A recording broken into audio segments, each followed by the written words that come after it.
Lazy Dungeon Master, Volume 11. Supana Onikage. Prologue. A certain dungeon core known by the number 629 was resting on a grassy plain as he managed his dungeon. He was a rabbit-type dungeon core with orange fur, and the first floor of his dungeon was in fact the grassy plain in question. Gosh, where are all the adventurers? This is super boring, Dungeon Core number 629 said while bouncing around with 3 other rabbits. The other rabbits were technically dungeon monsters. Unlike normal rabbits, they had a single horn on their foreheads which marked them as horned rabbits, though that was about the only thing that separated them from normal rabbits. I got a grasshopper, look luwak, a rabbit said. Nom nom nom, grass is tasty, another said. Gah, who bit my yar, the third said. They were all having fun playing together. It was a very heartwarming sight. Language-wise, Core 629 could understand them more than well enough thanks to being a rabbit-type core himself. The only problem was that they weren't too intelligent and didn't always listen to his orders. Come on, you guys, do your job and patrol the dungeon. Don't you want to eat carrots? But I'm Mion. You're not motivated either, 629. The weather's Neas, the grass is Neas, why bother? I want to keep fluffing up my tail. Core 629 shook his head and sighed at the lackadaisical rabbits. His dungeon was peaceful, and while relaxing in the sun was fine, that wouldn't earn him any DP. Killing grasshoppers only earned 1 DP. Locusts were 5 DP. In these grassy plains where humans rarely appeared, hunting grasshoppers was an important means of earning pocket change. A hawk suddenly flew across the sky. Carnivorous hawks were the mortal enemy of rabbits, regardless of whether they could talk or if they had horns. Hawks only saw them as food. Back when Core 629 had just started the dungeon and there was no underground floor, he had lost many good rabbit brothers to hawk attacks. Brothers to arms, we must fight off the intruder. Roger, the 3 rabbits yelled. They would be dead if the hawk got them, and thus quickly went into their anti-hawk formation. 2 of the horned rabbits formed a stand, onto which the third climbed. Then, Core 629 lifted up a paw. Okay, I'm peacing out, good luck. Wyatt. It only makes sense, this dungeon's over if I die. That's true, but... Isn't this kinda cruel? Oh wait, the hawk's coming, fight Fiite. The hawk ducked its head and shot down at high speed. The third rabbit waited for the perfect opportunity, then jumped, using the other 2 as a springboard for his attack. By jumping after the other 2 jumped, he could launch toward the hawk like a rocket in what could fairly be described as the ultimate horn tackle. Thus was their ultimate anti-hawk technique, the bouncy attack.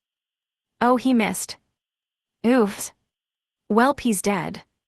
It was flawed, however, in that they only had 1 shot, and a miss meant a rabbit flying helplessly through the air. But still, despite the attack missing, the hawk halted its descent and flew back up for a second attempt. Don't give up, brothers, we still have another chance. But you're about to run away, Core 629. It's fine, I'll be the platform this time. They quickly got back in their formation, with Core 629 serving as part of the platform this time. A horned rabbit placed a foot on Core 629's head and prepared for a second attack. The hawk lowered its head again and shot straight for the rabbits. Now, bouncy attack round 2. Wait. NGH, what? Core 629's legs buckled and he fell forward. The hawk shot down to seize the opportunity, but the rabbit they had launched earlier coincidentally fell and slammed into its head from above. Scree, NGK. The hawk fell to the ground, the poor landing killing it on impact. That was embarrassing, but I'm back. Good job, I'll groom your fur later as a reward. We're proud to be your older brothers. The 3 horned rabbits had a family hug. Core 629 took the opportunity to rub off the dirt stuck to his head and absorb the hawk corpse. That gave him 150 DP. Not bad. That hawk wasn't a match for us after all. Easy win. You tried to run away, Core 629. Right, he totally did. What, you're going to hold that over my head forever? Okay then, take this, reward strawberries. Strawberries? To rabbits, strawberries were a fantastic treat that they rarely got to eat. They would get stomach aches if they ate too many, but a small amount was the sweetest delicacy imaginable. Buying a few with the DP he just got should be fine.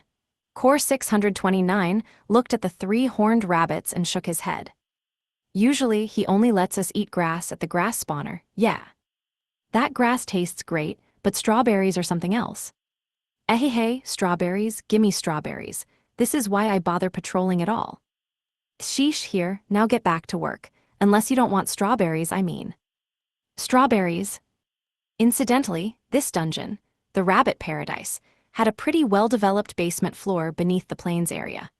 There were wizard rabbits that had mastered the arcane arts, armored rabbits that wore tough armor like an armadillo's shell, and even soldier rabbits that could walk on 2 legs and use weaponry. They were deadly enough that newbie adventurers chasing rabbits underground were never seen again. Only 1% of adventurers survived the dungeon, being exclusively those who wisely turned back at the plains. Thanks to its thorough efficiency in murdering intruders, the Rabbit Paradise remained a wild dungeon not identified by the guild, and although there were a few adventurers who knew there was a dungeon in the general vicinity, it was impossible to distinguish one unmarked plane from another. Many considered its existence just a rumor, or perhaps something they had seen in a dream. The Rabbit Paradise was as peaceful as ever, but that all changed when a certain intruder appeared. Well, what do we have here?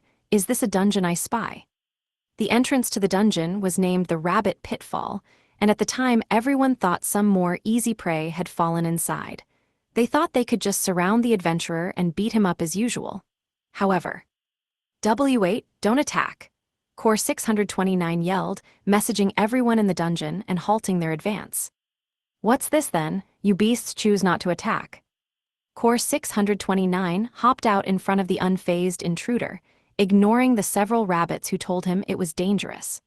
The intruder looked down at him and his fluffy orange fur as he emerged from the group of rabbits, then laughed derisively. But that was a worthy sacrifice. Core 629 knew, for a fact, that if his dungeon monsters attacked, they all would have died. He was sure of it. There was strength in numbers and in surrounding someone, but if the opponent in question was too strong, nothing would come from human wave tactics except a slaughter. Are you a dungeon core? You're in human form, but... Oh ho, you are, not someone I remember. State your number. I'm Core 629, what about you? I am Core 564, an elite in the Demon King faction, of course. The intruder, Core 564, gave a self-assured cackle. As a core from the 500s batch, he was significantly older than Core 629, a core obviously from the 600 batch, and on top of that he had the excess strength to transform into human form. Not to mention that he was part of the Demon King faction. That was a gathering of cores which excelled in individual strength, and Core 629 had heard more than a few tales of their conquests. Still, as a fellow dungeon core, it shouldn't be impossible to negotiate with this intruder, he thought. They all shared the same father, after all. The only exception to that would be the infamous traitor Core 89's faction, but as a rabbit-type core, Core 629 belonged to the Beast King faction. Everything should be fine as long as he remained humble. Neither of them had been hurt or offended yet, and it was expected that younger cores would show humility to older cores. My apologies, Dungeon Core number 564. I would greatly appreciate it if you would leave my dungeon without causing undue damage. I can take you to the exit. I've never heard a more boring proposition in my life. Why would a coward like you ever join arms with the traitor? Core 629 tilted his fluffy head. HMPH, why would anyone but a traitor make a dungeon in a place like this? What do you mean by that? This is just a plain old field. Playing dumb, are we? Oh, I see. This certainly is just a plain old field, excluding the fact it's located right in the middle of the war zone between the Empire and Demon Realm. Core 564 roared with amused laughter. Core 629, on the other hand, was blinking in surprise. He had never known that his dungeon was in such a hotspot of a location. That's news to me. I started this dungeon right where I was first placed. I see, and that's why you joined the traitor faction. What? The false accusations kept piling up, but to Core 564, it was the only thing that made sense. What were the chances that a neutral core belonging to neither faction would have a dungeon located right in the middle of a war zone? Slim chances, to be sure. It's a coincidence. There are no coincidences in war. You will not fool me. Core 629 was telling the truth, but the circumstances made it hard to believe him. I'm part of the Beast King faction. Can't you tell that from my animal body? All I see is a weak rabbit. You must have fled to the traitor after the Beast King cut you off. It was so unfair he wanted to cry.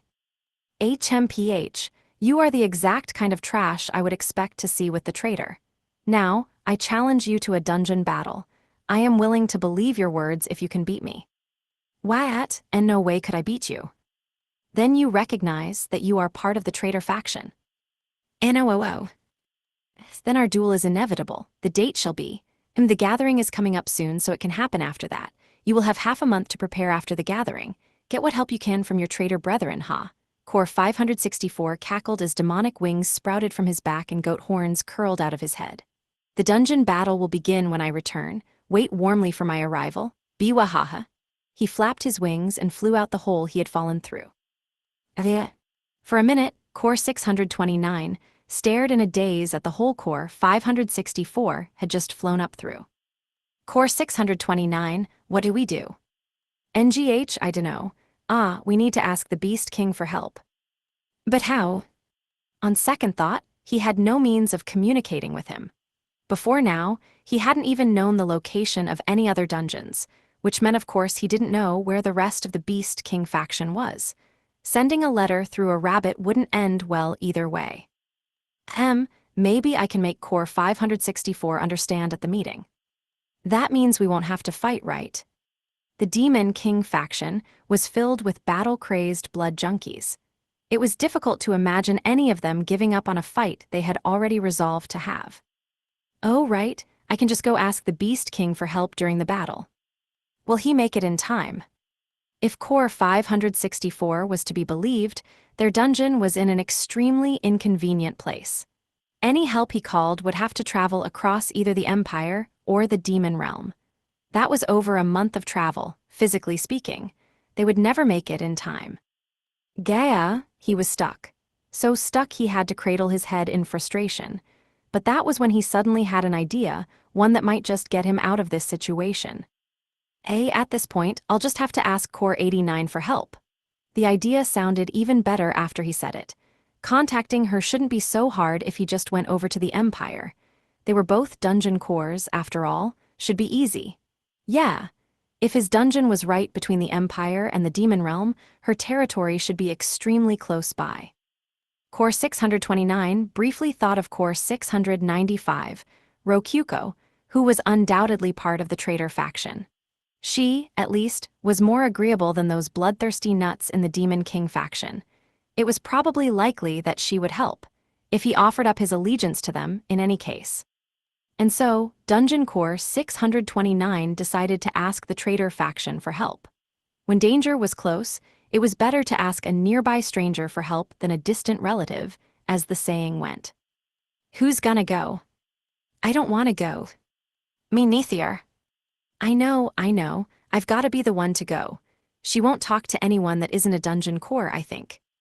Dungeon Core 629 steeled his resolve.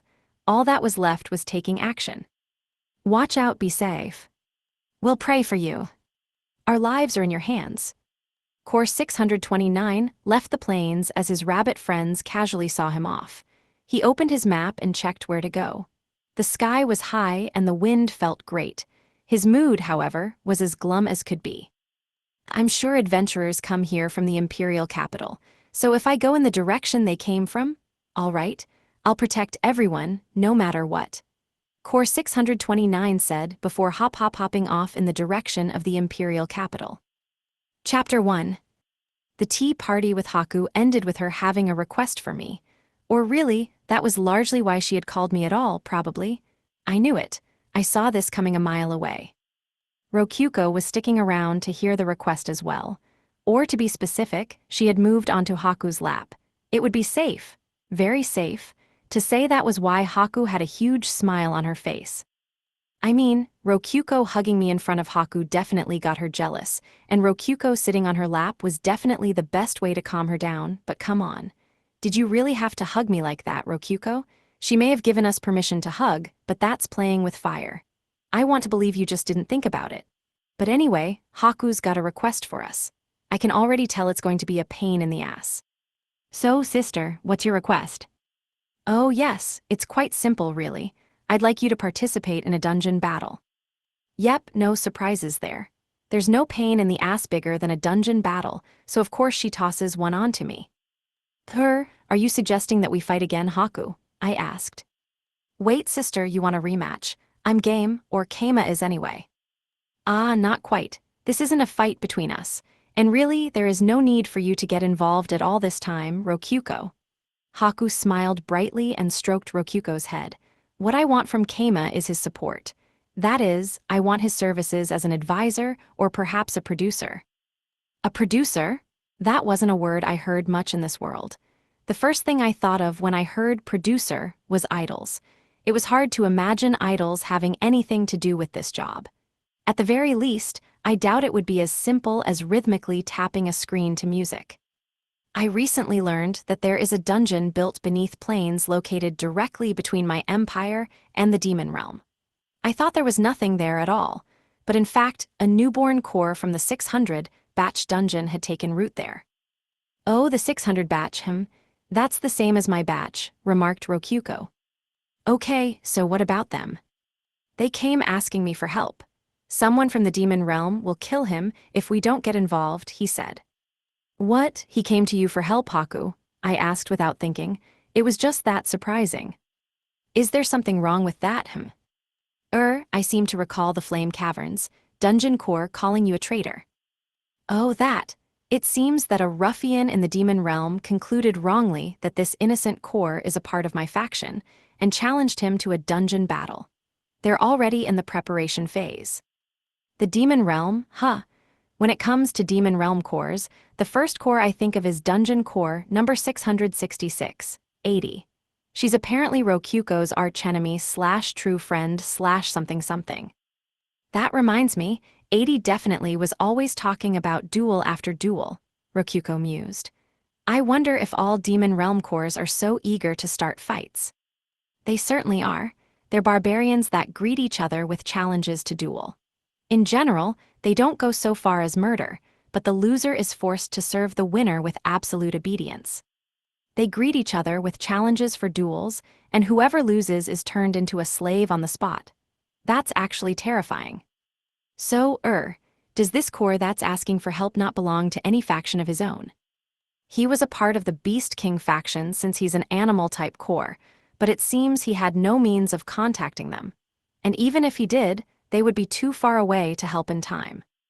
Right? Means of communication are pretty limited in this world. Being stuck in between two warring countries on top of that makes it even worse. If the Beast King got involved, this would probably turn into a three-way faction war with some pretty severe consequences. In any case, he groveled before me and begged me to save him. What are the chances that he switches sides to the Demon King faction? He might be a spy too. What are the chances of that? Haku responded to my and Rokyuko's suggestions with a shake of her head. He's neither. I know that he wasn't lying, and in any case, the demon realm lives by a particular saying, the weak shall die, or they shall die. For a second I thought the use of or there was weird, but apparently it was meant to emphasize the difference between dying immediately, and dying after being exploited to some end. They would always die in the end. Not to mention that there was a yearly tournament in the demon realm where cores showed their individual fighting strength. If someone gave a pathetic performance there, well, you could guess what happened to them next. And by the way, this is a rabbit-type core. It's fair to say he has no fighting prowess whatsoever. Yeah, not much chance of him turning over to the demon realm. A single rabbit in a bloodthirsty country of war, he would be dead in no time. Well, in the end, we of the Empire would hardly care if a core like him died. It would hardly have been any skin off our backs if he disappeared without us ever knowing he was there. So why ask us to help him? You could use this opportunity to strike a blow against the demon realm, couldn't you, Keima? You don't even have to win, a tie will suffice. I'm sure you could put on a good show for everyone. Oh yeah, I get it. That's why she called me a producer instead of an advisor. Although, that could still just be the auto-translator messing around, but yeah. A rabbit-type core. Sister, are you talking about core 629? That's right. Oh, if he bullied you, Rokyuko, we can absolutely leave him to die. We could have Keima eliminate him on the spot. Oh no, he was generally nice to me. Then we shall save him. You should know what to do, Keima. Apparently Rokyuko knows this core. Good thing you're a nice guy, core 629. Karma would have chopped your head off otherwise.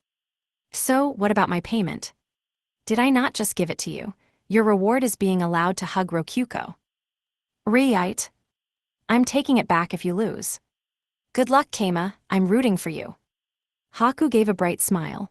Crap, I can't tell if she's joking or not. By the way, I want to go back to my own dungeon for a second. Is there time for that? It took us a long time to travel all the way here. Of course there is. The Ivory Beach is right next door, and you can travel straight to the Cave of Greed from there. I can just tell Wataru and the others that I transported you there using my teleport. Oh right, I forgot. We have our own dungeon-exclusive route for traveling back and forth from the capital.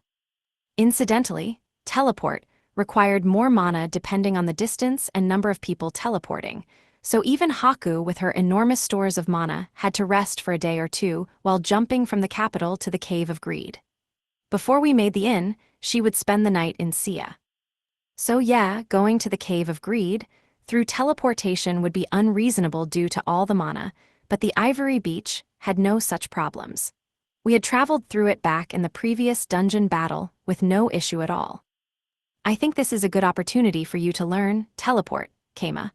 I will trade you 1 teleport scroll for 3 massage chairs.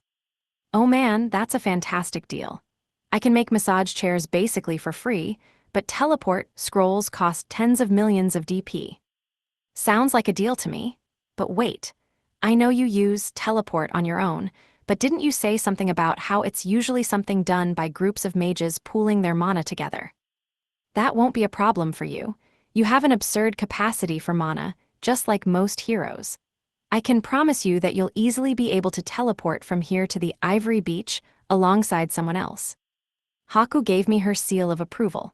She's obviously just doing this so I come visit the Imperial City with Rokyuko more. Wow, if that's all she can guarantee with an absurd capacity for mana, I really have to wonder just how much mana she has herself. Sister, what about me? Well, Rokyuko, it would still be dangerous for you. Give it 100 years and you'll be fine for sure, but given your current rate of growth, it should be 10 years at most, maybe even just a few years. Apparently the longer you lived, the more your capacity for mana grew. That was why Haku and all her subordinates could independently use teleport with her Misha excluded. Okay, Keima, let's learn teleport so you can take me on dates to the capital city. NGH, NGH, NGGGH. Rokyuko dear, please go on dates with me instead, please. Of course, sister. I want to go on dates with you too. Oh, Rokyuko. Is Rokyuko really not aware of what she's doing here? She must not be. Listen, Rokyuko, Haku's cycling through horrified and joyous expressions here like a one-woman theater group. Go a little easier on her. The dungeon battle was set in stone, but we had some time. About a month to be specific. We would first need to see the dungeon and dungeon core in question before making any hard decisions. For now, we went back to Wataru and the others. According to a maid, they had gone to the estate of Emimephi's body double.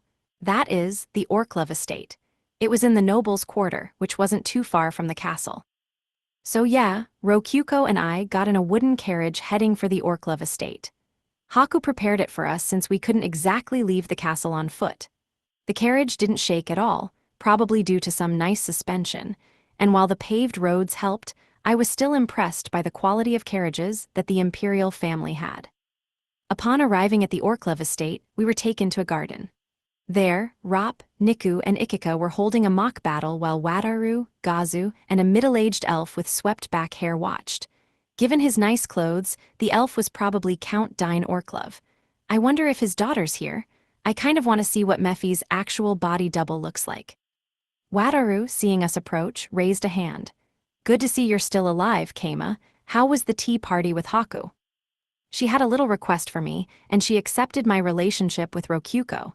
Anyway, Wataru, who's this? Right, my bad, gotta introduce you to, this is D. Dine Orklov, it's good to meet you, Keima, Rokyuko. Yeah, I'm Keima. Keima Gorin, nice to meet you. I'm Rokyuko. We all introduced each other. Incidentally, we had a dine company back in Gorin. Apparently he was actually named after Dine. No last name for him since he's a commoner, though. In any case, I went ahead and told Wataru that we'd be going our separate ways. Right, the quest Haku had for us is something happening far away. She's gonna send us off with teleport. That means it's goodbye for us. I see, makes sense. Sounds like Haku. I'll get Gazu and the others home. Sounds good, take good care of them, Wataru.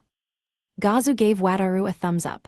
But Keima, are ye serious about this teleport stuff? Pretty sure that takes a huge group of lads to cast. Lots of people die in the process too. Whoa, is teleport that dangerous? I could die if it goes bad. But Haku is going to teach me the spell. I guess I should be careful not to jump too far with it. Haku can use it all on her own, apparently. She's the ivory goddess and all. Yeah, now that's something else. That's the ivory goddess for ye. Wait, ain't this like a real big deal? You're dealin' with the ivory goddess herself, Keima, hot damn. Think about it like this, she's just Wataru's boss. Alright, yay, that's a bit. Nah, it's still crazy. Now even Wataru looks more godly, to be honest with ye. I think that's a sign of brain problems. You should probably get to bed early tonight. I decided to ignore the fact that Gazu seemed to be on the verge of worshipping Wataru. Give the Tsuya family's wagon back to them for me, all right. Sure, and now that we have that settled, want to duel? Hell no. In any case, Wataru and the others would be staying in the Dine estate. I'm jealous, Rokyuko and I are stuck in Haku's villa. The pressure is going to shave years off my life. We got Niku and Ikika back in the party, and then it was time to get to work on Haku's job. Our first order of business was discussing the dungeon battle, and to that end we were called to the capital's Central Adventurers Guild. Since dungeon battles and so on were top secret, our cover was me being given a personal quest now that I had reached B rank. That wasn't really untrue, so there were no holes in our cover whatsoever. It being a private quest gave us an excuse not to tell anyone about it, too. There was no better way to prepare for the dungeon battle than to act like it was a quest. All the members of our party, the Dancing Dolls, temporary name, passed through the door to the guild and headed straight to the meeting room. Yo, Keima, it's been a while, Misha said. The summons to the guild had come from her, as far as the public was concerned anyway. Hey, Misha, I see you're not asleep today. I just got woken up. It was pawful Nyahaha. That's what I like to hear. We high-fived and shook hands, greeting each other like close friends. Ooh, brother of my heart, ooh, comrade in arms. Where's Haku? She should be here in a sec, probably. But the quest giver's already here, so feel free to start your talk. The quest giver is a rabbit-type core, right? Yup, what of it? Are they in human form? Not right, meow, at least. So in short, he's a rabbit. Whoops, don't mind this drool. Don't eat the friggin' quest giver, I said as a joke, and Misha laughed in amusement. Seriously, now I really want to know why a rabbit would jump into the den of carnivores that is Haku's party for help. Anyway, I'll go get Misha left the room, then came right back. She was carrying a bird cage with an orange rabbit inside. Yeah, that's a normal-sized rabbit. Yep. As soon as the rabbit saw Rokyuko, it rose up a front paw in a greeting. Hi Core 695, Rokyuko, it's been a while. Nice to see you again, Core 629. What are you doing in there? Well, you see, it felt like this pink cat beastkin would eat me for sure if I didn't get in here, so. NGH, I can feel her hunger from here. I glanced at Misha and saw that she was drooling. Hunger was something we all felt, but that didn't mean much to someone about to get eaten. I looked at Niku and saw she had hunter's eyes too. Even Ikika did. Her eyes said she was already imagining how this new breed of rabbit would taste. Seriously, you guys, Don't eat the quest giver. I know, but my instincts are too strong. My soul hungers. This is the one thing I can agree with you on, Niku said. I can hold back, dude. Just 'cause he's a new kind of rabbit doesn't mean he'll taste good for sure. Somehow, I can't imagine this dungeon battle going well. My own party might end up eating him before the demon realm ever comes at all. Eek, help me, Rokuko. I don't want to get eats. Okay, everyone, that's enough. Come back to your senses. Rokuko clapped her hands, and all the hunger faded from the room. Hugh, thanks a ton, Rokuko. I thought my heart was gonna stop from all the stress. By the way, I heard rabbits can die from loneliness. Is that true? Rokuko asked.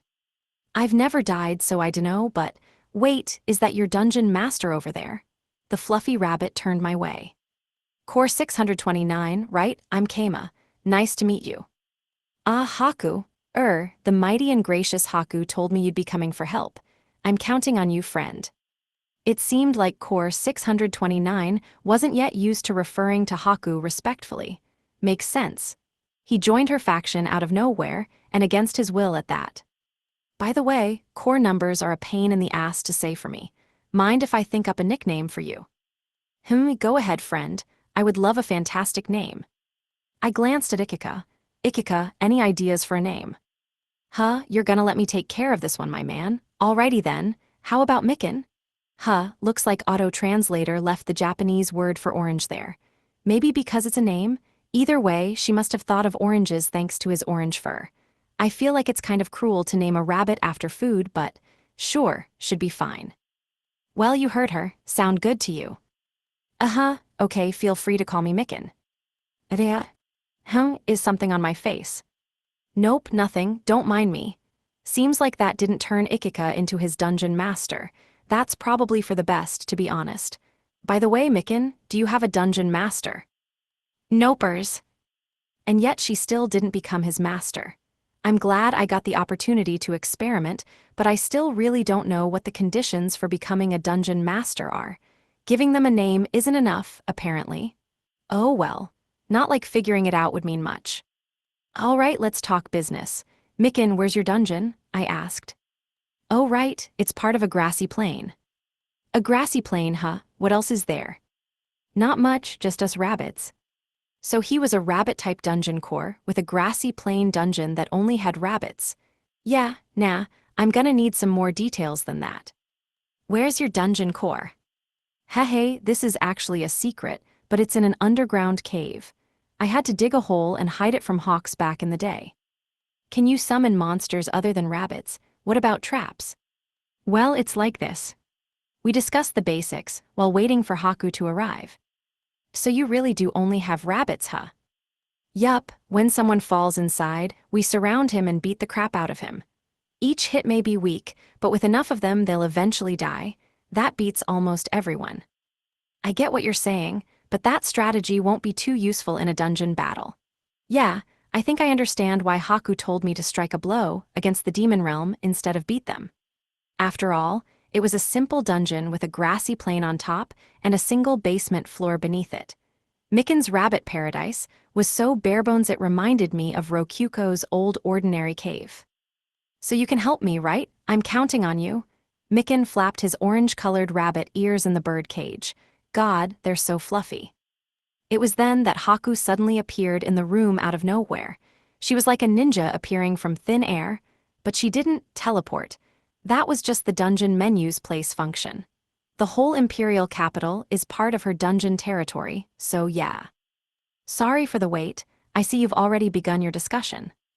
Haku, Rokuko went straight for Haku. Haku, Lady Haku. I express my thanks once again for you, deciding to help me in my hour of need. You have my sympathy, Core 629. There are few fates less fortunate than being targeted by the Demon King faction. You got that right. Mikin stomped his back feet against the ground. Oh yeah, foot stomping. I think that's what rabbits do when they're stressed. I wonder what he's stressed about here. The Demon King faction, or Haku being here. Oh, right, I should use this opportunity to ask what I was wondering about. Hey Mikin, how'd you even get here to ask Haku for help? Surely you didn't just hop into the imperial capital. You would have been eaten alive. don't even joke about that. But well, I got captured by Haku. Lady Haku's subordinates on my way to the capital. She probably noticed me the second I entered her territory, but I just bowed my head and asked for help. I kinda feel like rabbits have their head bowed by default, just physically speaking, but wow. He actually walked this way. I glanced at Haku, and she answered while hugging Rokyuko. The Demon King Faction Corps sent me a message saying he was going to destroy one of my underlings. I sent some people to investigate what he was talking about and found Core 629 on the way there. I found I am Meow. Sheesh, those Demon Realm guys sure like to jump to conclusions and stick to 'em, nyahaha. Misha found him, huh? And she didn't even eat him on the spot. Impressive. That deserves some high praise, I say. They didn't listen to anything I said. Sniff. They found me while I was just rolling around and having a good time at home. Micken stomped the ground again. I feel you. I'd be pissed if someone got in the way of me rolling around in bed at home too. By the way, is Micken Core 629's name? Yeah, I just can't get used to calling cores by their numbers. I see, so did you become his dungeon master too? No, can't say I'm surprised Haku saw through my experiment. Seems like Micken didn't though. He's just tilting his head in confusion right now. Oh, so, what are we gonna do with my dungeon? Well, I believe I will donate some DP to Kama. I would like you two to work together to fight back the Demon King faction. You're just dumping all the work onto other people, huh? It will be much more entertaining, much more effective if you handle all of this, Kama. I believe you would do a better job than I would. Yeah, she just said entertaining. I'm sure it's half for entertainment value and half to see more of my secret techniques, though. To this end, I will officially accept you into my faction, Micken. I expect you to be grateful. Why, yes, ma'am. Thank you so much. I owe you my life. Micken bowed his head. I'll pretend I didn't see his back leg twitch and almost stomp the ground. By the way, how many cores are in your faction anyway, Haku? I know core 219 from Sia's dungeon is in it, but that's about it. Almost all cores in the Lavirio Empire belong to my faction. They just aren't as assertive about it as the Demon King faction and Dragon King faction tend to be. That's why they mistook me for a member of the traitor faction. Oh wow, he just straight up said traitor there. But I guess that's fine, since he's officially a traitor too now. Sniff, and I used to be part of the Beast King faction too. Oh yeah, I wanted to ask about that too. Who's the Beast King? That's Core 8's faction, Haku said, smoothly responding to the question I asked Micken. Most beast-type cores belong to his faction, but it is quite a dog-eat-dog world there. They are the type to throw children to the wolves to see if they are strong enough to survive. So in other words, they probably would have abandoned Micken. Honestly, I was starting to get pretty sympathetic for the cute little orange rabbit. I've got to do my part in this dungeon battle. Well, that should be enough for our preliminary discussion. Shall we go to the dungeon itself? Haku said before beginning to chant, teleport. She could use the dungeon's placing function on herself and Misha, but not all of us. We were enveloped in the light of teleportation, and when it faded, we were on a grassy plain. A quick look around showed nothing but grass and more grass. Don't tell me this entire massive plain is Micken's dungeon. Or maybe this is just one of those rooms that look super wide, but actually has walls. Oh, my dungeon's about 50 meters wide total. There's an entrance hole to the underground floor somewhere around here. Oh, here it is. Micken fluffily bounced over to a nearby patch of grass, which when moved aside showed a hole dug into the dark brown clay. There was an illusion spell cast over the staircase so enemies wouldn't find it. I see. I would have fallen for sure if I didn't know about this. Hey, and that's when we would beat you to death. I've got horned rabbits, armored rabbits, wizard rabbits, and soldier rabbits. Everyone I'm whom. The stairs down led first to a large room. There were rabbits that looked like armadillos there, and ones with horns. It was easy to guess they were the armored rabbits and horned rabbits. They were blowing air through their noses, which was apparently them saying, "Welcome back." Does the auto-translator not speak rabbit? Welcome back. Did ya bring back anything? I wanna eat grass. Oh, there it goes. I can understand what the 3 horned rabbits are saying. Damn, Now I'm gonna feel weird when eating rabbits from now on. Maybe I shouldn't have tried using the auto-translator on them. Also, Niku, I see that tail wagging. Don't hunt them, okay? No hunting. NMM. Ah, Kama. Our strategy here is to have these guys hold off the enemy while wizard rabbits and soldier rabbits rush over from that other room over there. There hasn't been an adventurer yet that survived it. The strategy's unbeatable. Fascinating, but the Demon King faction guy survived, didn't he? I stopped them since I noticed he was a core, though they probably would have all died if I hadn't. Mikan stomped the ground. He knows his limits, at least. Though real talk, he probably only ever had to face newbie adventurers. Even D-rankers in Sia basically live off rabbit hunting, and not many of them are strong enough to survive a swarm of monsters ambushing them. It's basically trial and error gameplay, except it's real life, so they die after one error. Given that 0% of adventurers survived, and this was a dungeon that ate corpses for DP, his strategy actually was pretty effective. Despite its flaws, of course. The one thing I can say for sure is that his dungeon's a lot better than what Rokyuko's was when I first became her dungeon master. Did you think of this strategy yourself? One of the older rabbit-type cores told me about it. He said even though we're rabbits, we can win if we surround them and beat them up all at once. Oh, there are other rabbit-type cores. Neat. My pointless musing was interrupted by Haku asking me a question while embracing Rokyuko from behind in an enveloping hug. So then, Kama, do you think you'll be able to sock it to that Demon King faction core? I think I'll need a little more information to say anything for sure, like who we're dealing with here, for example. I see you're not saying no, Haku said with a soft smile. Rokyuko lifted her head high and nodded with pride. She complimented me there, you know, not you. So, we were dealing with Core 564. He wasn't particularly significant in the Demon King faction. He was one batch above Rokyuko, but he was small-time enough that he might even be below Rokyuko on the dungeon core rankings. Still, it was unlikely he would attack us with too many people at once. The Demon King faction valued individual strength and courage. Mikan was obviously weaker than him, so if he charged in and tried to win through overwhelming numbers, he would be doing nothing but shaming himself. With that in mind, 80 had been viewing us as equals back when we fought in that triple-threat dungeon battle all that time ago. And judging by how she ultimately tried to win with her own strength and courage as a dungeon core, she was the shining example of a Demon King faction member. Now then, anything else you would like to know? Haku asked. Yeah, just how far is this place from the imperial capital? One day by horse, I would say. If you left in the morning, you would just barely make it there by nightfall. That's surprisingly close. I guess that's why newbies stumble upon this place. Wait, someone from the Demon King faction was that close to the capital. He was surely on an infiltration mission. It's such a pain, really. They always do whatever they can to annoy me. Makes sense. Nu then. I think I've figured out all the game pieces here. I've got a pretty good idea of how to proceed, too. I'm not sure if we really have a chance of winning, but we don't need to win. Feels bad to say this, but I'm not the one who's dying if we lose. Our victory condition is killing at least one Demon King faction core, more or less, and Mikan surviving that is just a bonus. Though us winning would definitely be ideal. So, in short, this is the perfect opportunity to try out risky strategies I would never do if my life was on the line.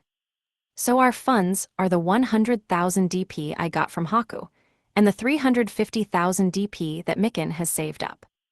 But that's my life savings, so I don't want to use it all. Any of the 100,000 DP I got from Haku that we didn't use would go straight into our pocket. One could say it was our reward outside of the hugging rights. That and the fact she would help out where she could. There's one thing I want to make sure of first, but could you pull some strings in the Adventurers Guild and get word out about this dungeon, Haku? It doesn't have to be immediately, but the sooner the better. That shouldn't be a problem. Misha, you know what to do. Roger Dodger. All right, now we can lure adventurers here and get more DP. Which reminds me.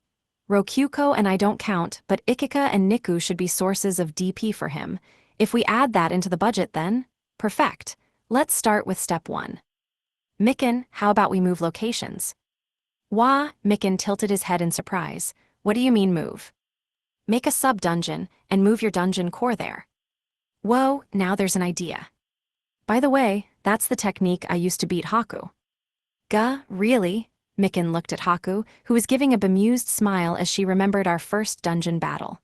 Wow, wait, hold on a second. You're saying that Rokyuko beat Haku? Hey, that's right, though we were limited to 100,000 DP each. Isn't my Keima just amazing? Holy cow, that's awesome, Rokyuko. Indeed, this was the technique I'd used against Haku in my first dungeon battle. It wasn't even a sub-dungeon back then. I just put a dummy core in a distant cave, and Haku had ignored it entirely. And thus, I won. If even Haku fell for it, there was no reason not to use it against other opponents too. That was why we would be placing the precious dungeon core in a safe, far-off location. Luckily, we were in the middle of some empty grassy plains. Burying the dummy core in an unmarked hole a good distance away, then swapping the real dungeon core for it on the day of the battle should keep us completely safe. So yeah, Haku, I want to make a sub-dungeon, but here's what I'm not sure about. Could we make the dungeon close to the imperial capital, maybe half a day's horse ride away from here? So right in between here and the capital? Certainly, if it's not too big. Do as you like. Making a sub-dungeon half a day's ride away should be within our budget if we made the territory line connecting the two dungeons very thin. She gave her permission, and that pretty much solved our defensive problems. Sheesh, Keima, you beat Lady Haku and you're coming up with ideas like this. You're really something else. What can I say? The special conditions help me. Actually, I've heard rumors that Rokyuko beat Dungeon Core number 112 in a fight too. Was that your work too, Keima? Core 112. Oh, Itetsu? Yeah, I only won thanks to some special conditions there too. Oh, also, she beat Core 666 and the others in that big dungeon battle, right? Was that you too? Yet another case of good circumstances. Is it just me, or did I just get a real hecking strong ally on my side? Maybe if you look at my wins out of context, sure. He'd probably go even more nuts if I told him I've beaten a dragon too. And anyway, if you want to talk about real hecking strong allies, you got a much bigger one than me the second Haku put you under her protection. I'd kind of like a special win condition too. Mikin, could you contact them and try to negotiate for one? Like we win if we can protect the dungeon for a full day. I dunno. Not sure I have any way to contact him. We could wait for him to come back, but I think he said the dungeon battle would start when he came back. That's inconvenient. Wait, Haku, could you contact them? Let's see. I could send a letter to Core 6. Shall I suggest that I want to discuss our subordinate cores fighting a dungeon battle? Welp, Mikin, I hope you enjoy being in the center of a faction war. You have my sympathy. But wait, I guess I'm getting wrapped up in the same war. With that in mind, the more people I get involved with this, the more I can drag down with me if things get bad. Well, whatever, let's just do what we can. Yeah, I'm counting on you, Keima. Mikin rubbed his fluffy, pudgy cheek against my leg. The three horned rabbits came over and did the same while expressing similar sentiments. Each was fluffier than the last. Never before had I felt such fluffiness. I feel at peace. Ouch, but the horns are pretty dang hard. Kinda hurts to have those rubbed into me. Feels a bit like a love bite gone slightly too far. Oh, the armored rabbits are coming too. Hold on, you aren't even fluffy. You've got hard scales. Don't rub me, Gaia. Keima, you sure are covered in rabbits. Want some Rokyuko? I'll share. They're hard as heck and they have horns. Actually, I think I'll just join you. Get ready, Keima. Hold on, wait, Haku's watching us. Oh, Niku, you can join but don't draw your knife. These are friends, not food. All right, Haku and Misha left ahead of us. That meant I could start modifying Mikin's dungeon without holding back. But when I told him that, he gave an unhappy pout. HRMPH, my dungeon has a 100% success rate, you know, I'm pretty proud of it. He rolled his fluffy body on the table. There are good sides and bad sides to that, actually. Really? His dungeon didn't let a single beginner leave alive.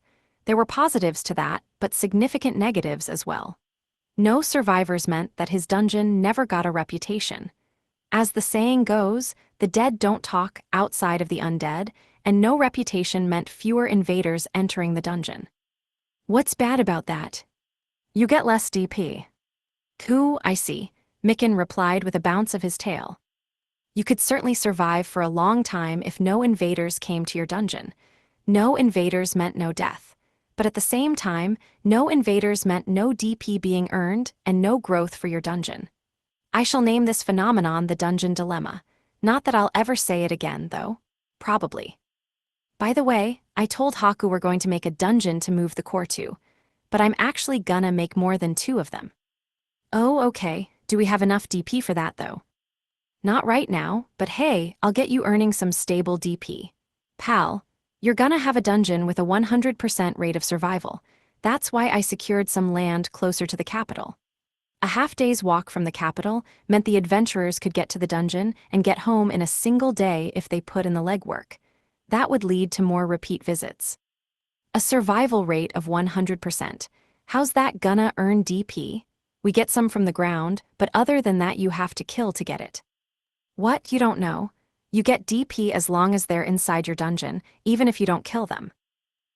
Wait, really? Wow, he actually didn't know. Ikika and Niku over there should be earning some decent DP just by existing. Take a look. Let's see here. Wow, you're right. He must have checked the menu. Some of their daily DP should already have entered in stock. Still, I thought for sure that it was common knowledge among dungeon cores that invaders staying in the dungeon earned DP. Was I wrong about that? Don't tell me there are some other ways to earn DP that Rokyuko doesn't know about. I'll investigate that later. Neat, I didn't know you could earn DP this way. I've learned a lot. Good to hear that. So, in a 100% survival rate dungeon, do you just, capture humans and imprison them inside? Some dungeons did that. They had enormous human farms earning a ton of DP, but we wouldn't be going that far. Nah, we don't need to lock them up. We can just make a store. A store? Hold on, Keima.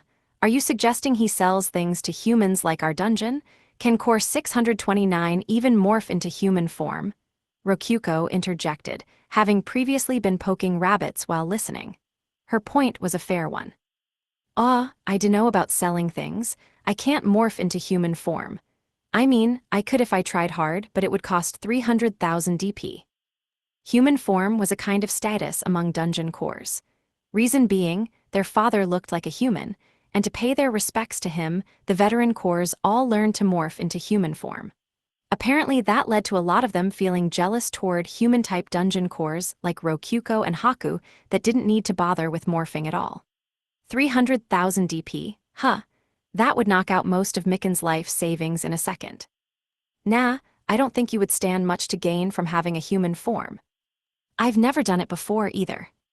Mikin just didn't have the leeway to spend 300,000 DP on something like that.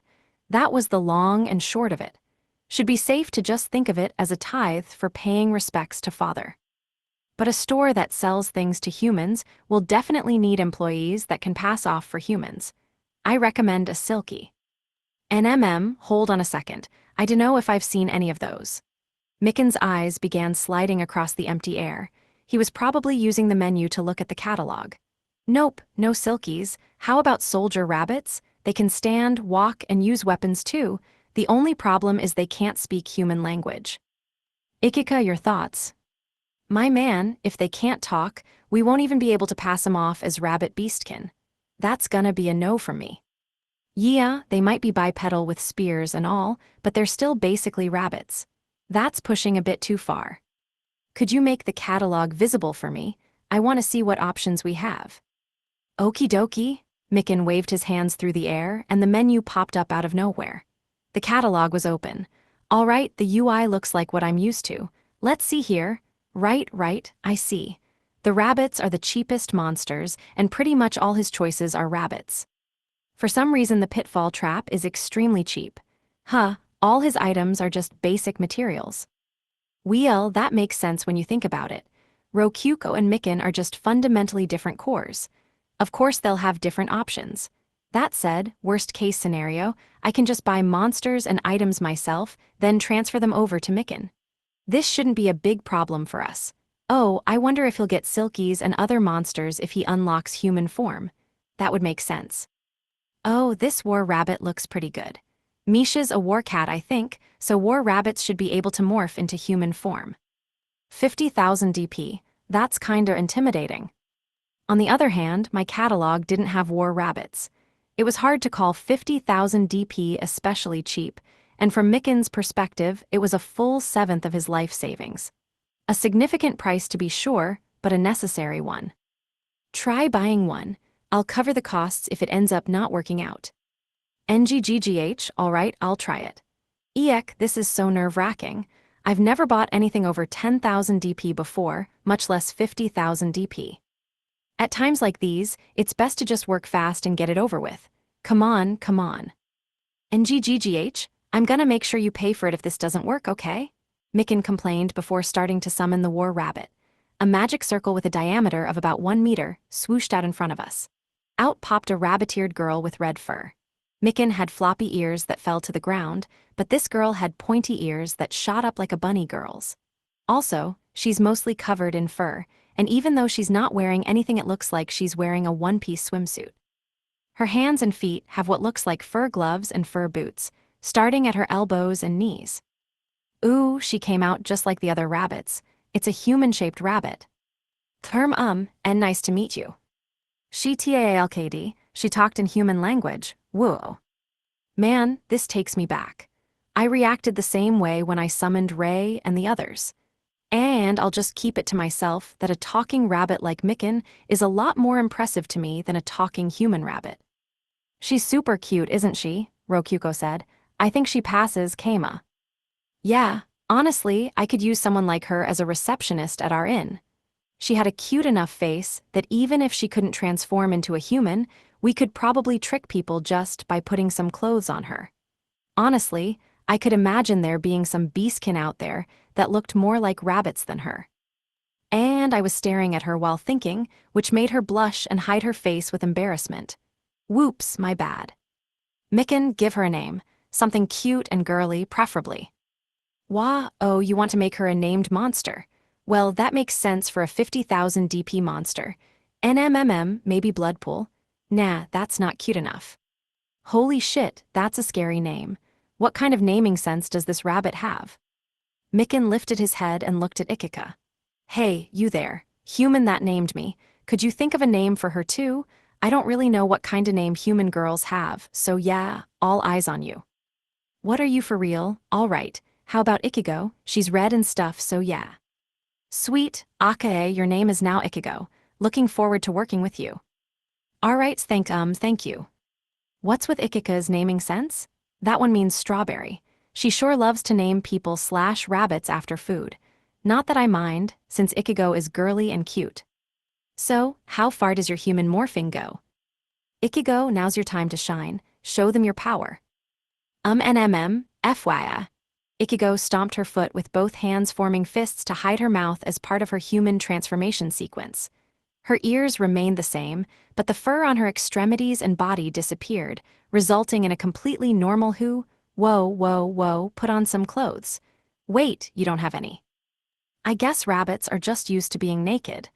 I turned away and avoided looking at Ikigo's nude body. Arokyuko, get some clothes for her. Keima, you pervert. Come on, don't give me crap for this. Incidentally, we ended up buying the clothes for her. What can I say? Micken's catalog didn't have any clothes in it. So, what kind of store are you thinking of, Keima? A stand for rabbit meat kebabs. BW Goo, I don't want to sell the meat of my friends. We could have an infinite amount of them through spawners, but I mean. Yeah, don't worry, it'll be a rabbit business, but not one that sells meat. Let me explain, and so I did. The theme for the dungeon would be a place of healing. A true paradise in the opposite sense of what the current rabbit paradise was like. People would come to dote on rabbits and be comforted. An oasis in the midst of a society built on stress. The appeal would form an addiction that drew regular customers here to empty their pockets, while dragging along their friends through the power of communication and peer pressure. This was something that only a small animal core could do. Something only Micken as a rabbit-type core could do. Okay, maybe not, but it was hard to imagine anyone being more suited for it than him. So yeah, this is gonna be a store that sells the cuteness of rabbits to heal others. It'll be a rabbit cafe. Cuteness, okay, I'm confident in cuteness. I've never missed a day of grooming, Mikan said while striking a coquettish pose. We all ignored him and kept talking. So, by cafe you mean like serving food and stuff, right? Ikika asked.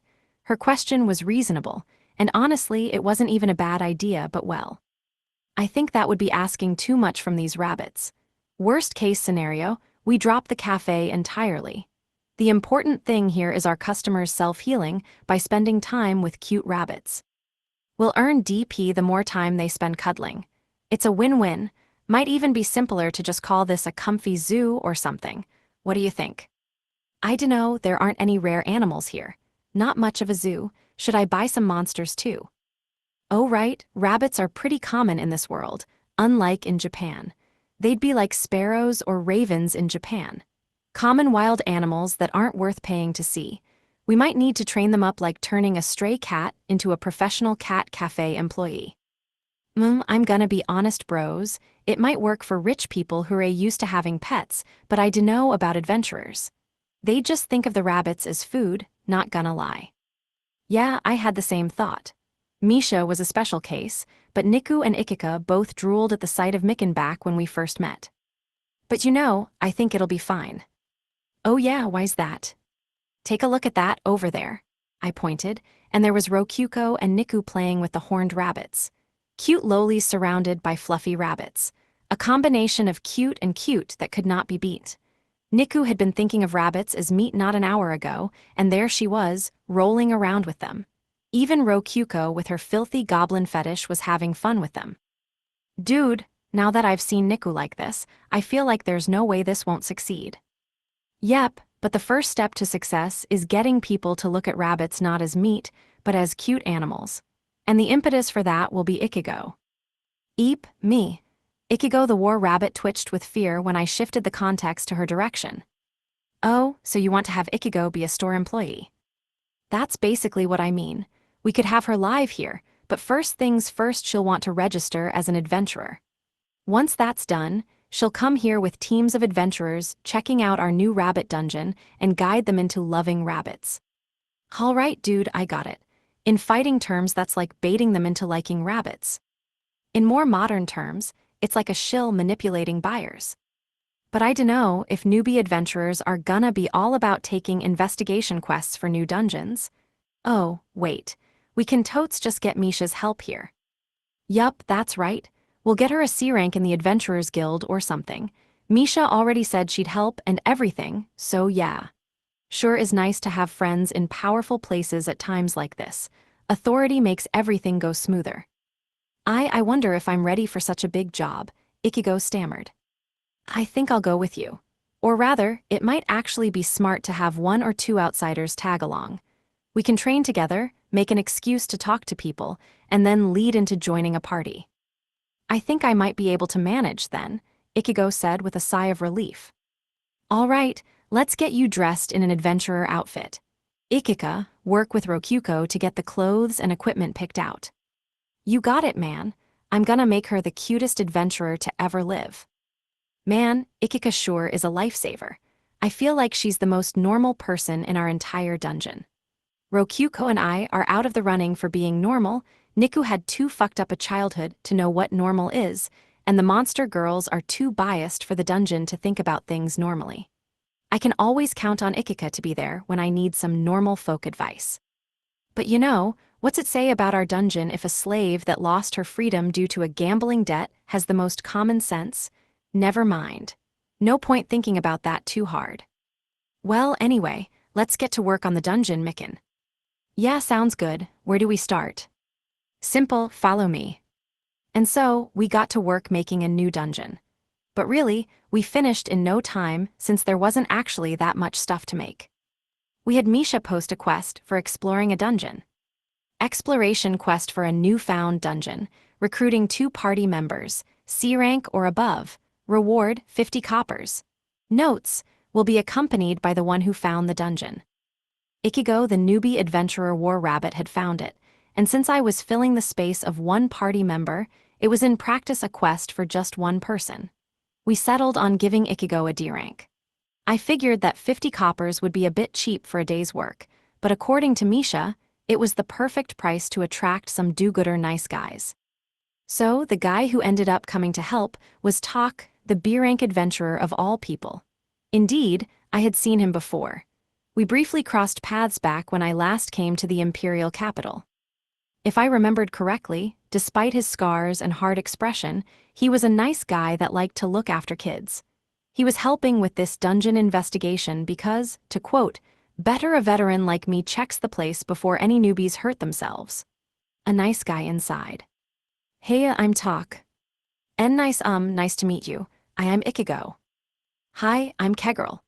In order to hide my identity, I was using Ultra Transformation to transform into a random woman.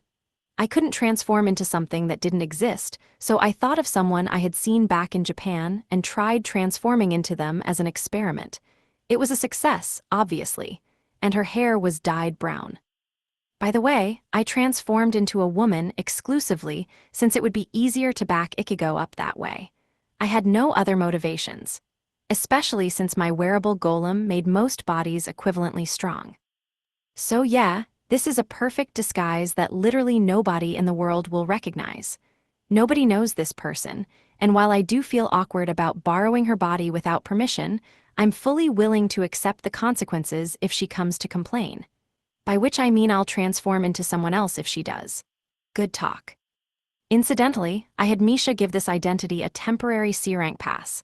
Both it and this identity would fade away once I was done using them. Woohoo, spy stuff. "Is this your first time investigating a new dungeon?" he said gruffly, his scarred face bent into a resting frown. Ichigo froze in pure terror. That was my signal to respond in her place. "Yeah, pretty much. What about you, Tak?" "I've been through more than I can count. But dungeons are unique. Each is different. Nobody knows what danger might be lurking in this new one. Don't let your guards down, no matter what." He was saying something incredibly kind and considerate, but due to his scary face, it sounded like he was threatening to murder us if we held him back. Maybe that was just my imagination? Probably not, given how Ichigo was pretty terrified. That's some good acting considering she knows she's no in danger. Wait, you're just scared of Takai's face? I can't blame you. We discussed dungeons and such on the carriage ride there, and eventually we arrived at the new dungeon known as the Rabbit Rest Spot. By which I meant, known by us and nobody else yet. For a second I thought it impossible for a dungeon so close to the capital to go undiscovered, but this place is so sparse looking I get it now, Taki said as he looked at the dungeon entrance. It was a plain staircase with a hand-woven grass cover on top of it, marked only by a single sign. The sign said, "There are cute rabbits here. Please be nice to them." "What do you two think about that? Some kinda riddle?" Tak asked with furrowed brows. "Let's ask the discoverer. Ichigo, your thoughts." "BWG. I think it means there are cute rabbits and we should be nice to them." "Yeah," she's still shaking hard in pure terror. "Good thing I came along. It looks like there's a staircase beneath the cover. Let's go inside." "Yeah, be real careful. Might be traps down there." "Of course, I'll take the lead. Could you guard our backs, Tak?" We traveled down the stairs carefully with me in the lead, Ichigo following, and Takai trailing at the end. He was being so cautious that he tapped the walls and stairs as we walked. Seems like this is a pretty new dungeon." "Whoa, you can tell. It's a clay staircase, but there's no chips broken off it at all. Old dungeons or well-traveled ones have kinda rounded staircases from all the walking. Plus, there's no moss or dust even though it's damp. All of these are signs of a new dungeon." "Nice, that's all good to know. Takai's B rank isn't just for show, unlike mine. He's got actual experience on a deep level. Here, we're in a room. There, don't seem to be any traps. It's actually a grass plains environment room. Oh, and it looks like it's a safe zone. A safe zone environment room right on the first floor. It's like the dungeon's being kind and telling us to rest here." "Yeah, that's the idea. Too bad I can't confirm it for him." "Oh, and environment rooms are rooms that feel like you've been taken to another world once you enter them. For example, it's suddenly a desert or a jungle and so on. We have some in our dungeon too, and in Micken's words there was a grassy plains option right at the top. It was pretty cheap, too, especially with the safe zone set. Probably since there was nothing but grassy plains all around the dungeon. Ah, Luwak, wow, there's so many cute rabbits, Ichigo said awkwardly while stiffly walking into the room. She then started to walk toward the normal white rabbits, only for Tak to grab her by the back of the neck. Nga, but why? Be more careful, idiot. There can be traps in safe zones too. Iek, I am sorry, I'm so sorry. I didn't mean to make you cry. Forgive me. While Ichigo was busy crying at Taka in fear, I stepped further into the room while pretending to be cautious. I then sat on a random rock, or rather, one I had intentionally placed there to use as a seat earlier. Seems like it's safe, Tak. Let's take a rest so Ichigo can recover. Alright, sounds good. Seems like the nice guy Tak is weak to girls' tears. I'd expect nothing less from Misha's personal recommendation. NGH sniff, Ichigo cried, and up walked white and fluffy rabbits to her. They rubbed their bodies against hers and flared their little nostrils, as if asking her what was wrong and trying to cheer her up. Ah, thank you, everyone. Those are some friendly rabbits, I said. Yeah, maybe 'cause nobody's come here before, they've got some nice fur. And they look meaty too, they'll fetch a high PR. No, you can't hunt them, it's Ruang. Ichigo stood in front of the rabbits protectively. She had an almost hysterical look on her face. It was clear she would do anything to protect them, and Tak picked up on that. All right, I won't touch 'em. The sign out there did say to be nice to them, so yeah. That's right, you have to be friendly with the rabbits here. Yeah, but I'll leave that to you and Kegirl. Don't think they'll like me too much. I'm a tough guy and all, Take said, before sitting kinda sadly on a large rock. But that's when a single rabbit hopped his way. It was one that had been hiding behind Ichigo. For a second, he stared at Take, but then he somewhat hesitantly began rubbing his body against him.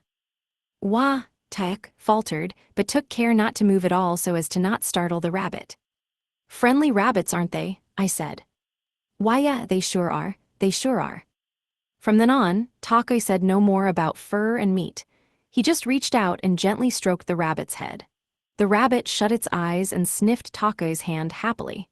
That surprised Take enough that he paused, but the rabbit tilted its head as if disappointed and started rubbing its head against his hand. Take furrowed his brows a little at the rabbit's attack, uncertain of what to do. Then Ichigo called out to him, with a bunch of rabbits in her arms. You Tak, you should, rub his back. Rabbits, really calm down when you do that. Yeah, you sure know a lot, Ichigo. Take followed Ichigo's advice and began gently stroking the rabbit's back. The rabbit sat obediently down and let itself get rubbed. Eventually, the hard frown faded from Take's face, replaced with a natural smile. Ladies and gentlemen, we got him. I felt myself grin a little. And by the way, the rabbits were of course being controlled by Micken and the others. They were using the original Dungeon's monster control function to control monsters spawned from a monster spawner. White rabbits, 500 DP. They had worked hard under the tutelage of Ikika to learn how to expertly make the rabbits act sweet and comforting. Adventurers often lived off hunting animals, which gave few opportunities for animals to warm up to them. The strong animals of a tamer partner were one thing, but a weak animal like a rabbit? No, they never had the chance to just sit and relax with each other. In other words, adventurers had no resistance whatsoever to cute little animals showing them love. It would calm them right now. Especially guys like Tak that scare people off with their tough looks. Honestly, it took a lot more time to get used to controlling the rabbits to be cute than it did to make the dungeon. But looking at Take's face told me that time was worth it. There was no longer any doubt in my mind. This was a battle we could win. We had taken down Tak. With a B ranker famous throughout the imperial capital like him on our side, we could get a flood of customers coming through here. Hell yeah, Misha, you gave us the best person we could ask for. But seriously, this is some good fur. They don't smell at all like wild animals either. They're like the pets of nobles or something, Tak said as he rubbed the rabbit's entire back, impressed. Yeah, I feel like normal rabbits are fatter or smell worse. Right, I get the feelin' that. Yeah, that someone's looking after them. Those are some nice instincts. Truly, a sharp mind befitting a B-rank adventurer. No point trying to hide what's obvious. I'll tell him what's going on here. Hiding the fact we made the dungeon itself, of course. I leaned over and muttered into Take's ears. The truth is, the person who found this dungeon, that is, Ichigo over here, has actually been coming here for a while. She likes to wash the rabbits, brush them, and so on. Oh yeah. She feels a connection with the rabbits, maybe because she's a rabbit beastkin. I have heard beastkin can feel connections to animals close to their kind, but, didn't expect Ichigo to be like that. Take nodded. Makes sense. That explains why she was acting so unnatural when we came inside the room. Yup, she told me she's actually camped in here several times already. And what's your goal? She wants to save the rabbits from being hunted. What's your thoughts on that, Talk? HRM? Talk looked sharply at Ichigo and her rabbits. He was observing her, and he had good instincts. I broke out into a cold sweat, worried that a real-deal B-rank adventurer might see through our plot. But then, he nodded. I think we can believe her. Ichigo loves these rabbits from the bottom of her heart, and I know how she feels. I know it well. If she wants to protect them, I'll do what I can to help. Ah, right. Having good instincts doesn't mean much when your heart's been stolen by cute rabbits. He was stroking a rabbit on his lap while we talked, after all. Still, Kegirl, when'd you hear all that from Ichigo? I met her before you showed up. I'm sure she felt more comfortable talking to me about it since we're both girls. Also, maybe she was worried that men wouldn't show rabbits any love. Yeah, I get that. He nodded with a bitter frown. He must have remembered how much he scared Ichigo a second ago. But there's gonna be problems. The second this place opens up to the public, there's gonna be ruffians coming to hunt the rabbits. No doubt about it, Talk said, and the rabbit on his lap perked up. Whoa there, my bad, didn't mean to leak out killing intent like that. I just imagined those punks and yeah. Takoi stroked the rabbit again. It nestled back down, calm again. I hear they're cowardly, but I guess they can sense killing intent. Yeah, small animals are sensitive to that kind of thing. Mice can actually sense death in the air and jump out of sinking ships, but this little guy's pretty brave. Take murmured while stroking the rabbit squatting in front of him. Incidentally, as far as we of the dungeon were concerned, people hunting the rabbits wasn't really a problem at all. After all, the white rabbits were ultimately just spawned monsters being controlled by Mikan and the others. We were brushing and washing them a little to make them look cleaner, but in the end they were still cheap white rabbits that ran us 5 DP each. They could be replaced an infinite amount of times as long as the people. Rabbits inside of them were safe. Seriously, thanks to the spawner, people could hunt them constantly, and it would be no skin off our back. Therefore, as long as there were a couple friendly adventurers that came here often, a little hunting wouldn't pose any problems. Though just to be safe, I did have pitfalls set up across the entire floor in case any rabbits died. They'd open the second a rabbit died, and it led down to a cold pond filled with icy water. They probably wouldn't die from the fall, but well. The only exit was to climb back up, so they'd probably freeze to death while wading in the shoulders-deep water. Escaping would be easy if they could fly, but nobody who could do that would be going out of their way to hunt rabbits. You couldn't say something to them. Well, most nobody in the imperial capital will hunt them if I put word out not to, but I know a lot of guys who won't be able to hold back if they see cute rabbits like these. Not to mention adventurers from outside, the capital might just wander in and do who knows what. Wow, I didn't even consider adventurers getting mind-broken by the cute rabbits and stealing them to take home. Stronger adventurers might actually manage to rabbit nap them. Okay, if someone starts taking a rabbit away, we'll have the rabbit flail like hell, make a dying noise at the stairs, and worst-case scenario, cut off the controls and make them play dead for as long as it takes. The rabbits here were free anyway, and without being directly controlled, they could only follow the simplest of orders. I heard that spawned monsters die in no time outside of dungeons anyway. If anyone tried stealing a rabbit here due to finding them so cute, they'd end up traumatized. Ahaha. Ichigo, could you come here for a second? Yes, what is it, Kegirl? Sorry, I told Tak, that you've camped here before. You said you wouldn't say anything? Ichigo started floundering suspiciously. That was supposed to be acting, but it seemed actually sincere to me, like she was nervous after having the conversation thrown her way. Ichigo, did you ever have any problems camping here? And no. It gets dark at night, and there's safe sources of water, so. And even without a sleeping bag, it's warm with all the rabbits snuggling against you, so. Whoa, this place has it all, huh? Tak reflexively tried standing up with excitement after hearing about rabbits snuggling against her at night. He didn't actually stand up, though. There was a rabbit on his lap. All right then, he continued. Let's camp here for tonight. We should investigate a bit further inside, but either way, we'll spend the night here as planned. I did say we may spend 2 nights here depending on the circumstances, so keep that in mind. Yeah, we're gonna be staying here 2 nights, no doubt about it. And by the way, there was nothing further inside the dungeon but a bunch of small rooms, one of which was the core room. The investigation ended quickly. This is, a lot safer of a dungeon than I thought. There might be something more to this than we think. Let's spend 2 nights here just to be safe. The pay's the same, but I think it's worth it. What about you two? It's fine with us, right, Ichigo? Yes, Tak, please oh please make friends with the rabbits. And yeah, Takashur was trembling with anticipation of spending more time with the cute all rabbits. Things were looking good for us. Though, to be clear, there definitely was more to the dungeon than he thought, and it was dangerous. After all, this was a DP earning spot we made to prepare for a dungeon battle. That night, I successfully split up from Take with the excuse that girls should sleep in different tents from boys. I then canceled my ultra transformation, went to the back of the dungeon, and teleported to the original dungeon, at which point an orange rabbit jumped into my arms. You okay, ma? You're heckin' amazing. The DP is just pouring in. Yeah, good to hear.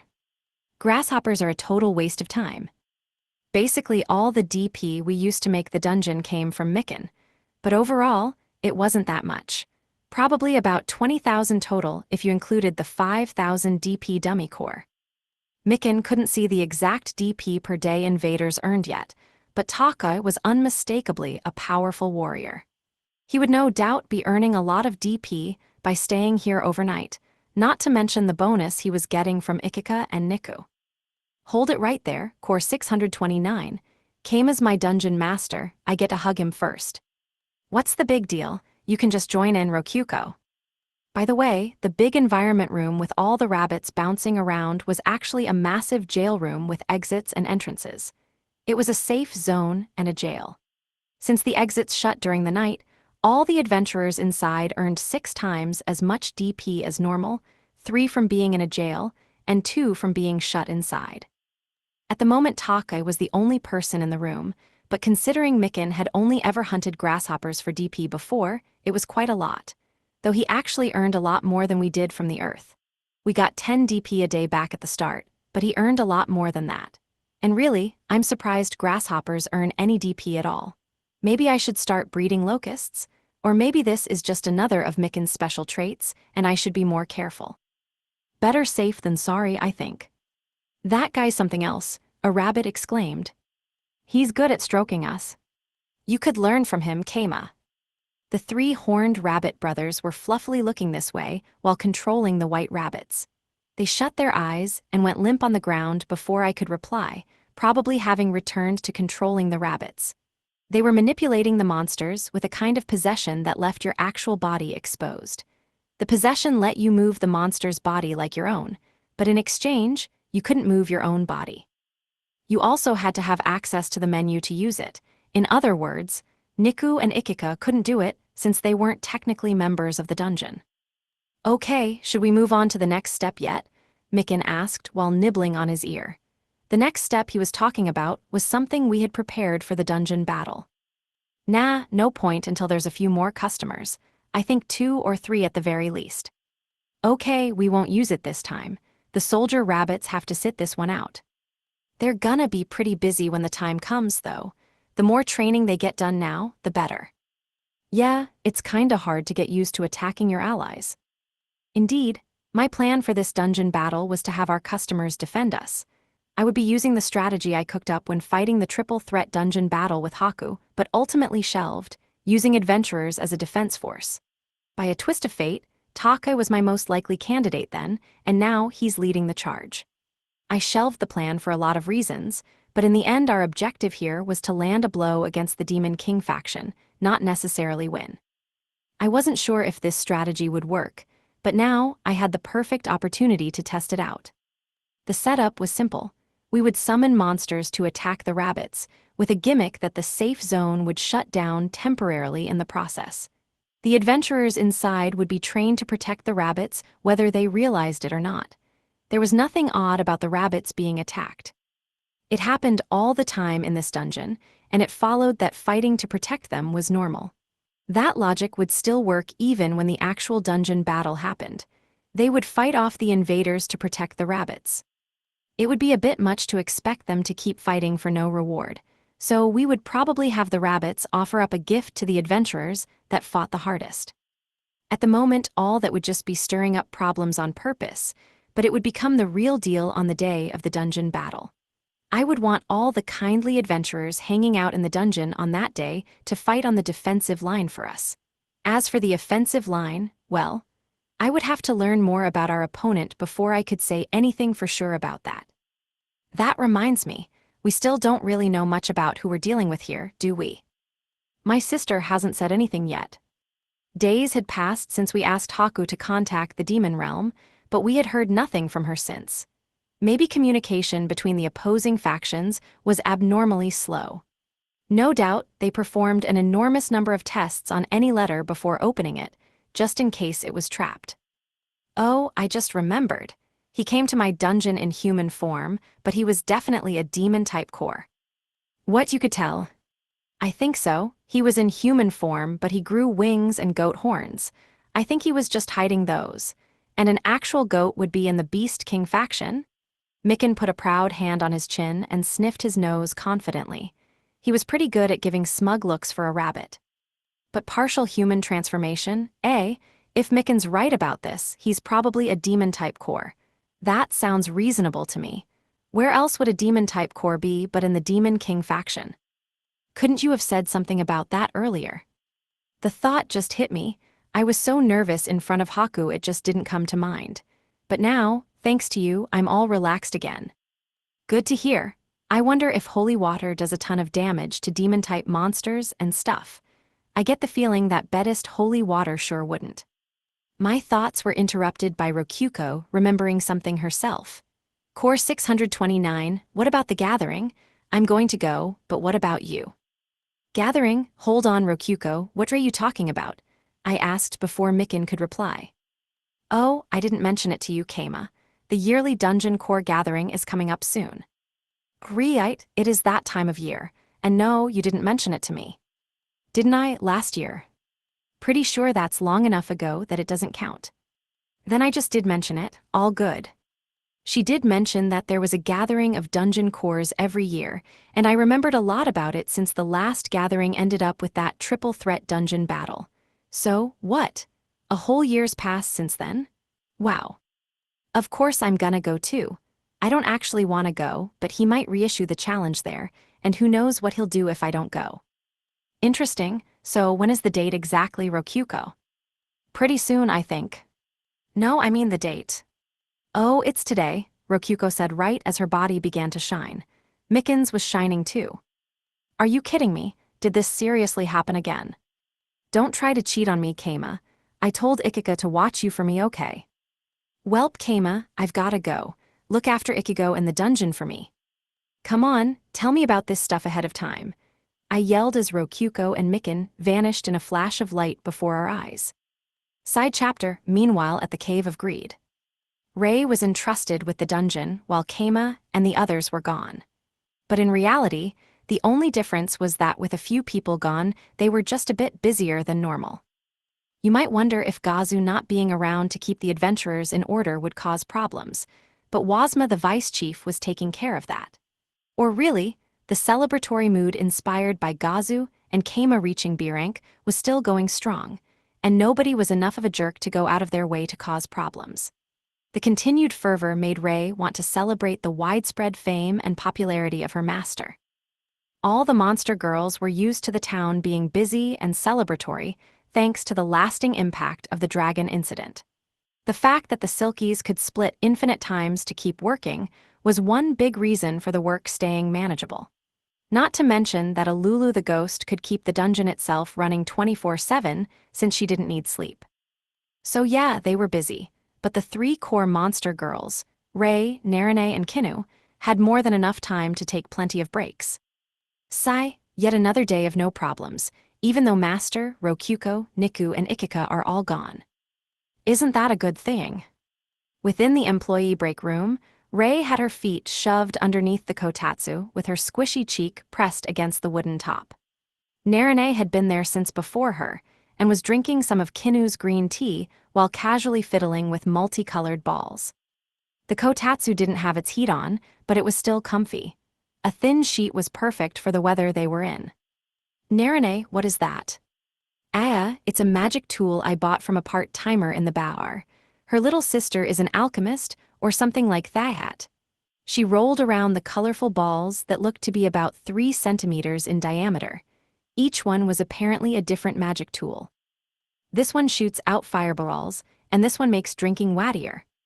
And this one, ooh goodness, it's shaking so much. That's for massages. Oh, this one's kind of amazing, it tastes sweet when you lick it. There sure are some genius alchemists all over the place. Interesting use of a magic tool, Rei thought, but she gave a disinterested reply in return. At most she thought about how they could probably sell it to the succubi in the church. Sieg, the adventurers are fine. The town is doing fine. Even the succubi in the church aren't causing problems. What's the problem? I'm making a lot of progress in my research. It's good that no problems are happening, but perhaps my issue is that without any problems to solve, there are no opportunities to show my true worth. What do you think, Kinu? Solving problems does leave a stronger impression, but I think the sign of true talent is not letting any problems happen in the first place. I think Master feels the same way, and that's why he's leaving you in charge. NGGGH, but I want to show off for Master. Yin and yang, light and darkness, Rei mumbled to herself.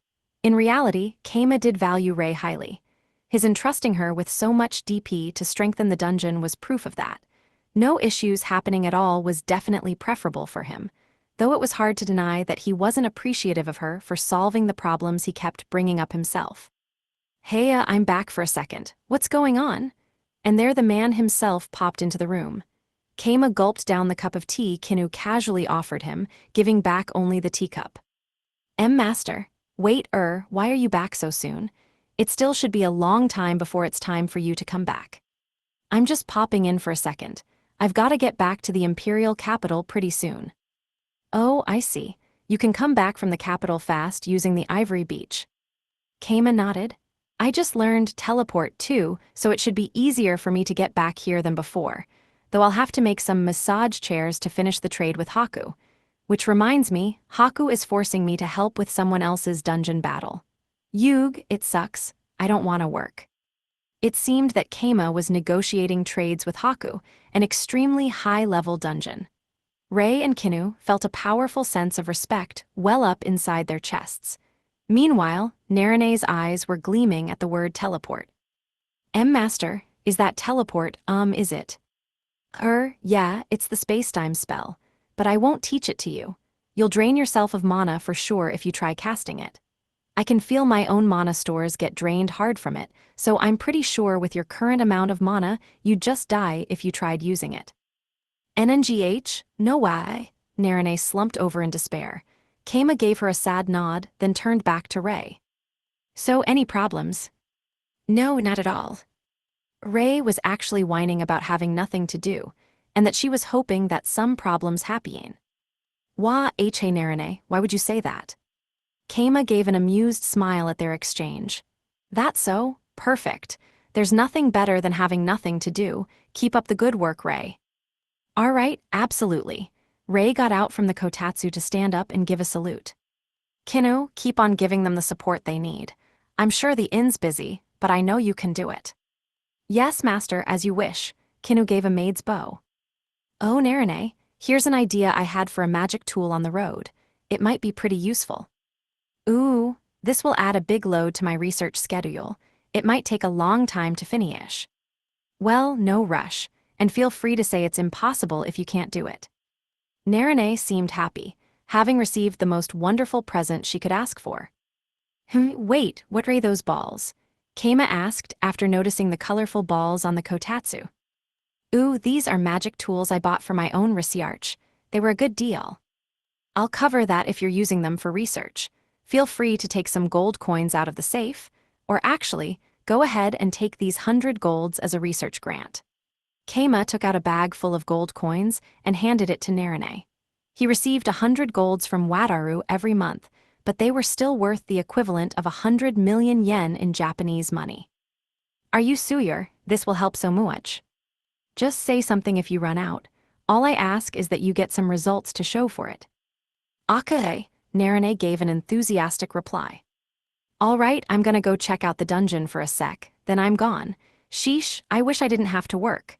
I'll go check up on the Silkies and Alulu too, Keima said before vanishing like the wind. Let's keep the dungeon problem-free, Kinu. You certainly are an innocent girl, Ray. Though, well, that's one of your good points. Heya, and now I'm the only one who's busy. I need to train to get my mana capacity up. Another month of spending all my money on mana podiums. Anyway, I'm off to my lab. Narine, do you want sandwiches for lunch, or maybe rice balls? Rice balls, or actually a sandwich please. Use whatever ingredients you want as long as it's hoot.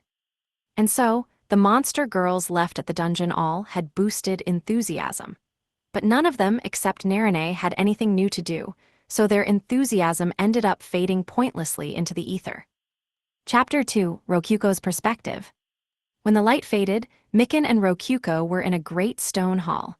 It was built regally with ornate carvings in the walls, like a high-class ballroom. This year's theme seemed to be about castles. But did there exist a ballroom massive enough for dragons to easily fly around, and was there a castle capable of containing it? Rokyuko hadn't seen one outside of this gathering spot, though perhaps she would find that a core had made one somewhere, if she looked hard enough. The participants of the gathering were as chaotic a bunch as ever. As far as Rokyuko could see, there were dragons, pegasi, unicorns, ogres, snakes, frogs, slugs, not to mention a bunch of other things either in human form or not. Still, Core 5, the Dragon King, managed to stick out despite the crowd. He was massive himself, and this time he was eating a chunk of meat almost as big as his body. What animal could produce meat the size of the Dragon King? In any case, Rokyuko decided to move to the corner as soon as possible to avoid any attention. Last gathering had been outside, but this time it was inside. What did that mean? Walls, and walls brought peace to Rokyuko's heart.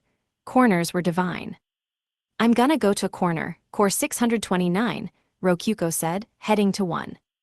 Oki, I've got friends, so I'm gonna go say hello. In contrast, Mikan went to go meet his friends, only to freeze after turning around. He went back to Rokyuko. Wait, I changed facty wounds? Mikan's ears slumped. Of all factions he had joined Haku's, the one known to have betrayed the dungeon cores. His former core friends probably wouldn't want to do anything with him. He instinctively stomped his feet. After a minute, he recovered. All right, Rokyuko, could you introduce me to the other cores in Haku's faction? Sorry, I don't really know any. Everyone in Haku's faction is keeping their allegiance a secret, so why don't you do the same? Just meet your friends like normal and don't say anything. That was certainly one way for him to meet his friends. However, wouldn't that basically make me a spy?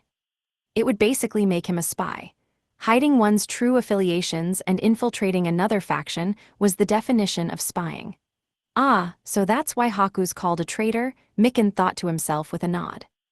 I can't do that to my friends, and I don't know which of them might be in Haku's faction too. It's scary. Very good point. That's my sister's devilish plotting for you, Rokyuko said with some proud nodding and a smile. Incidentally, Rokyuko standing out so much made it easier for the other cores to hide. Although it was indeed impossible to hide Rokyuko from the others, it took a cold heart for Haku to use even her cute little sister as a pawn in her political game. Within that coldness rested the key to breaking into the rankings top 10, or so Mikan concluded anyway. Why don't you just announce you're in Haku's faction too then, Mikan? You won't be a spy if you announce it first. Ooh, you're smart, Rokyuko. That's right. Our friendships won't crumble over some dumb faction politics. Probably. You don't seem convinced. Will you comfort me if they hate me? I'm not really confident I'd be good at that. Maybe you should give up. Gua, I don't feel so good about this. In reality, most of Mikan's friends were pretty timid. They'd shriek and run away in shock the second he mentioned being in the traitor faction. Not to mention, most of his friends were in the Beast King faction. He became their enemy the second he changed factions. It would be pretty hard for them to stay friends like that. I just have to explain. I'm sure they'll understand if I tell them what happened, I think. What will you do if you explain, and then they ask you to never talk to them again? Eek, Arokyuko, you're being mean. My tiny whittle heart is about to burst. Well, what's done is done. I'm gonna go to the corner. You should go see your friends. Oh, okay. Mikan hopped away from Rokyuko. As she watched him from afar, Core 112, Itetsu came sliding over. Hey, Rokyuko, been a while. What are you looking at? Oh, hi there, Core 112. It's nothing really, just that over there. NMM, the rabbit, huh? Core 629, you friends or something? Kinda, a lot's happened. Mikan was talking to his friends, a squirrel about as tall as a child and a normal old cat. They both gave shocked expressions, although it was hard to tell since they were animals, after he said something, and after a second they quietly walked away from him. Mikan walked back to Rokyuko, looking depressed. It didn't go so well. My sympathy. I dunno what fucking happened, but cheer up, huh? Right, wait, Dungeon Core number 112. I'll cheer up, don't kill me please. Core 629, you're talking weird. Gahaha, I dunno what happened, but anything's fine if you've got guts. Itetsu said while rubbing Mikan's head with his tail. It was a bit heavy, but Mikan seemed to like it. Alright, thanks a ton. Yeah, alright, I'm off to pay respects to Dungeon Core number 5. See ya later, Rokyuko. Laters. Rokyuko gave a lazy wave goodbye as Itetsu stomped off. Mikan turned stiffly to Rokyuko, his fear not having faded yet. Why did Dungeon Core number 112 come over here? And you both seemed so friendly. Well, I mean, this is a gathering of cores, remember? That's not what I'm talking about. Why was he hanging out with you like your old friends? Didn't you have a dungeon battle? He was probably just passing by. Besides, what does the dungeon battle have to do with anything? Rokyuko asked with a tilt of her head. I'm friends with Core 112's dungeon master, and came as friends with Core 112, so yeah, he and I are friends too. Wow, but why? Are you saying dungeon battles lead to friendships? Probably not, no. Rokyuko envisioned the three idiots from the triple threat match. That was a dungeon battle, but she definitely wasn't their friend. She would rather be friends with her self-proclaimed rival Core 666. Anyway, I'll go see my friends who aren't from the Beast King faction. I don't want to let Dungeon Core number 112's encouragement go to waste. Bye-bye, I'm actually going to the corner this time, Rokyuko said before watching Mikan hop away again. His friend this time was a roper, a tentacle monster thing.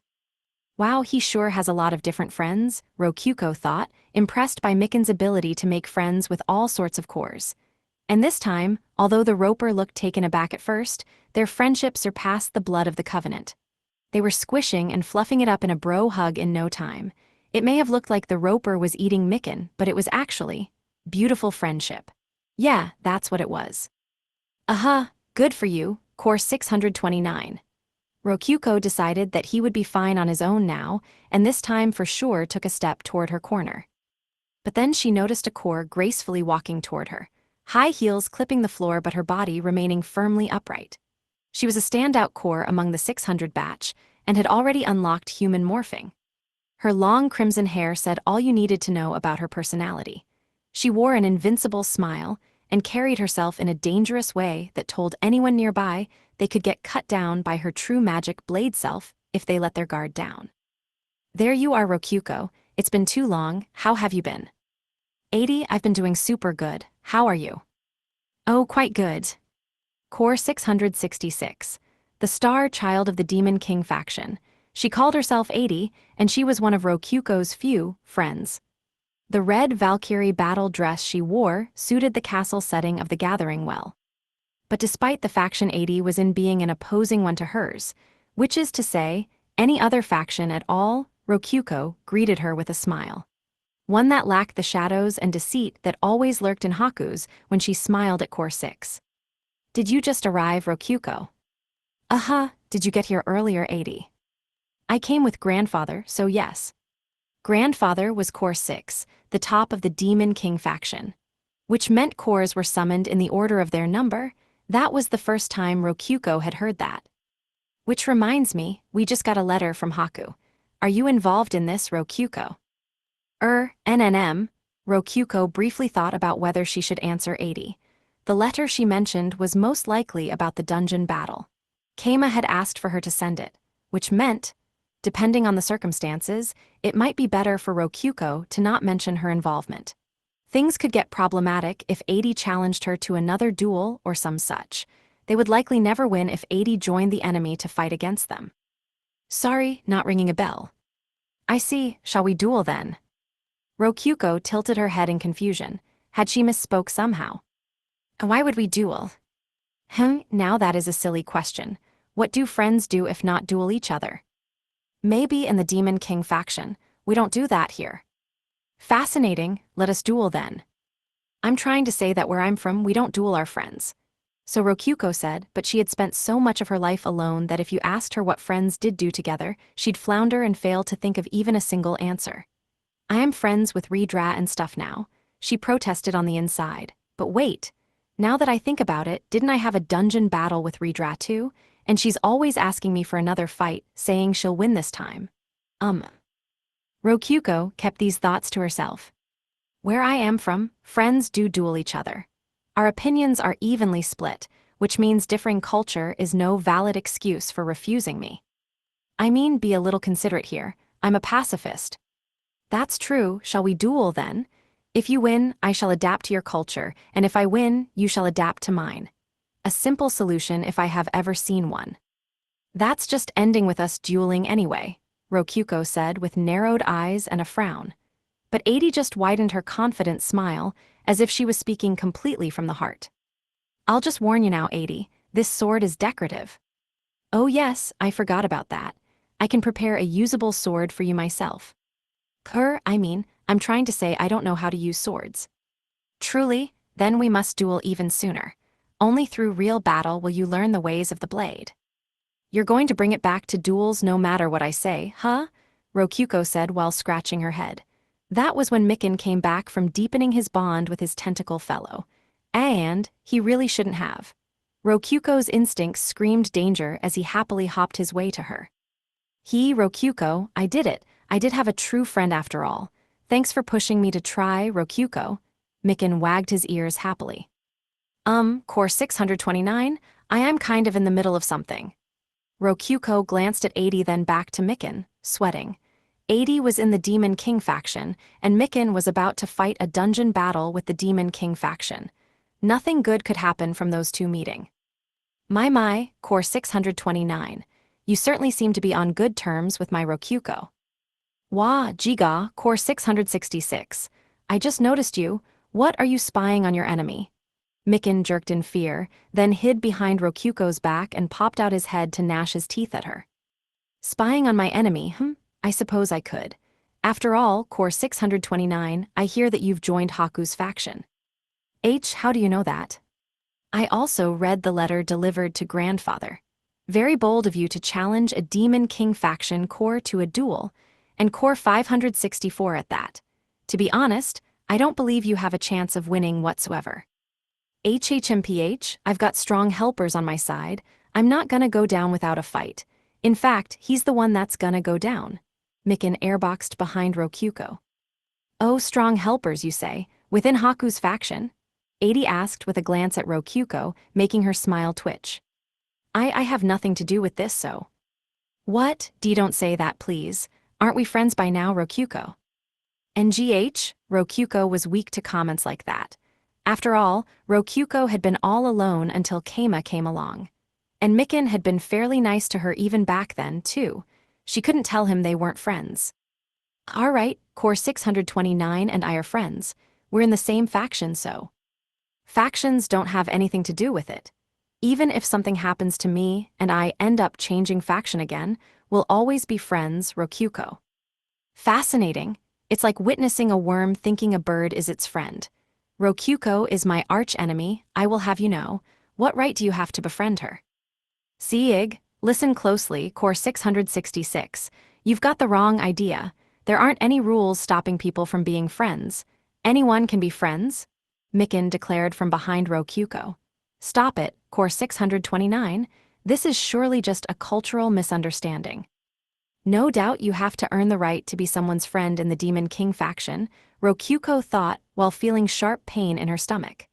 Did having friends always hurt so much? I see. Very well then, Core 629. I shall challenge you to a duel. My schedule's full already. I need to focus on my upcoming dungeon battle. Sorry, it's really too bad. A real shame, Mikan said while averting eye contact. It was clear as day he was just using that as an excuse and would never agree to a duel if he could help it. A full schedule? Core 564, I suppose. That won't be an issue. I shall lend you a hand as well so that we can hurry and get Core 564 out of the way. Once we have mopped the floor with him, I shall challenge you to a duel. What? Rokyuko and Mikan both rapidly blinked in confusion. What had 80 just said? It is not so complicated. I shall challenge you to a duel once we have mopped the floor with Core 564. That's not what I'm talking about. Well, it kinda is, but I mean, you're going to help. Oh yes, your goal is to crush Core 564. No, I shall help. They hadn't misheard. 80 repeated herself clearly, with no room for misunderstandings. Nah, but why? He's part of your own faction. It is quite simple, really. Haku described the details of the event in her letter, and Grandfather, of course, replied that he had no need for a fool that would mistake the faction with which he was picking a fight. I am perfectly free to crush him with my own two hands. Wyatt. To be fair, that was actually reasonable of them. It was true that Mikan's dungeon was in a suspicious location, but picking fights with a faction unopposed to your own was not acceptable. That alone would be worthy of punishment, but in this case, the one he picked a fight with actually did end up joining the opposition. Not to mention, this meant that Core 564 had given a false report when he said he had picked a fight with a core from Haku's faction. Even if he hadn't done so intentionally, and even though Mikan had in fact switched over, it didn't even need to be said that it served as the final straw for Core 6. It was decided right before the gathering that Core 564 would only be forgiven if he destroyed Core 629 or put him under his control. I suppose he is getting informed of this now. Mikan let out a tiny squeak. Put in another way, she was saying Core 564 would be going all out to kill him. He would need all the help he could get. But at the same time, he didn't have the authority to ask for help from 80, a member of a rival faction. Could you talk to Haku about it? I could, but I imagine Grandfather will say something himself, so consider it done. So why do you want to help me anyway, Core 666? I couldn't tell from all that why you'd want to. Oh, my reasoning is simple. 80 continued with a giggle. This is my opportunity to beat down Core 564 and crush him with impunity. Fighting a 500 batch core will be quite exhilarating, I'm sure. Both Mikan and Rokyuko believed her completely, since her reasoning was nothing if not emblematic of the bloodthirsty Demon King faction. 80 was a battle junkie that wanted all the fights she could get with strong opponents. Not to mention, you are receiving help from none other than my archenemy Rokyuko. I would like to experience fighting by her side as well, just for the fun of it. Ah, right, she saw through me. Rokyuko averted her eyes. Hash came as perspective. When Rokyuko got back, she casually told me that 80 had joined the fight on our side. She'll be coming to visit tomorrow, I'm pretty sure. Alrighty then. Can't say I expected 80 from the Demon King faction to be joining us. There's a lot of things I can't do freely with her around. Though, I guess I was hiding most of my trump cards from Haku in the first place. This shouldn't change much, except my understanding that this was a proxy war between the Demon King faction and Haku's faction. That's the thing. It was settled like super fast. So much so that Core 8, oh, that's the Beast King, head of the Beast King faction and number 10 in the DP rankings, actually bowed his head to Haku and asked her to take care of Core 629. It caused a big fuss. Huh, the Beast King's faction is the one Mikan used to belong to, right? I can't believe Dungeon Core number 8 would bow his head to me like that. I was so moved. Mikan wiggled his orange fluff tail out of happiness. So fluffy. Now this is interesting. The top of an organization bowed his head for an underling that had to split. Not a bad move, it cost him nothing but will have earned him a lot of loyalty.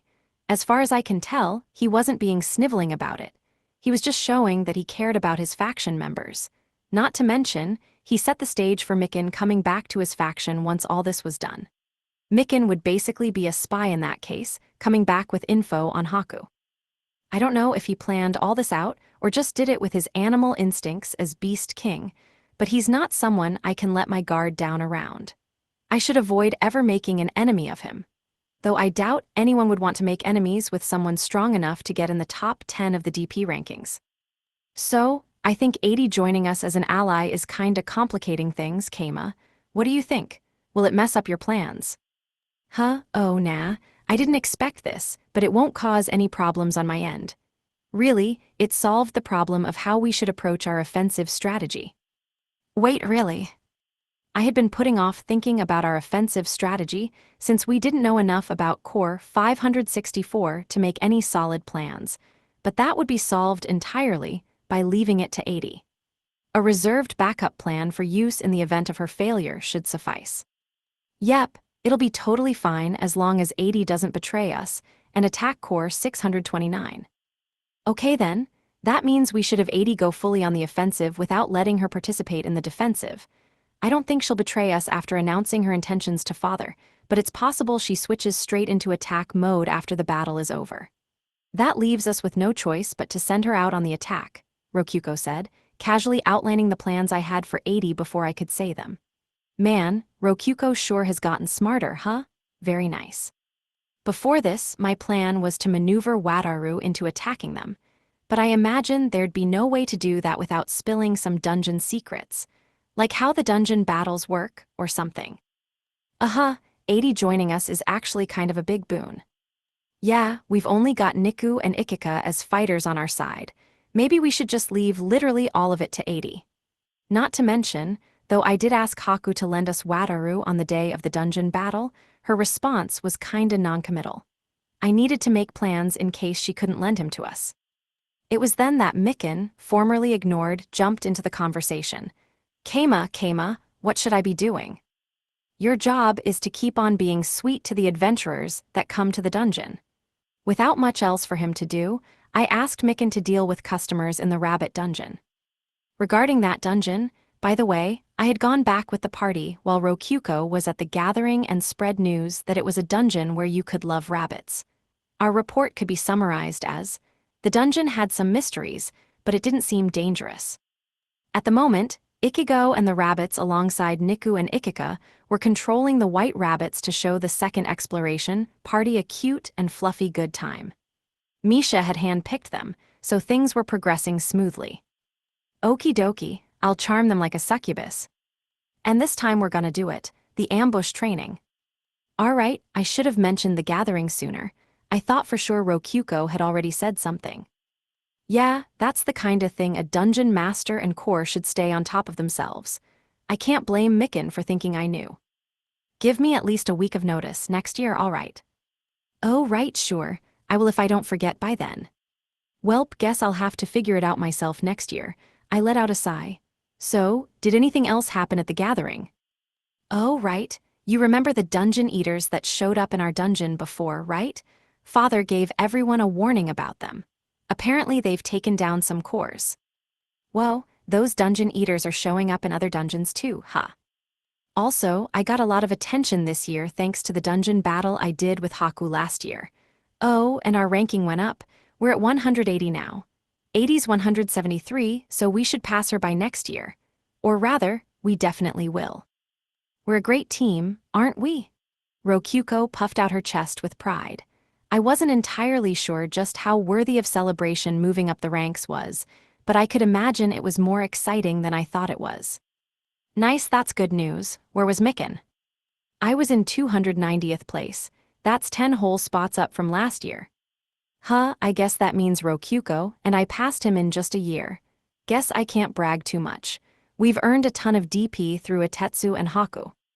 What rank did Core 564 get? I asked. Rank 167. I checked his DP and saw he had millions. Seems like he's gonna be one tough cookie. I wouldn't expect anything less from a 500 batch core in the Demon King faction. But Core 6 has basically given him a death sentence, and 80 taunted the heck out of him. Like, a ton. He got so mad his human morphing broke apart, and he went back to his Baphomet form. Oh, Baphomet, huh? Now that's good to know. We can make more specialized plans now that we know his true identity. But what was a Baphomet again? Pretty sure it's a goat-headed demon. I wonder what its weak points are. Can't think of any right now. Maybe Haku or even 80 has an idea. Also, did you manage to get any special victory conditions? Nope. Whoever touches the other's core first wins, though 80 was saying she might slip and crush his by accident. Yeah, that seems like an 80 move. Either way, it's basically a 3-on-1 now. I'm starting to feel kinda bad for Core 564, though it's technically balanced with 3 600 batch cores against a 500 batch core. True, there's about a 100-year gap between each batch of 100 cores or so. It's hard to say whether that makes this 3-on-1 balanced, though, and I guess having a dungeon master or not changes things further. The idiot trio from the triple threat match was considered one team just because they didn't have a dungeon master, after all, and they were all part of the 600 batch. Guess I should ask 80 if Core 564 has a dungeon master or not. 80 probably knows. Core 6 likes her more than anyone else in the Demon King faction, I think. Yeah, I'm sure 80's gonna have a ton of good info for us. I'll focus on the defensive line until she gets here. Haku called me over. Her business was, put simply, informing me that she couldn't lend me Wataru. Did something happen? There's some trouble brewing in the country of Dade. I'm afraid I must send him there. Prior to this, we had planned for her to send Wataru my way on the day of the dungeon battle.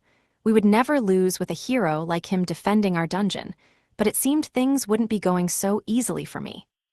I predict that this is something that only Wataru can handle, Haku said, before explaining that to survive the trouble in Dade and emerge unscathed one would need ultra good fortune at all times. I had no idea how bad things were over there, but if borrowing Wataru wasn't an option, I just had to face the facts. Can I borrow some other firepower then? Well, we can discuss that, but I do not truly have much to offer you. That's so, I would think that. They're my direct subordinates. Ah, right. If Haku lent a direct subordinate, then that would be her directly interfering with the dungeon battle.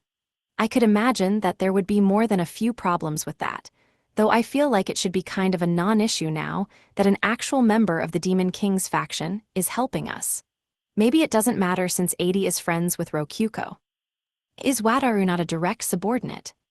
He's not one of my monsters, so no. Ah, that's what she meant. In that case, could you lend the Knight's Order or some such? But of course, that's the plan, she replied. There would be no problem at all with her lending me the human platoons of the Knight's Order with no monsters mixed in.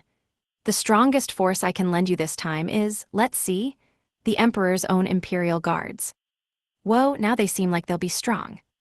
As they are the personal guards of the Imperial family, I will have to send one of the Emperor's family along with them. Oh, the Imperial family, huh? Emi Mephi should suffice for this. We could claim we are sending her to investigate the new dungeon, but I would prefer a more significant and noble goal for a member of the Imperial family to be heading to the dungeon. Do you have any ideas? Haku asked with a smile. All right, I get it. She's telling me to do something entertaining for her.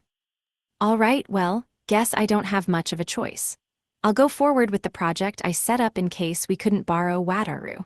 We have to basically gamble on it going well, but it should give you the noble goal you're looking for. Oh my, so you did have a plan after all. I wonder what this project of yours is. The ideal way to get a bunch of people in one place. If I were to give it a name, well, how about Project Strawberry? The project, which one day would become a legend, began on that day. I went back to Miken's dungeon and immediately called Ichigo to the back. Why you wanted to see me? Ichigo cowered and trembled as she stood before me, Miken, and Rokyuko. Her rabbit ears were limp, but still, I tossed her a question. Ichigo, are you prepared to do anything for this dungeon? Biwa, oh of course. Despite biting her tongue at the end, her resolve was fast and true. That was exactly the kind of response I wanted to hear. All right then, Project Strawberry begins now. Ichigo, you're gonna be the star of this project. Wah, project? Star? Ichigo blinked in surprise with a question mark popping over her head. She wasn't following, but her fate was already sealed. Go, Ichigo. The fate of our dungeon rests on you. Good luck, I believe in you. Miken and Rokyuko were thorough in their fervent support, confusing Ichigo further. What do I actually need to do? Well, Ichigo, we want you to, Miken glanced at me, so I answered for him. We want you to become an idol. And idol? Yep, an idol. Idols, they were women beloved by many and naturals at getting others to fall for them. Some were singers, some were dancers, some were models. Some had more standard jobs, while others were reporters and voice actors. Though in this world they were more like popular fighters in arenas, popular theater actors, or like popes and members of the imperial families. That sounds amazing. See, could I really become one of them? You can, and you know what? You will. I gave a meaningful grin. The world I'm from, or rather, Japan, was filled to the brim with idols. I was born in what some call the Warring Idols period. Warring Idols. They fought each day, honing their skills and overcoming rivalries in never-ending bloodbaths. And me, I know all about their idol techniques. Indeed, this was the classic cheat skill of simply remembering stuff from your former world. It was basically cultural warfare. Our goal will be to hold a concert 1 month from now, a live show. A member of the Lavirio imperial family will be invited. EX. Indeed, the imperial princess Emimefi would be visiting the rabbit dungeon to both investigate it and attend an idol concert. That was the crux of my plan. All things said and done, though, I didn't mind if the concert failed. Investigating the dungeon would be more than enough to justify Emimefi's presence. All I wanted to do was use the opportunity to get as many people here as possible and profit off it. You said you'd do anything for the dungeon, right? Good luck, Ichigo. I did say that, I did, but I'll do my best. From now on, you can call me producer. All right, producer. Oh, and Miken, prepare some backup dancer rabbits for her. Rogier. And so Ichigo took her first step toward idolhood.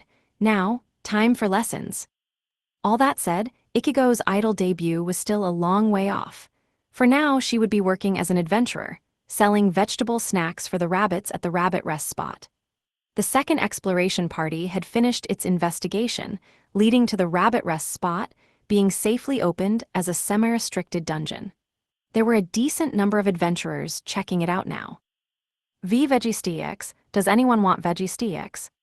Of course, this was also serving as training for her to get used to talking in front of people while overcoming her embarrassment. It was killing 2 birds with 1 stone. As for the adventurers, our customers. NGGGH, they're so friggin' cute. Yeah, paradise was right under our noses all along. A fluffy paradise. Man oh man, I never would have thought that rabbits were this amazing. I'm never gonna eat rabbit meat again. Idiot, these rabbits are nothing like normal rabbits. Just look at how clean and fluffy their fur is. Oh man, you guys wanna eat some veggie snacks from my hands. They were all head over heels for the rabbits. They cared more about cute fluffiness than cute girls, which helped Ichigo do her work without much issue. Ichigo, could I get some veggie sticks? See, certainly, 6 coppers per cup, thank you for your business. And the veggie sticks for the rabbits were selling very well. I wanted to believe that some of those sales had to do with Ichigo's own charm and allure. Wait, 6 coppers for that little. Isn't this kinda expensive? Shut it, idiot. The rabbits'll eat it right out of your hands, you know? They'll even sit on your lap, think about it. Man, that's cheap. Also, all the profit from these snacks is planned to go to funding systems to protect the rabbits. Oh, and we'll buy back empty cups for 1 copper, so. So it's practically just 5 coppers a cup, huh? I'll take 3 then. Not to mention, the rabbits loved the vegetable sticks Ichigo sold. That was important since they didn't seem to eat much of the vegetables the adventurers brought in themselves. Rumor was they had something like catnip for rabbits in them, and that the 5 copper price had something to do with it. The sticks sold like nothing else. To spill the beans, those controlling the rabbits determined from the special cups which vegetables were sold by Ichigo and ate only those. The rabbits didn't have room in their stomachs for any other vegetables, so outside of particularly hungry rabbits, those controlled by Ichigo, they didn't even bother looking at them. Ichigo retrieved and reused the sold cups. Thanks to the 1 copper payment, so far there was a 100% rate of people returning cups. We could think of some special countermeasures if people tried putting brought-in vegetables into the cups. The rabbits weren't wild after all. They were intelligent and doing as they were told. So yeah, the business had a shady side to it, but nobody was suffering for it. Really, there was a lot of goodwill involved. And it was important for Ichigo's training, too. 1 stick cup. Oh, Rinu, thanks again. The strong adventurers that loved cute things talk had been speaking of appeared in the rabbit rest spot in no time at all. Rinu, an intimidating-looking woman, was one such adventurer. Once she got a cup of stick vegetables from Ichigo, she immediately began feeding the white rabbit on her shoulder. Hey, so friggin' cute. This place is just too good. Rinu, watching the rabbit munch happily on the vegetables, melted in such a joyous expression it was hard to imagine she was the same person that marched down the dungeon steps with an almost demonic glare. Wow, you're Rinu, right? I didn't know you liked it here too, a passing female adventurer said. Of friggin' course I do, this place is something else. Fluffy. Rinu gently rubbed her cheek against the rabbit on her shoulder. The rabbit didn't mind that at all, and in fact rubbed its own fluffy body back against her.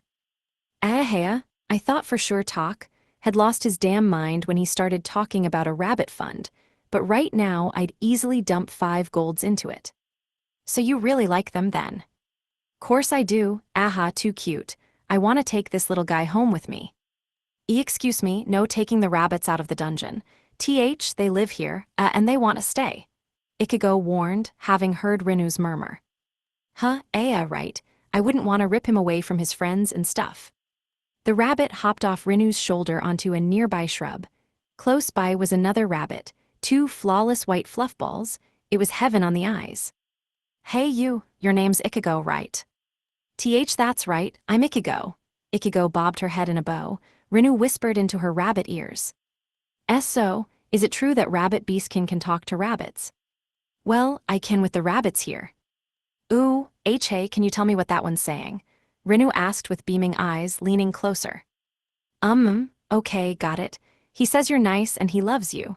He wants you to rub him more, and he doesn't mind if you rub his belly a bit. Oh, and right now he's really full, she said, and the rabbit showed his belly as if to back her up. It looked a little swollen from all the food. Ooh, for real, I can rub his belly. Ahahaya, whoa, this is legit. So cute, ahaya, so cute. So cute. Rinu immediately started her belly rubbing. Nobody could blame her vocabulary for crumbling to nothing. Seriously, nobody could. When you well and truly believed something was cute, you lost the ability to say any other word. I've never seen Rinu like this. Rabbits are something else, said an adventurer who knew Rinu, shocked by how different she was from normal. Normally, Rinu was sharp and hard, more manly than even most men. Seriously. Rabbits certainly are cute. I just want to live here already. There were a surprising amount of adventurers who said the same thing as Rinu. That just went to show how in love they were with the rabbits. Maybe you should just build a town here, Ichigo suggested. Nah, it'd be a bit much to build a town in a dungeon with nothing but rabbits. It's good for camping, or well, There's enough people camping, there's basically a base of camps, but... Rinu trailed off, thinking over Ichigo's joke with a serious expression. Rinu, was talking about how convenient it'd be if there were food stands here. That was an idea that Kegurl Kama had guided Tak toward. There was Ichigo selling vegetable sticks, but there wasn't any food marketed for adventurers.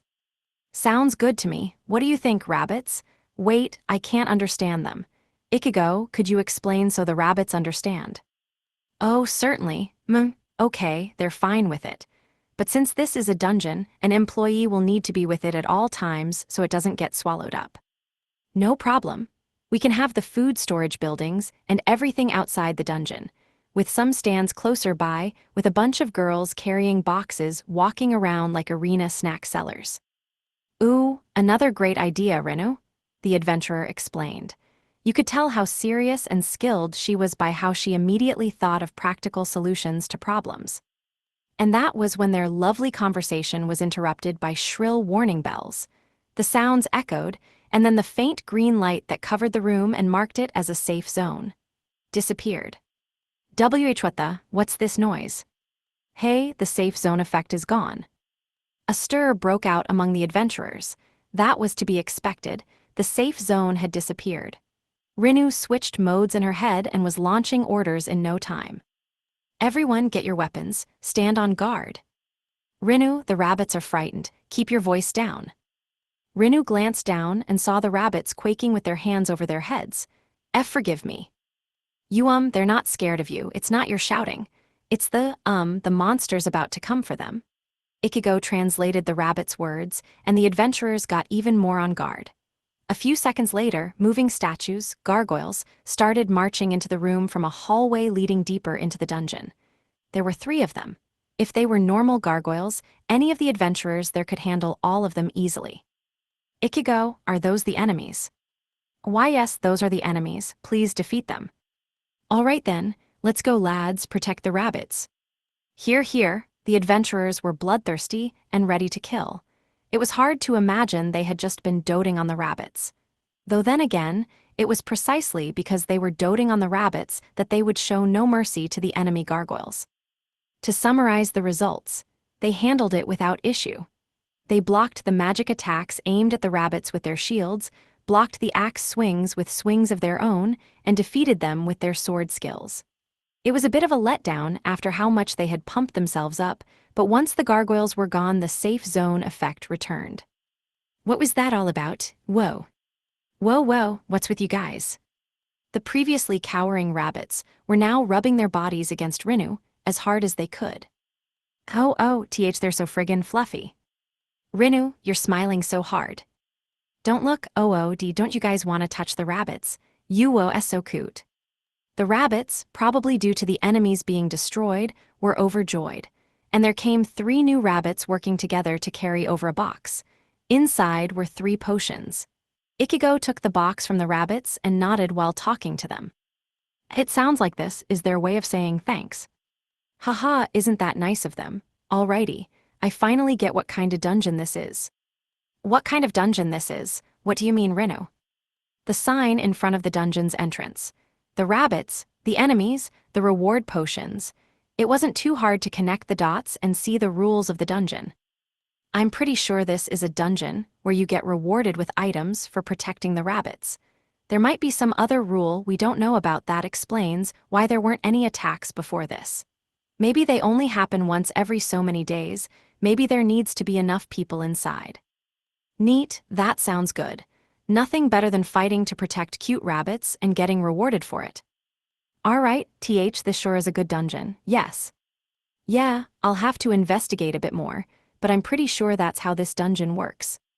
Ichigo beamed a smile and nodded hard at Rinu's conclusions. Some distance away from the rabbit rest spot was the rabbit paradise. Today Ichigo was having a dance lesson there. She moved on her feet with fancy footwork to match the beat of my clapping. 1 2 1 2, I said. 1 2 1 2, she shouted back. As one would expect from a war rabbit, she was skilled at that kind of bouncing movement and learned the dance in no time.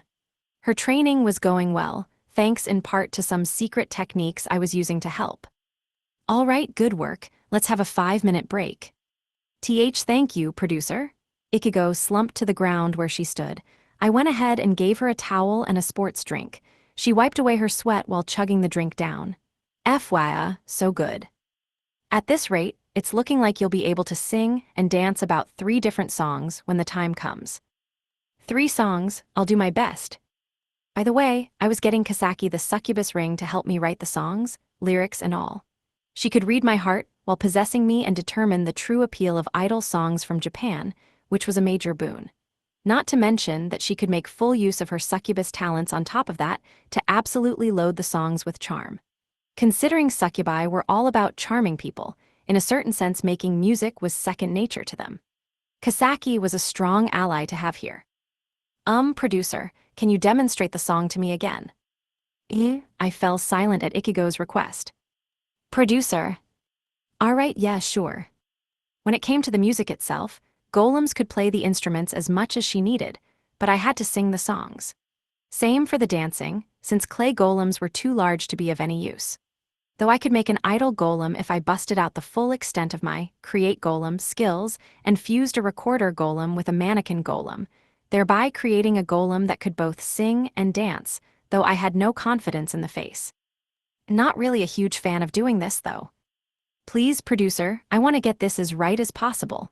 Ichigo looked straight at me with wide, honest eyes. All right, all right. I went ahead and called forth her teacher, Kasaki, but Kasaki had no body. How did I do that then? Indeed, through possession. I gave her permission to possess me. And thus returned Sakuma. Okay, time for more lessons, girlfriend. Kasaki took control of my body, moving my limbs and mouth without any input from me. Kaya Sakuma. Let's make you into a wonderful idol. Hip hip hooray. Hip hip hooray. And so, the succubus charmed the absolute hell out of Ichigo. That was the secret technique I hinted at earlier. She listened to everything I said while in a charmed state. And since she studied in an absurd frenzy while charmed, she learned unnaturally fast. Ichigo was about as smart as you probably thought she was, which is to say not at all, but thanks to charm, she was learning the songs that I, Kasaki, made without any issue at all. Succubi could even alter memories with the power of charm. Teaching a song was easy, of course. We could even force the knowledge of how to do the dance into her mind, all the way down to when and how to smile. Considering succubi instinctively knew exactly how to maximize cuteness, well, they were probably the best idol trainers you could ask for. Why don't I just be the idol? Hell no, it isn't my dungeon battle this time. But seriously, if I didn't have to lend my body for this, it would be an entirely different story. Seriously, she needs to possess me to help Ichigo unlock her full potential. She needs my talent to teach the golems songs. She needs me since I'm about the same height as Ichigo and will be the best.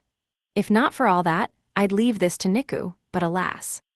I will now sing the song. Listen please, this one's a loving rabbit's always straightforward. Kaya Sakuma producer. Kasaki the succubus ring moved my body and made me dance while singing a cute song. I want these feelings to reach you. You. I'm a rabbit in love. A rabbit.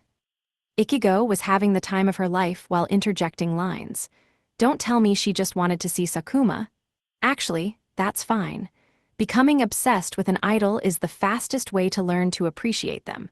In other words, Ichigo is studying idols intensely right now with all her body and soul. Producer, take my hand. Tada, I said with a smile. And so wonderful. Well, that's that then. Next up is Ichigo once she wipes up that nosebleed. Go forth, rabbit girl. Your experienced teacher Sakuma will be watching. Preparations for both the dungeon battle and the idol concert were going smoothly. And then course 666, 80, finally arrived at our dungeon. I have arrived. Treat me as a guest of honor, she said with her flat chest puffed out smugly.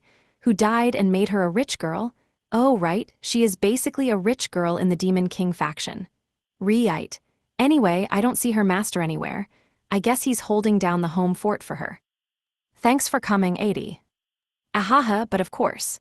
Good to see you again, Rokyuko. Although, why is this not the dungeon whose location core 564 revealed after some interrogation? Apparently, 80 had first gone to Miken's original dungeon, which was presently an empty shell with nobody in it.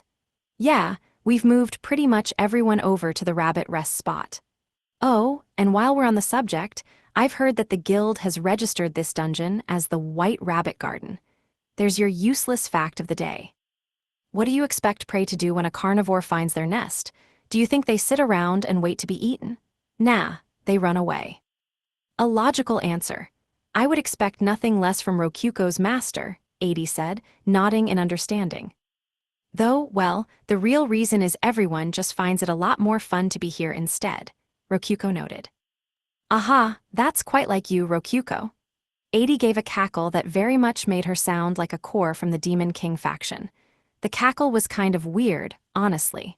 It was right in the middle between being pure evil and being kinda girlish, with no way of telling which it really was.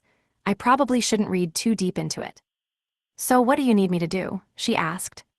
Well, for now, could I ask you to tell us about Core 564? I hear he's a demon-type core. A Baphomet, to be precise. I've never been given a simpler job. I shall tell you all that I or anyone else knows about Core 564. Now that's what I like to hear. And so, 80 went ahead and indeed told me everything she knew about Core 564. Here are the details. He can morph into human form. His true form is a Baphomet, a demon-type monster. Despite being a demon, he can't disappear into shadows or hide within them. He is a physical being that is thus vulnerable to physical attacks. He has strengthened his body to some degree, and Miken would undoubtedly lose in a one-on-one fight. Rokuko might be able to last longer. Actually, no, I take that back. It would be hard even for me, 80, to beat him in a one-on-one fight. Give me your assistance.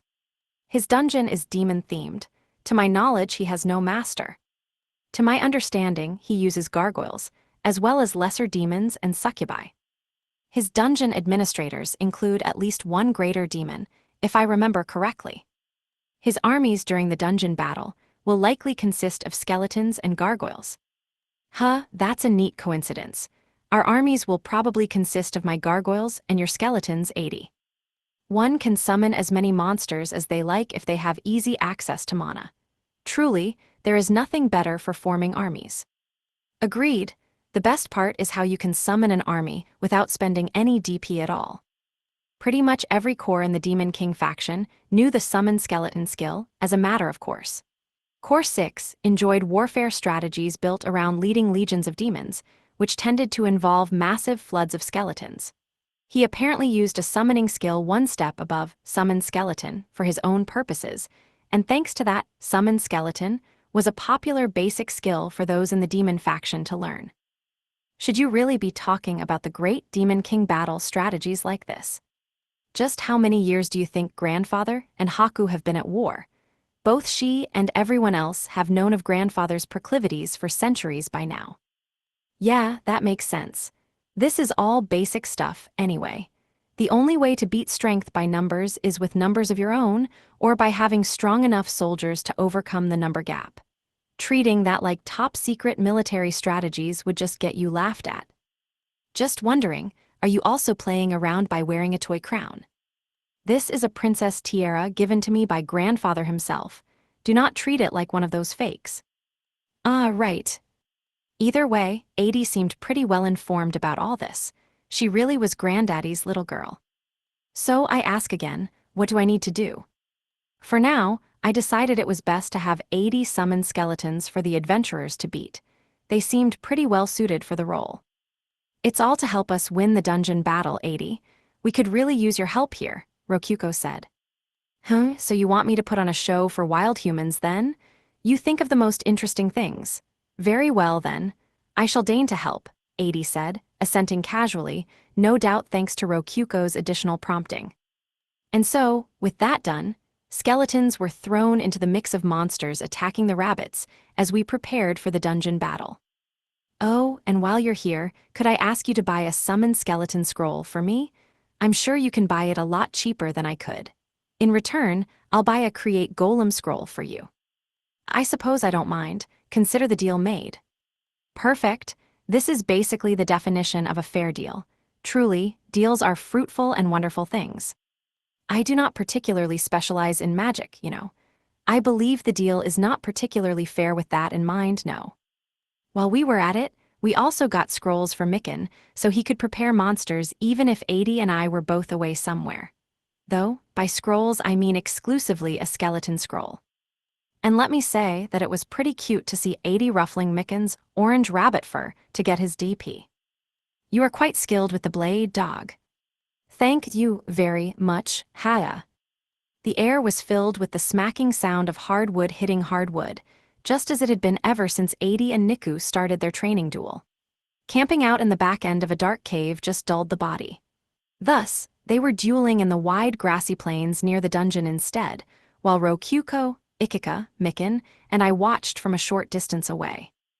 Man, I wish you let me bet on which of them is gonna win, Ikika groaned. Not gonna happen. What's the problem with gambling, Keima? Let's see. I'll bet 3 melon rolls on 80 winning, Rokyuko declared. But it was a bit late for that. Anyone could tell just by looking at the state of the fight that Niku had little chance of winning. At the start, Niku leapt around the field and speedily sliced away with her dual-wielded knives, while 80 defended with a two-handed greatsword. But over time, 80 moved to the offensive herself, and at this point, it was all Niku could do to block 80's greatsword, which she was swinging around in one hand. And Niku's our strongest one-on-one fighter. I want to think this is just 80 being crazy strong, but... Did 80 fight like that back in our dungeon battle? I think so, Rokyuko replied. Nah, dudes, she's using a different form this time. Probably swapped from a form for groups to a form for individuals. Basically, unlike us, she's actually studied a proper style of swordplay, and one with a form for one-on-one combat at that. Thanks for the lesson, Ikika. Very interesting. So to sum that up, this is the difference between someone who has rigorously studied proper swordplay and an adventurer with a rough, self-taught style. Hey 80, are you studying swordplay or something? Oh yes, Rokyuko. I am trained in the Demon King style of swordplay. In fact, I'm an assistant instructor. Rokyuko called out to 80 while she fought, and 80 casually answered while swinging her sword around. Today I learned there's a Demon King style of swordplay. What's an assistant instructor? Are you strong? Are you a big deal? I suppose it means I'm strong enough to train maggots into meat shields, 80 said, before lifting up her greatsword with both hands and swinging down as hard as she could. The force of the impact snapped Niku's two knives in half at the same time. The battle was over. Now then, how about you grovel on the floor and lick my shoes? It is the loser's duty to plead for the victor's mercy, 80 taunted. Niku glanced my way. Yeah, that's her asking for my permission to lick 80's shoes. As a beastkin, she's taking her loss pretty seriously. I'm just gonna go ahead and stop her. Drop it, 80. This is just a mock duel. She'd get sick if she licked your shoes every time she lost. My, Rokyuko's master. You certainly are the kind one. Is that why this dog is a defanged pet that can at best give harmless love bites? What, are you saying you will lick my feet in her stead? I would honestly love to, but Rokyuko's right here, so you know. Ah, yes, it would be quite shameless for me to indulge in such behavior in front of my arch-enemy. I let old habits get the best of me here, 80 said while covering her mouth with a hand and cackling, perhaps to hide her embarrassment. I honestly might have nodded if Rokyuko weren't watching. Oh, but she would have taken her shoes off first, okay. You're pretty strong, 80. Oh, and Keima, I won the bet. You owe me 3 melon rolls. Rokyuko stuck her hand out proudly. Just to be clear, nobody bet against you, so you didn't actually win anything. I don't mind tossing some melon rolls your way, though. I gave her 3 melon rolls. They were handmade by Kinu and part of the stash I kept in storage. They had been put away right after being baked, so the incredibly tasty scent of melon rolls filled the air as soon as I took them out. Time stopping in storage never ceases to be amazing. I think I'll eat one too. Thanks, Keima. You can have 180 since we're friends. These rolls are my favorite food, they're so good. Oh my, thank you. Would you mind poisoning it first? No way, what are you even saying? Friends don't poison each other. That's too bad. If you had declared war on me here, I could have launched right into a fun duel. These are good. Rokyuko and 80 nommed away at their melon rolls. Honestly, They do look like normal friends right now. Funny that they're actually like the princesses of two warring factions, with one of them being extremely violent. If I had grandfather try one of these, he might invade your dungeon to find more, Rokuko. What? Don't let him eat any then. Promise me as my friend. Of course. I consider this a reward of sorts for clawing my way to the position of your arch-enemy. If only Haku would give grandfather something of this sort. Truly delicious. I'm not sure I could successfully escape from the Great Demon King's invasion. So, yeah, please don't. Niku wiped away her sweat beside me. I went ahead and got a hamburger for her. How was it, Niku? She's strong. I fought as hard as I could, but I couldn't even land a single hit on her. Fear not, little dog. I imagine you have a bright future ahead of you. At the very least, you are much better than the maggots I am used to. Though, since Demon King style demands a body that doesn't need to breathe, you would end up as an assistant instructor at best. What do you mean bodies that don't need to breathe? Ooh, right. Dungeon cores don't breathe air. Okay, makes sense that the Great Demon King would invent a style like that. Speaking of Rokuko, would you like to train in Demon King style? We can have duels every day then. I think I'll pass. Yeah, it'd be bad for my heart to see Rokuko fight and end up on the verge of death every day. Besides, hasn't Haku or someone on our side invented a swordplay style by now? You should learn that instead, Rokuko. Oh yes, she certainly did, Adi replied. The Empire uses the imperial style of swordplay. I look forward to our different styles clashing in battle, Rokuko. No, my rapier is just ornamental, okay? I'm not going to learn it. What hope does a dungeon core have if they can't defend themselves? When all else fails, you will have only your own body to rely on, Adi said with a slight tilt of her head. I thought she was joking, but she seemed legitimately confused. This must be some culture shock. In which case, since Core 564 is part of the Demon King faction's culture too, he might feel the same way. Hey, does Core 564 use Demon King style too? Indeed, he is an assistant instructor, just like myself. Are you looking forward to fighting him now? Yeah, leaving the offensive line to 80 will be for the best. I don't want to get involved in this kind of stuff if I don't have to. Also, I'll need to really shore up our defenses. It's more than possible that he'll come charging in with his dungeon core in hand like 80 did. By the way, how skilled is your dungeon master, 80? As skilled as me. A little better, even, but he is still a human, so he remains an assistant instructor. And while we're on the topic, don't consider him part of your available forces. Grandfather is training him in preparation of the upcoming dance party. So basically, he was being trained by the Great Demon King, the founder of Demon King style himself, Core 6. But man, if 80's stronger than Niku and he's a bit stronger than 80, the dungeon masters in the Demon King faction must be as battle-hardened as the cores are. I imagine they have to be if they want to survive over there. Pretty sure the dance party that 80 just referred to is a battle tournament. 80, if you're an instructor or whatever, go teach Niku that Demon King style. Rokuko, in what way would that ever benefit me? If Niku gets stronger, you can have more fun with your mock duels. Oh, that's delightful. Rokuko deftly led 80 into teaching Niku Demon King style. But I get the feeling that a style of swordplay based on bodies that don't need to breathe won't really be a good fit for her. Be gentle, okay? Oh, and we need to attack the adventurers in the rabbit dungeon soon. Think I'll control some gargoyles this time. Within the rabbit rest spot, adventurers had just fought back some invading gargoyles and earned a reward from the rabbits, along with some fluffy thanks. While they were distracted, a rectangular stage was built in a corner of the plaza. It had enough surface area for someone to walk on it. Attention, everyone, came a cry. It was Ichigo, the red-haired rabbit-eared adventurer, standing on the stage. But her clothes weren't that of an adventurer. It was a short, frilly dress covered with flashy decorations.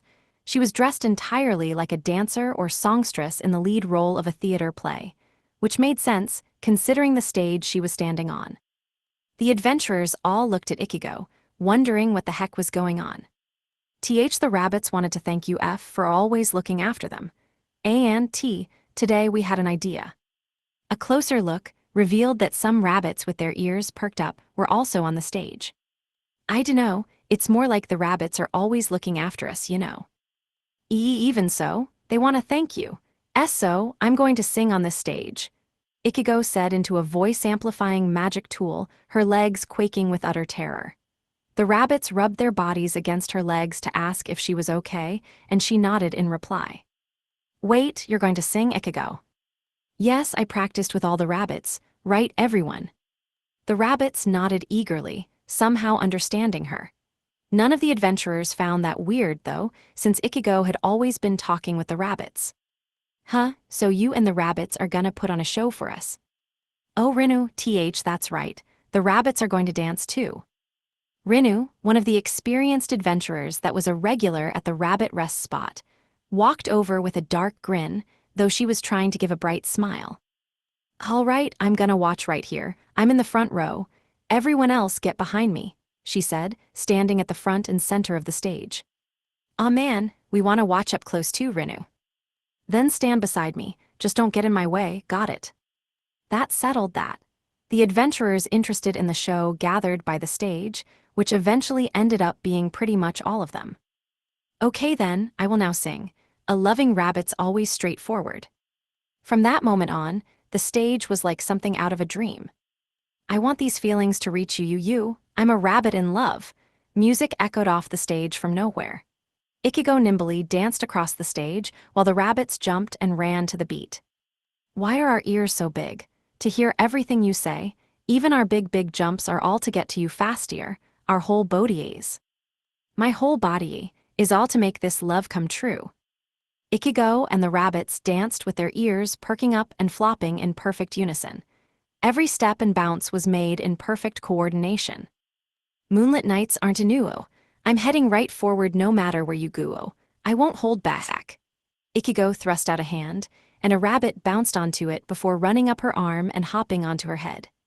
It then jumped off and did an acrobatic pirouette in the air before rejoining the rest of the fluffy, cute rabbits hopping in a circle around Ichigo. I want these feelings to reach you right now. I'm a rabbit in love. The melody repeated over and over, leaving a deep impression. Ichigo's song wormed its way into their heads, and then it was over. Thank you for listening. Ichigo and the rabbits bowed their heads. Seeing that, Rinu snapped back to her senses and started clapping. The other adventurers followed in tune, clapping madly. Thank you very much. Thank you very much. Ichigo bobbed her head up and down. That was incredible. The rabbits were so cute. It was all so cute and fluffy and cute and fluffy. Words of praise filled the air. It was only natural that the cuteness-loving adventurers that regularly visited the rabbit rest spot would love the cute rabbits dancing on the stage. The performance was a huge, beloved success. Hey, I want to see that again one day. Are you gonna keep doing this? Somebody asked. Hearing that, Ichigo asked the rabbit what they thought, and their answer. Okay, they'll do it again the day after tomorrow. Apparently, I'll do my best too. Hell yah, came the cheers. And so, Ichigo's debut show ended successfully. I must ask, Rokuko's master, what in the world were those rabbits doing? 80 asked in the hidden back of the dungeon, having finished watching Ichigo's performance. Dancing, they're part of Ichigo's Idol Live show. Idol Live show.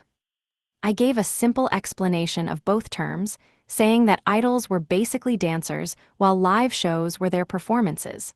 I would have expected the auto-translator to do that for me, but I guess she actually heard the words themselves.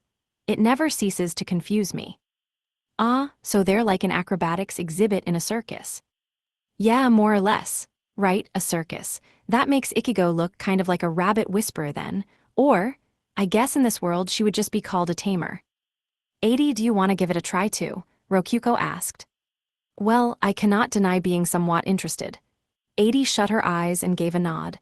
Wait, 80 becoming an idol? I guess that could work. She's got the looks for it and everything. Too bad our plan demands she be elsewhere. I would like to make my master perform like that. It should end up as quite the entertaining show. Oh, that's what you meant. I feel like 80's dungeon master was a guy. Well, I guess male idols do exist too. Where might I be able to acquire clothes of that kind? Oh, that's what you meant. Let's not force the guy to cross-dress, all right? I know how much that can hurt. In any case, what is your goal with this farce anyway? The plan's to get a lot of people in one place. We would be holding live shows every other day leading up to the dungeon battle. Then we would leak news that she would be performing a new song on the day of the dungeon battle. The result? A bunch of fans ready to fight when the day comes. Thus was Project Strawberry in its entirety.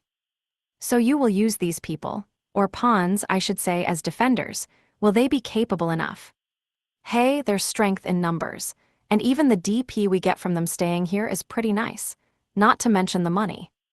By money, I was referring to our plans to sell light magic tools that resembled glow sticks.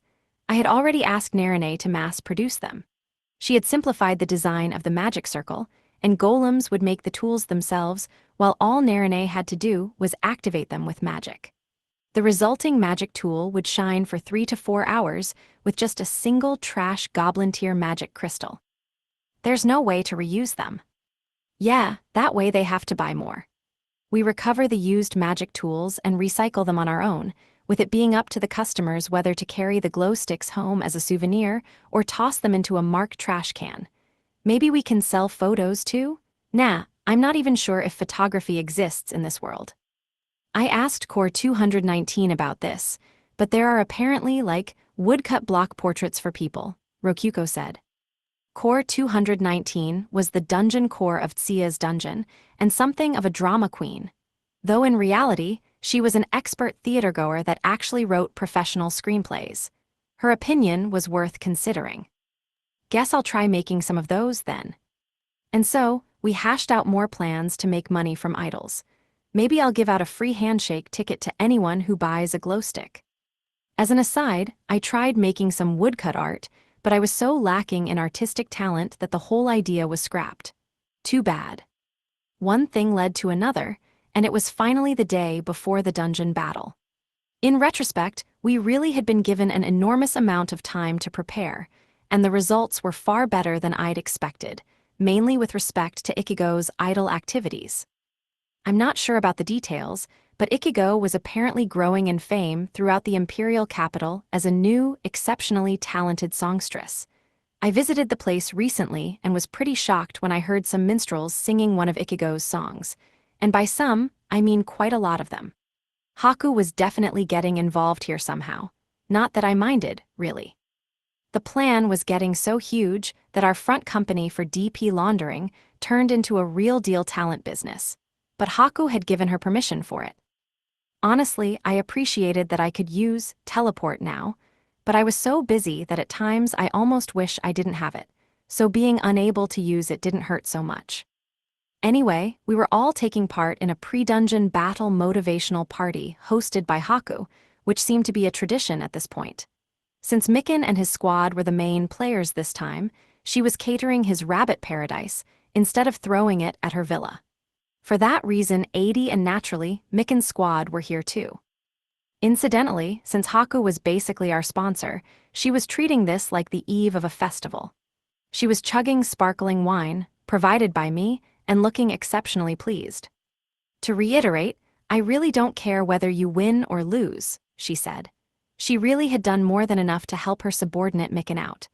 So much so it almost felt like she had gone too far for him, since he had just come for her to help out of nowhere when he got in trouble. With that in mind, Haku probably was being completely serious when she said she didn't care whether we won or lost. Her only stake in this was the 100,000 DP she donated to us. Which, of course, was absolutely nothing to her. Oh, and by the way, we still have 70,000 of that left. I spent 10,000 of it on the Create Golem scroll I bought for 80's Summon Skeleton scroll.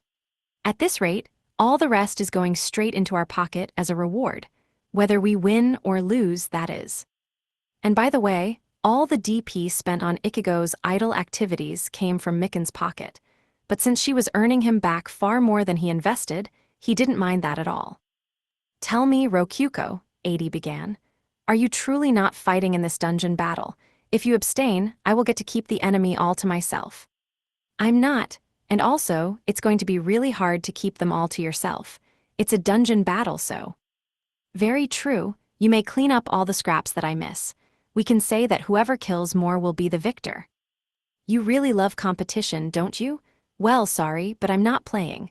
My style is more sitting back and watching things from afar. I'm the Grand General. Rokyuko, do you not know that generals give orders on the front line? That is just common sense. No, that's just you being narrow-minded. Soon it'll be trendy for generals to sit back and give orders from safety.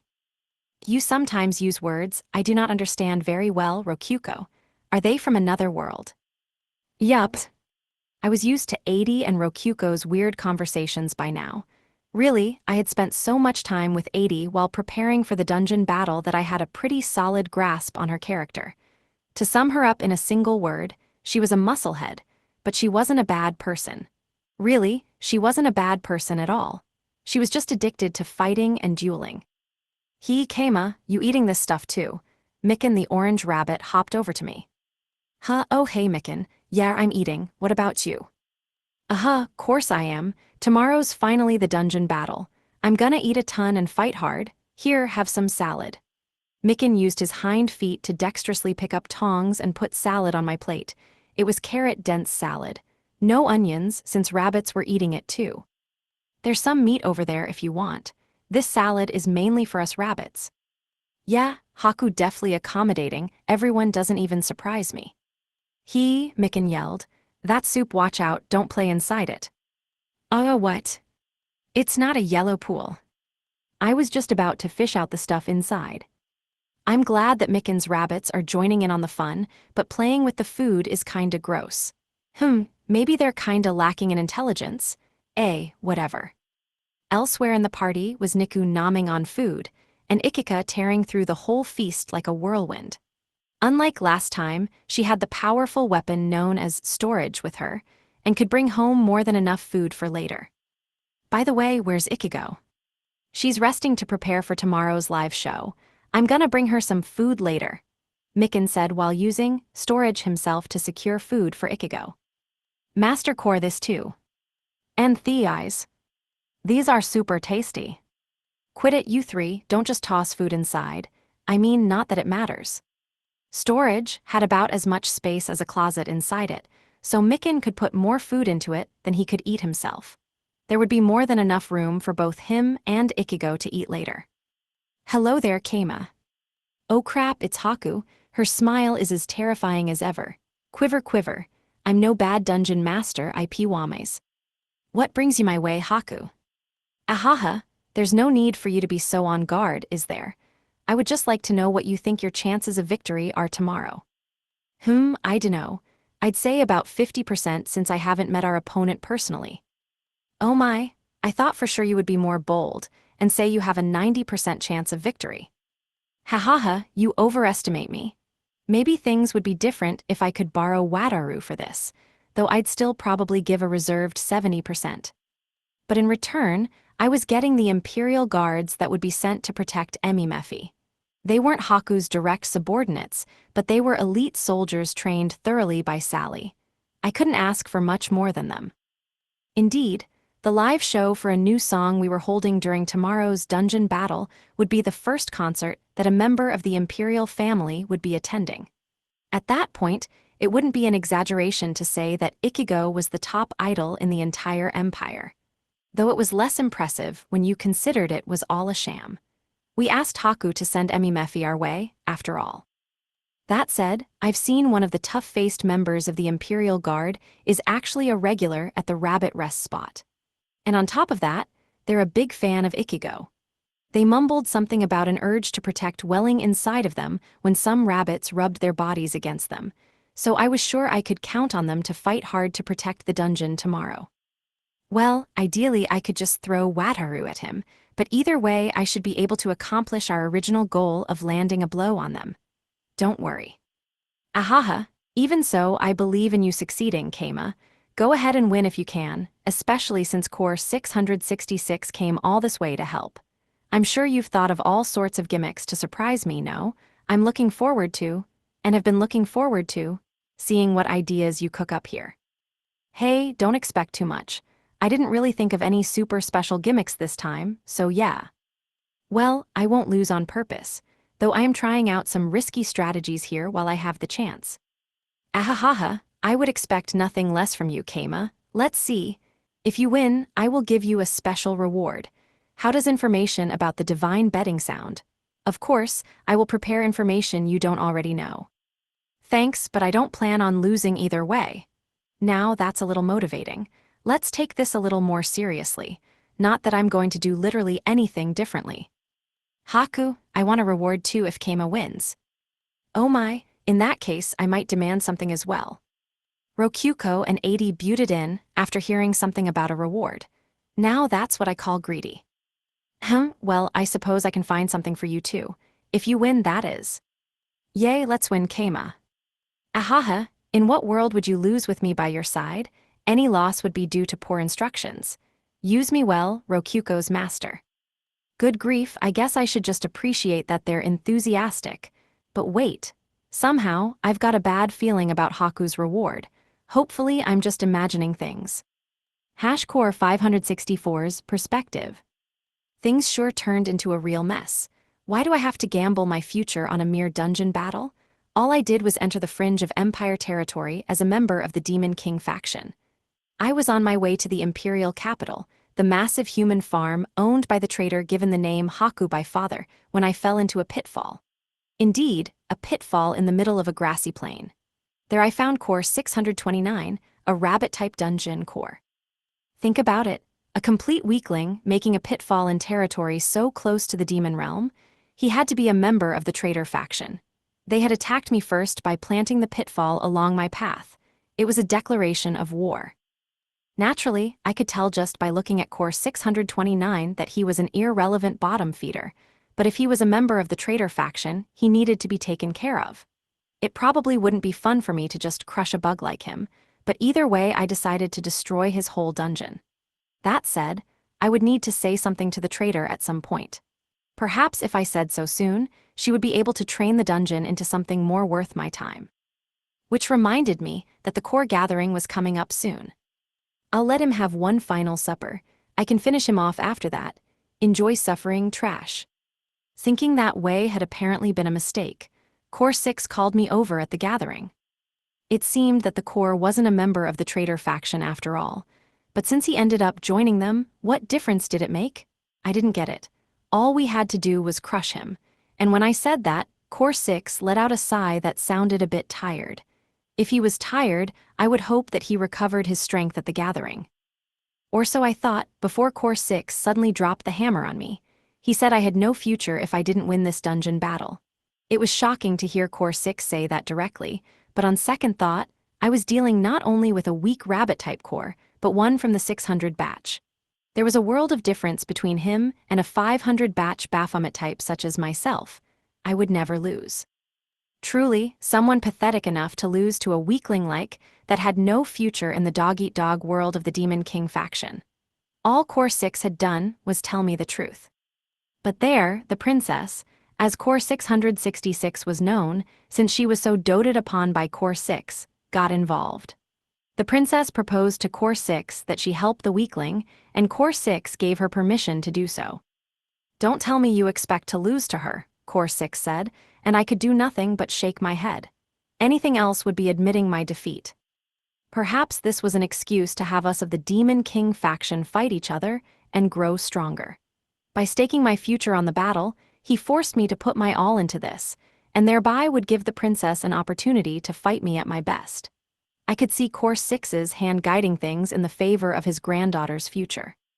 However, the princess was a genius even within the Demon King faction and was well known as a walking disaster of impressive strength.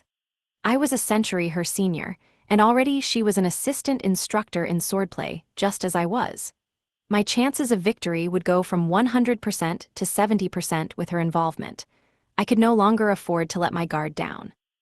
Not to mention, in the unlikely chance of me failing, my future would close before my eyes. This was a fight I stood absolutely nothing to gain from. Oh well, it is of no consequence. I just have to win. Even with the princess as an opponent, all I had to do was dominate her and make her my own. In that sense, she could be my reward for victory. I could have my way with that cheeky princess. Yes, that has to be the idea here.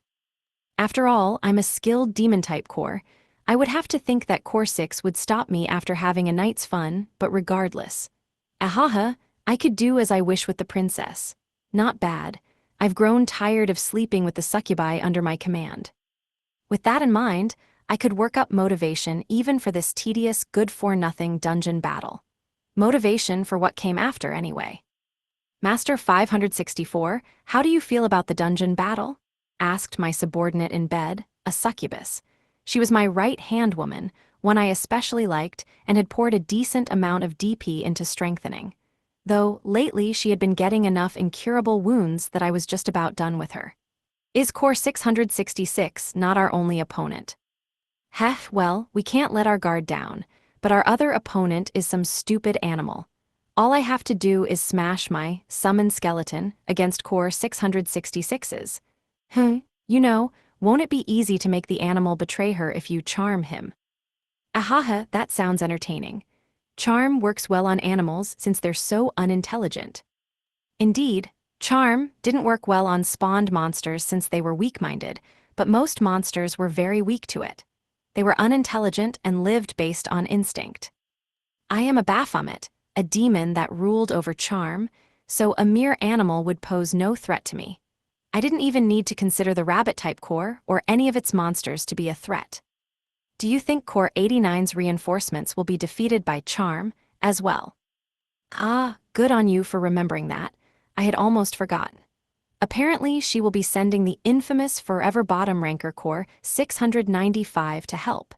It's a shame that she won't be fighting on the battlefield, since she isn't a member of the Demon King faction. I would have crushed her to make an example if she had appeared on the front lines.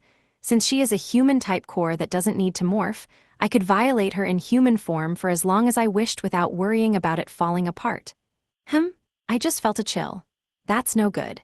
It would be no joke if I lost due to feeling sick the day of the battle. I launched a fireball into the oven to heat up the room a bit. I was an expert at small details like that, which made me an excellent core. It only made sense that Core 6 would give me such a superb reward. A talentless human-type core has no monsters for me to fear. I imagine a minotaur will be the best she can do. It would be oh so amusing if she sent out waves of goblins and orcs. Gahaha, that would be hilarious. And it was completely possible too. If she did that, we would be able to win without sending out a single monster of our own. After all, both goblins and orcs were like avatars of pure lust.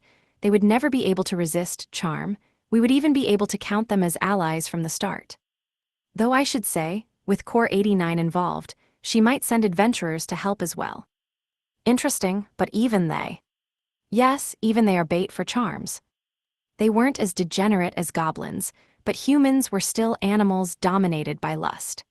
They crumbled in moments when presented with delusions that made their lusts a reality, in other words, charms, though they would be able to put up a fight if they were all equipped with anti-charm magic items and had high mental fortitude. But resistance items were expensive, and the mental resistance of humans was easier to blow away than the flame of a candle. Not all of them would be able to fight. In short, it would be just as foolish to consider them part of the enemy forces at all. So to sum things up, my victory is all but secured. I need only to plan around defeating the princess. Rather, Core 666. If I am to lose, it will be by her hand. Of course, Master 564. And perhaps the best plan against Core 666 could be found in a bed like this. Heth, I've heard of a Buddhist church growing in size among the humans. Their teachings include not doing today what can be done tomorrow. A wise saying, don't you think? Ahaha, I see even humans can be clever at times. And so I laid back down to rest for the dungeon battle, when suddenly it happened. I had the most genius idea I had ever had. Of course, I just need forces to defeat Core 666. In other words, you will hire mercenaries. Heh, that's not a bad idea. But no, I need only excellent recovery items and strong weapons on top of that.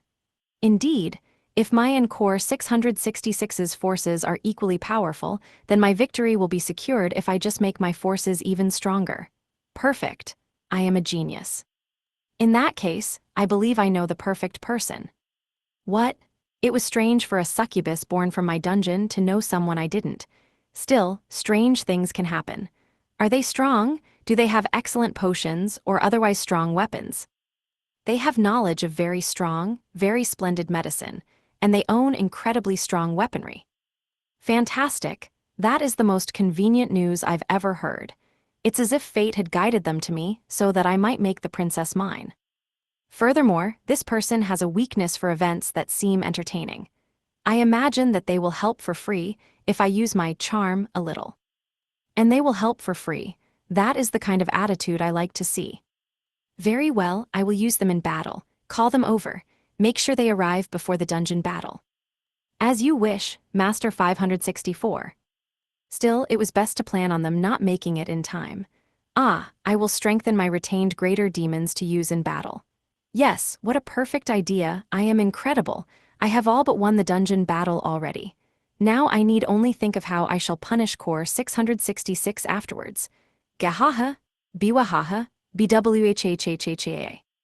Chapter 3, Emimephi's Perspective. Emimephi, the princess of the Lavirio Empire. She had blue hair, red eyes that resembled her supposed ancestor, the Ivory Goddess, and a flat chest that did not resemble the Ivory Goddesses. Not too long ago, she went to Goron Town with Wataru to take Kama and his party to the imperial capital, only to be kidnapped by an extremist Holy Kingdom faction on the way back. She still remembered spending her imprisonment with Rokuko and the others in the Goddess of the Pond's bubble jail like it was a vacation. It had been such a pleasant time that despite fulfilling the fortune that she would be kidnapped, she felt as if they had made a mistake, though in the end it seemed to be fine. One day, out of the blue, someone came to Emimephi with a job investigating a dungeon. She herself hadn't heard of that until just now due to the need to prepare guards, but all the preparations had finally been made. Investigating a dungeon? I say, that sounds like a bore. Send my body double instead, Emimephi replied lazily to the guard who came to inform her of the news. But arrangements have been made, princess. I am presently so occupied with those rumors that I have no time for dungeons. The rumors she spoke of were regarding a certain songstress, a rabbit beastkin who adorned herself in adorable clothing, danced like a professional, and frolicked across the stage with little rabbits. She was calling herself an idol, whatever that meant. Her name is Ichigo, I believe. I heard one of her songs from a traveling minstrel in town, and goodness if it wasn't the cutest song I've ever heard. Princess, you snuck out of the castle again. That matters not. Emimephi launched into a chorus of, I want these feelings to reach you, to change the subject and avoid suspicion.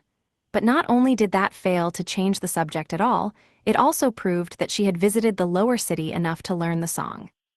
In any case, I hear that this songstress is about to release a new song in a matter of days. I want to hear that song as soon as possible, and if possible, right away. But the songstress is not a member of any theater group, and her identity is shrouded in mystery. Apparently she can only be seen by the chosen furries. But I say, what's a furry? Furries are those who love animals. In particular, they love cute, fluffy animals with lots of fur. The Imperial Knight responded quickly in a somewhat forceful tone. Emimephi felt the weight behind his words and faltered.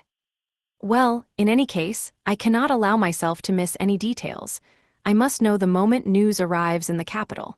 Thus, I cannot take one step outside, Emimephi declared, hence her wanting them to send her body double instead.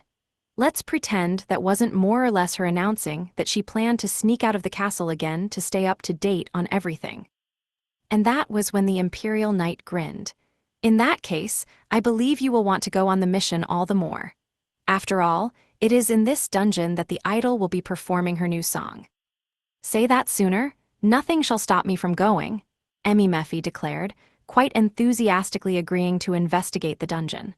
I will acquire front row seats and watch from as close as the physical barriers permit. It is time for my authority as royalty to do something good for once. She continued, her resolve steeled. Princess, do you know how idol shows operate? Do not take me for a fool. I know all about clapping, large fans, and glow sticks, Emimephi said with a confident laugh, and the Imperial Guard calmly nodded. Impressive. Do you know about phalanxes and tag teaming then? What's? Mephi asked with a tilted head. The Imperial Guard shook his head. These are the basic principles of Wataje, Princess. Wataje? Oh, are you unfamiliar with the term? Forgive me, Princess, you were so confident I thought for sure you knew it. Wataje was when members of the audience danced in sync with idols to show support. One such dance was the phalanx, wherein you used your large fan to protect the person on your left while pumping your glow stick with your right hand. Tag teaming was switching places with the person on your left quickly, within a single beat of the song. Are you saying that I must learn so that I may appreciate the art myself? It is a form of support that can only be done if everyone is deeply in tune with each other, and it is for this reason that it is worth doing, the Imperial Guard said firmly.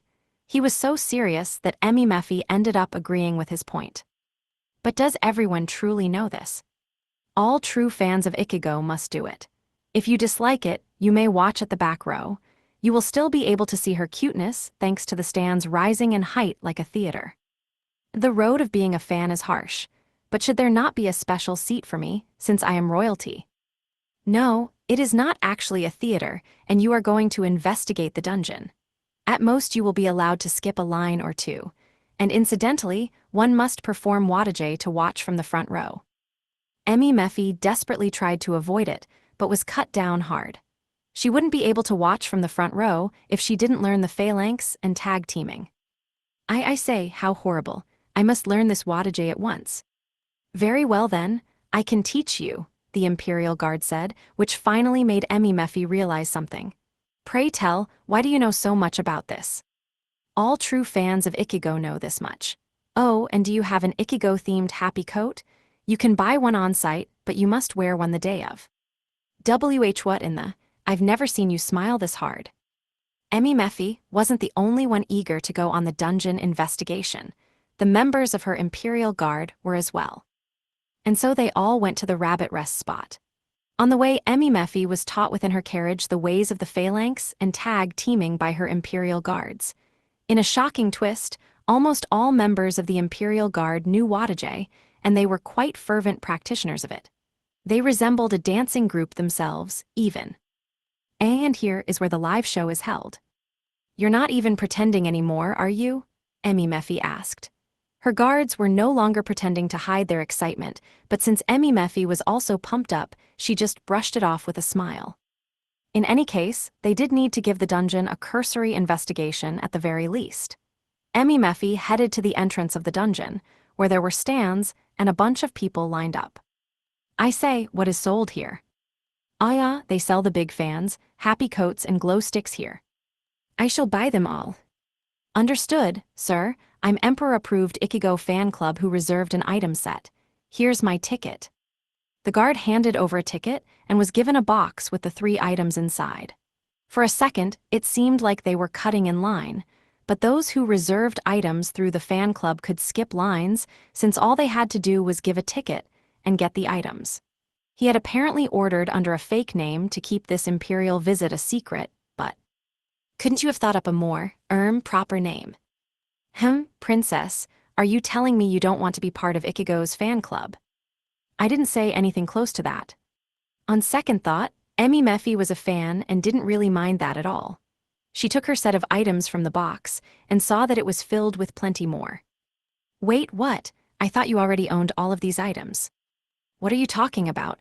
It's common sense to buy new ones when you arrive, the Imperial Guard said with a look of confusion. Mephi, without really thinking about it, accepted that it was common sense that she just didn't know about. By the way, what were those tickets all about? She asked. The Imperial Guard had been given tickets after buying the items. They're handshake tickets, he said like it was the most normal thing in the world. Handshake tickets? They're tickets that can be exchanged for shaking Ikigo's hand for 10 seconds. You get one for free if you buy a full item set. A ticket which earned one the right to shake the hand of the one you admired. It was easy to see how that encouraged more sales. You can also get one in exchange for returning spent glow sticks, though this way was introduced first. Interesting. People coming for the first time got a ticket through buying an item set, while people returning got one for returning their glow sticks. It was standard practice for everyone to end up getting one every time. Glow sticks were magic tools that shone and were disposed of after use, but presumably they had found some other purpose for them. Putting up a ticket reward for their return was pretty clever. But wait, haven't you all been here before? Why are you buying sets again? To get more handshake tickets, of course. Oh, and fear not, we are paying with our own money, not the Empire's. Well, in that case, there was no need for Emi to say anything in particular about it. The Imperial Guards were free to use their pay as they liked. Even if they wasted it, that just put the money back in the economy. Glow sticks are technically an expenditure, so you can consider those part of the budget if you would like. Oh no, there's a certain pride in buying these with our own money. Emi honestly didn't understand why that mattered, but she decided not to push the subject. Everyone had their own way of spending their money. In any case, she decided to take a closer look at the glow stick she had been given. There was a string dangling at the end of the stick, and once pulled it would glow for about 4 hours before fading. The pulled string could be used to tie the glow stick to your wrist, making it harder to lose it by accidentally throwing it.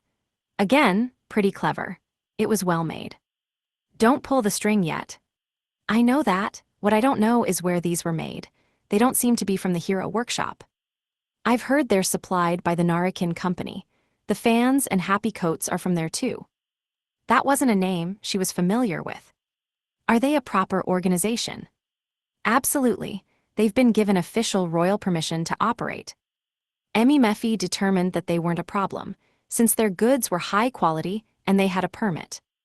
Incidentally, Princess, this dungeon has another attraction when it was founded on. Another attraction? Take a look at this if you would. There stood a sign next to the dungeon entrance. The sign said, "There are cute rabbits here, please be nice to them." I say, what's this about rabbits? As you are no doubt aware by now, Princess, over half of us are fans of Ikigo, the Imperial Guard said suddenly, confusing Emi. Seeing that, he continued. It's also the case that over half of us are fans of the rabbits here. You are fans of the rabbits. You will understand soon enough. Oh, and there is a safe zone right at the entrance, so take care not to draw your weapon. Very well then. The guard familiar with the dungeon, who was apparently a fan of both Ikigo and the rabbits, guided Emi down the stairs, and at the bottom there was a grassy plain stretching out into the distance. It was a safe zone, just as she had been told ahead of time. This seems like quite the large space. Indeed, it's large enough that the performance area and rest spot can coexist without getting in each other's way. At first it was more cramped, but over time it increased in size. Emi looked around for the performance area and saw a stone rectangle that served as a stage. It seemed that Ikigo would sing and dance on that stage alongside the rabbits. When will the new song be performed? Tonight. May I suggest killing time in the rest spot until then? The guard answered before pointing at the rest spot. She followed his finger and saw that there were a bunch of adventurers, most of them sitting down and having friendly chats. I know this is a safe zone, but they are letting their guard down far too much. Can you blame them? They came here to relax in the first place. A closer look revealed that there were rabbits among the adventurers. They were white and covered in fluffy fur. Some of them were fat and round, too, no doubt full of tasty meat. They are playing with the rabbits. A rabbits truly. Well, this is the rabbit rest spot, if you remember. I say, even I've hunted rabbits before. Rabbits are not for hunting, the Imperial Guard roared before faltering. Excuse me, Princess, I did not mean to raise my voice. Worry not, I should have known that would not be appreciated here. The rabbits were pretty enough to be the pets of nobility, after all. Anyone would be furious if someone suggested their pets should be killed and eaten. It would be like talking about hunting birds while someone was in the middle of showing off the pleasant singing of their pet bird. That said, the attention Emi and her guard had attracted was all warm-hearted. Everyone was smiling, like they were used to newcomers acting like this. Perhaps everyone went through the same process. That was when one of the white rabbits hopped up to Emi feet. It sat for a second, then started rubbing its whole fluffy body against them. I say, this is quite the friendly rabbit. But of course, they're so friendly they didn't even hesitate to rub against the infamously terrifying adventure talk. Truly, now that is surprising, I say. Don Tak, the B-rank adventurer, was famous even in the imperial capital. He was well known for being a kind man who loved children despite how he looked. But that didn't change how terrifying he looked. He was also famous for carrying around honeyed candy for kids at all times. But that really didn't change how utterly terrifying he looked. Also, he showed no mercy to his enemies and was just as brutal as he looked when necessary. Indeed, he looked terrifying. So terrifying that when Emmy Meffy had gone to see him in hopes of getting candy, she had actually turned right around and fled after seeing his face. I say, these rabbits are incredible. And Fluffy, try picking one up, suggested the Imperial Guard, and so Emmy Meffy gently picked one up. It was like a small fluffy ball of softness that snuggled into her arms while looking at her with big, cute eyes. "Princess, I have bought vegetable sticks," the Imperial Guard said while holding out a cup with vegetables in it. They were cut into thin sticks so that they would be easier for the rabbits to eat. People could eat the sticks too and enjoy them just fine, but they were for the rabbits. "W8, what do I do with them?" "I will hold the rabbit. Please feed him in the meantime," the Imperial Guard said while trading the vegetable sticks for the fluffball rabbit. Despite thinking that he probably did that just because he wanted to hold the rabbit himself, Emmy Meffy went ahead and held out a vegetable stick to the rabbit's mouth. "Nom nom, choo-choo nom nom." Oh, Emmy Meffy gasped as the rabbit obediently ate the stick. "Goodness, now I won't be able to eat rabbit anymore." "Indeed, at last you truly understand," shouted the Imperial Guard in agreement. And as you would expect, the attention that attracted was warm and gentle. It was like they were saying, "Right, we all know the feeling." "I see, now I can understand why everyone is so relaxed." "Yes, Princess, please play with the rabbits to your heart's content. There is still some time before the live show begins," declared the Imperial Guard. He said there was still some time, but in reality there was a ton of time. Emmy Meffy decided to play with them until she had her fill. "Princess, a local authority wishes to greet you." "Greet me? Oh yes, I came here on an official investigation." "I had forgotten entirely," Emmy Meffy said, having shifted gears completely into playing with the rabbits despite her duties. A female adventurer approached Emmy Meffy while bowing her head deeply. "Princess Emmy Meffy, if I may be permitted to speak, it is an honor beyond words to be graced with your presence." "Good day to you, I say. You may lift your head. And also, no need for all the formality, Rinu." "Yes, Your Highness, if you will excuse me then." "What? Meffy, what the heck are you doing here?" Rinu blinked in surprise, recognizing Meffy as a girl she had seen around the Imperial capital before. "What do you mean, what? I am the Imperial Princess, and I am here to investigate the dungeon in an official capacity." "Whoa, Meffy, I didn't know you were one of the Imperial Princess's body doubles." "Well, think that if you like." Emmy Meffy was an adventurer as well, though mostly for show. It was the duty of all members of the Imperial family to secretly register with the Adventurers Guild that the first Empress Haku created. It would have been more unusual for one of them to not have crossed paths with Rinu before while acting as a normal adventurer in the Imperial City. And Emmy Meffy was no exception. No doubt Rinu would have an easier time accepting that her friend worked as a body double for the princess than she would accepting that her friend was the princess. In any case, this is a royal investigation, so I expect your highest accommodations. "Yeah, you can count on me. I may not look it, but I'm one of the top dogs of this rest spot," Rinu said with a nasty grin that she thought was a bright smile. It left quite an impression. "Oh, and right. These little guys are pretty smart, you know. They only eat vegetable sticks from our official shops." "Official shops?" "They're official food stands with vegetables ordered from the Narakin Company. Some people try to bring in unofficial vegetables, but the rabbits don't eat them at all," Rinu said, while feeding a rabbit standing by her feet. "What would the rabbits eat if nobody bought the vegetable sticks?" "Well, they'd eat some of the grass growing around. That's what they did before we came around." Indeed, rabbits could eat grass. The plains themselves were their main source of food. Regardless of whether they had vegetable sticks or not, as long as they lived here, they would never starve.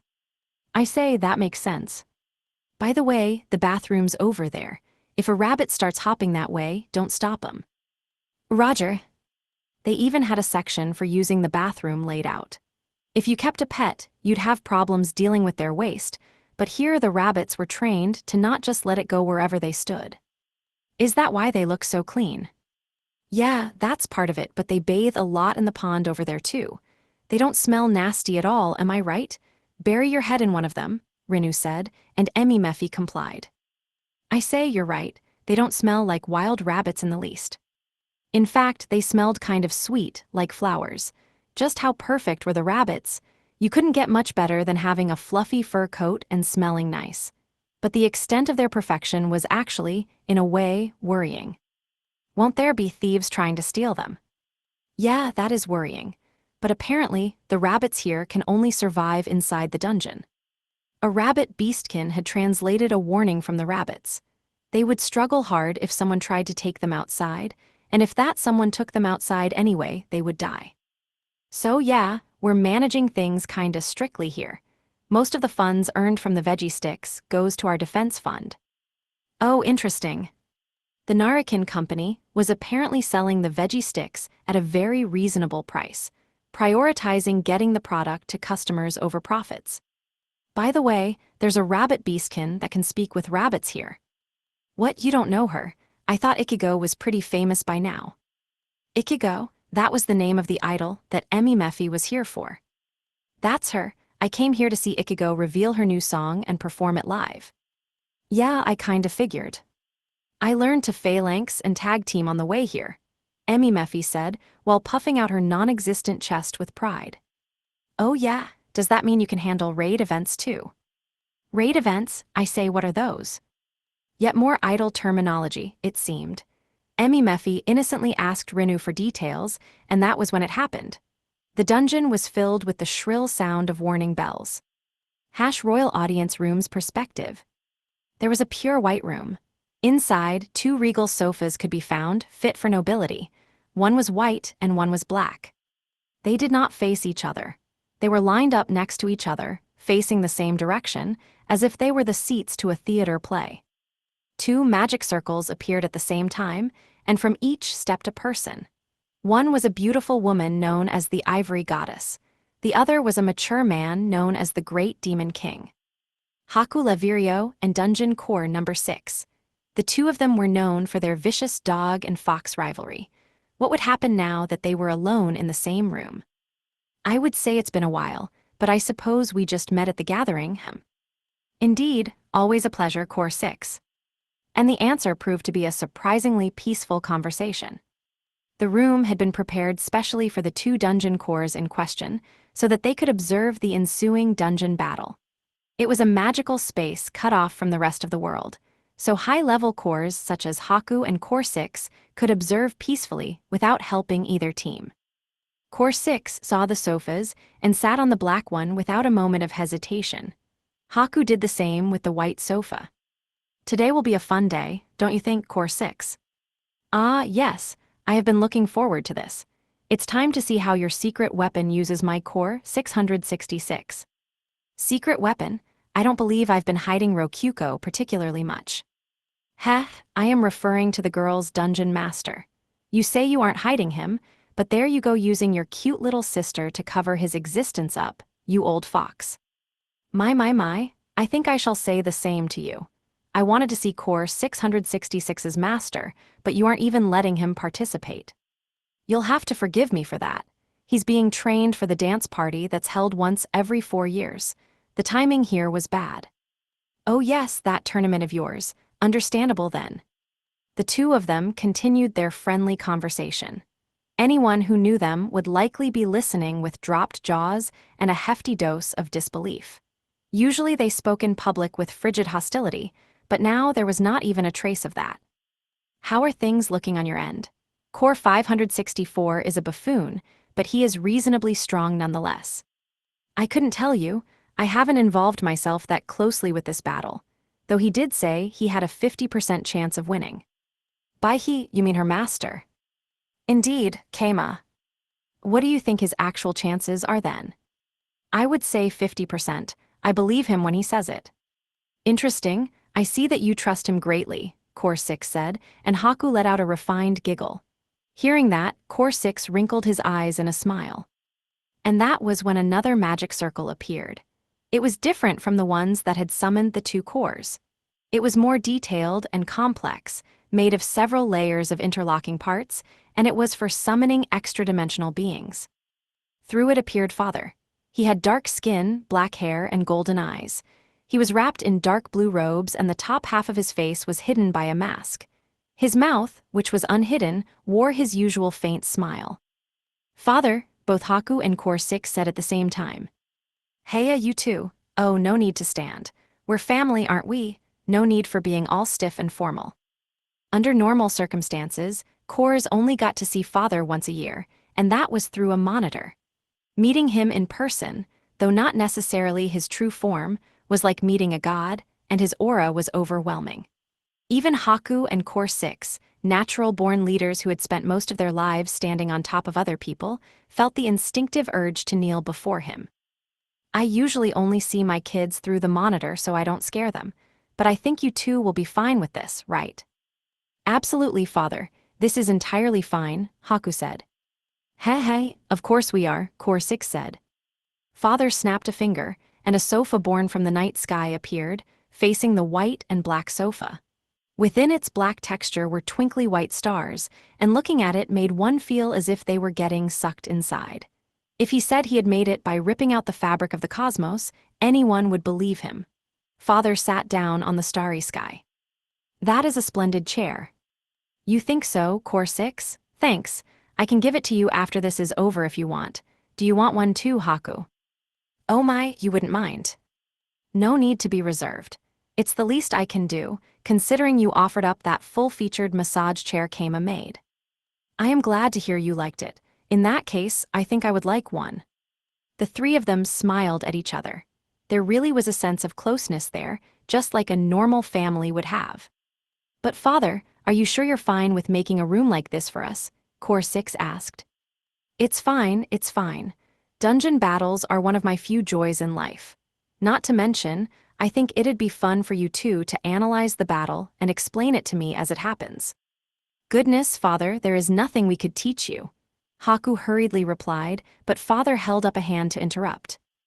I'm always saying this, but I'm not as almighty as you all think I am. I have something of a talent for making things, but well, that's about it. You say, that's it, Father, but there is nothing we can do that you can't, Core 6 said. That's not true. I made dungeon cores to have lots of types and specialties to open up options for them. I'm sure some of you can do things I can't. If you can't do something yourself, leave it to someone who can, though that's just something someone told me. Father spread his arms and smiled. Someone told him that. Who in the world could face Father and say something like that? Haku wondered. Well, it's about time to start. How should we signal the start? I kind of want to pop out at the end and surprise everyone this time. Oh my, but your involvement became obvious the moment you prepared this room. Would showing up to start the battle truly make a difference now? Hold it, Haku. That dungeon master of yours might have noticed, but it doesn't look like Core 564 realized the significance of this at all. We should respect Father's wishes and keep his presence a secret for now. Knowing that a god is watching will change how anyone fights. There is no need for us to show mercy to a fool who could not understand the simple reality presented to him. Fair point, Core 6. In that case, Father, who would you like to announce the start? Do you have any preferences? Haku asked, saying a generic who to include Keima and the others as possible candidates. Though Haku and Core 6 would be the best choices since neither of them were involved in the fight. Okay, I think I'll ask you to take care of it, Core 6. Father's decision was founded on the fact that Core 6 had members of his faction on both sides of the fight. Well, there you have it, Core 6. This is a big responsibility, don't mess it up. That much is obvious, but overdramatizing it will hint to Father's presence, so I will approach it more naturally. Give me a hand. If you insist. And that finished the pregame meeting. Core 6 signaled toward Father with his eyes. It's not connected yet, but here's a one-way look at them, Father said, before bringing up monitors directly in front of Haku and Core 6. Each monitor showed the face of one of the dungeon cores participating in the dungeon battle. The same footage was shown on both sides of the monitor. Still, you two really are close, huh? I think it would be nice if you always acted this friendly. Though, of course, I won't say anything in public since I know you're doing this to achieve some goal. I appreciate your understanding. That reminds me, Haku. Has your investigation of the incident yielded any results yet? I sent a hero to sniff around, but no changes on that front yet. And in any case, now isn't the time for that. Goodness, Core 6, you certainly are a busybody. Let's just enjoy the dungeon battle for now, I avoided asking Keima for details, all to make this day that much sweeter. Very well then, I'll get to announcing the start in that case. Father, are you ready? Yep. Let's get this show on the road. 3, 2. Once Father finished counting down, a monitor showing Haku and Core 6 sitting in the royal audience room appeared before the dungeon battle participants. Everyone could see the sparks flying from their narrowed eyes as they lamented being stuck together. They wore smiles, but all the calm friendliness from before was gone. They were rival leaders of warring factions and nothing more. Now then, I see everyone is ready now. Your Grace, I will offer up this victory to you, the great Demon King. And Noah, I'm gonna send you packing. Ha. Good to see you both so motivated. Do not disappoint me, Core 564. Sir. The battle was being fought between Core 564 and Core 629. The victory condition of touch the opposing core applied only to them. Alternatively, the battle would end the moment either of them surrendered. Although last year's battle had been a ferocious triple-threat fight, it had ended quickly after a day since all participants had been cores from the 600 batch, and they had made new dungeons for the fight. This time, however, there would be a core from the 500 batch participating. Core 6 wondered how many days the fight would last. Keima, Haku began. Feel free to work Core 666 to the literal death if it means winning, okay. I dunno about that. I'll consider it. What are you saying, Core 89? Or Haku, rather. Core 666, I give you my full permission to stab Core 695 in the back during the dungeon battle. A surprise attack? That sounds just delightful, grandfather, but it seems that Rokyuko won't be fighting on the front lines. Very unfortunate. Is that so? HMPH, so she follows the cowardly strategies that the traitor loves so much. I simply do not see the appeal. I'm not surprised you don't understand how lovely my cute little Rokyuko is. I can't say I would expect anyone who loves a brutish girl like Core 666 to have good taste. Oh, I am willing to fight here and now, if you wish. Give it your best shot, or I would like to say that, but we're not the ones fighting today. Let's get this started already. Just a fair point, no point waiting any longer. Begin. And so, the dungeon battle between Core 564 and the union of the 600 batch began. Core 564's perspective. No point waiting any longer. Begin. Core 6 declared, and immediately a gate leading to the enemy dungeon opened. Onwards, at once Core 564 sent forth his rigorously trained and carefully selected squadron of 20 skeletons, 10 gargoyles, and 3 succubi. That alone would be overkill for the puny rabbit, but Core 666 was involved in the fight. With this formation, the skeletons would stall for time while the gargoyles supported with magic and the succubi used charm, or they would if there were any targets. Charm naturally wouldn't work on Core 666, so they might end up just attacking with their weapons instead. In any case, given that a core from the Demon King faction was on the other side as well, Core 564 expected a dungeon battle consisting of them sending out their finest troops to clash in battle. However, there were no monsters on the other side of the gate. There wasn't even a single rabbit. What is the meaning of this? Did they flee in fear of me? Core 564 wondered aloud, but it didn't make sense. He hadn't left the personal room of his mansion-styled dungeon yet. He looked through the monitor for signs of the enemy. They were in a hallway, and he advanced his troops while cautiously looking for traps. A staircase up, I see, Perhaps they are at the top. He advanced a gargoyle up the stairs cautiously. At the top, there was an open room. It wasn't outside the dungeon despite the sky. It was an environment room made of grassy plains, and it was filled with stands, a stage, and a bunch of humans wearing identical coat things. HRM? Is this a human farm? He thought, and seconds later his gargoyle was destroyed by a single strike launched by a human. It was as if the human had been trained to fight off invaders, or rather, that was undoubtedly the case. They had all been trained for this day. Gahaha, that dumb rabbit had a whole human farm? No, these are human adventurers. I'll praise him for gathering humans this strong. Regardless, the humans would fall easily to his succubi. And not only would they fall, they would join Core 564's army. He determined that the enemy didn't know much about how he fought. Send 20 more gargoyles. No, 40? It would be no fun at all if the succubi ended this immediately, so advance slowly. Hey, the great demon king is watching us. We need to let the 600 batch cores show at least some resistance before losing. I'm such a kind guy. The humans would go from overjoyed to terrified after they finished off the gargoyles and succubi appeared. Core 564 grinned at the thought of offering up such an amusing sight to Core 6. That said, Core 666 was nowhere to be seen. Where had she gone? Core 564, there are invaders in our dungeon. Not long after he sent 40 gargoyles through the portal, invaders entered his dungeon as if exchanging places with them. He opened his monitor. It was Core 666. The young girl was wrapped in a crimson dress that matched her hair, and she gracefully passed the mansion's gate on her way to the front door. In her hand was a magic blade, her true body. So you've come, Core 666. I admire the guts it takes to charge into my mansion solo. Here, have a warm welcome.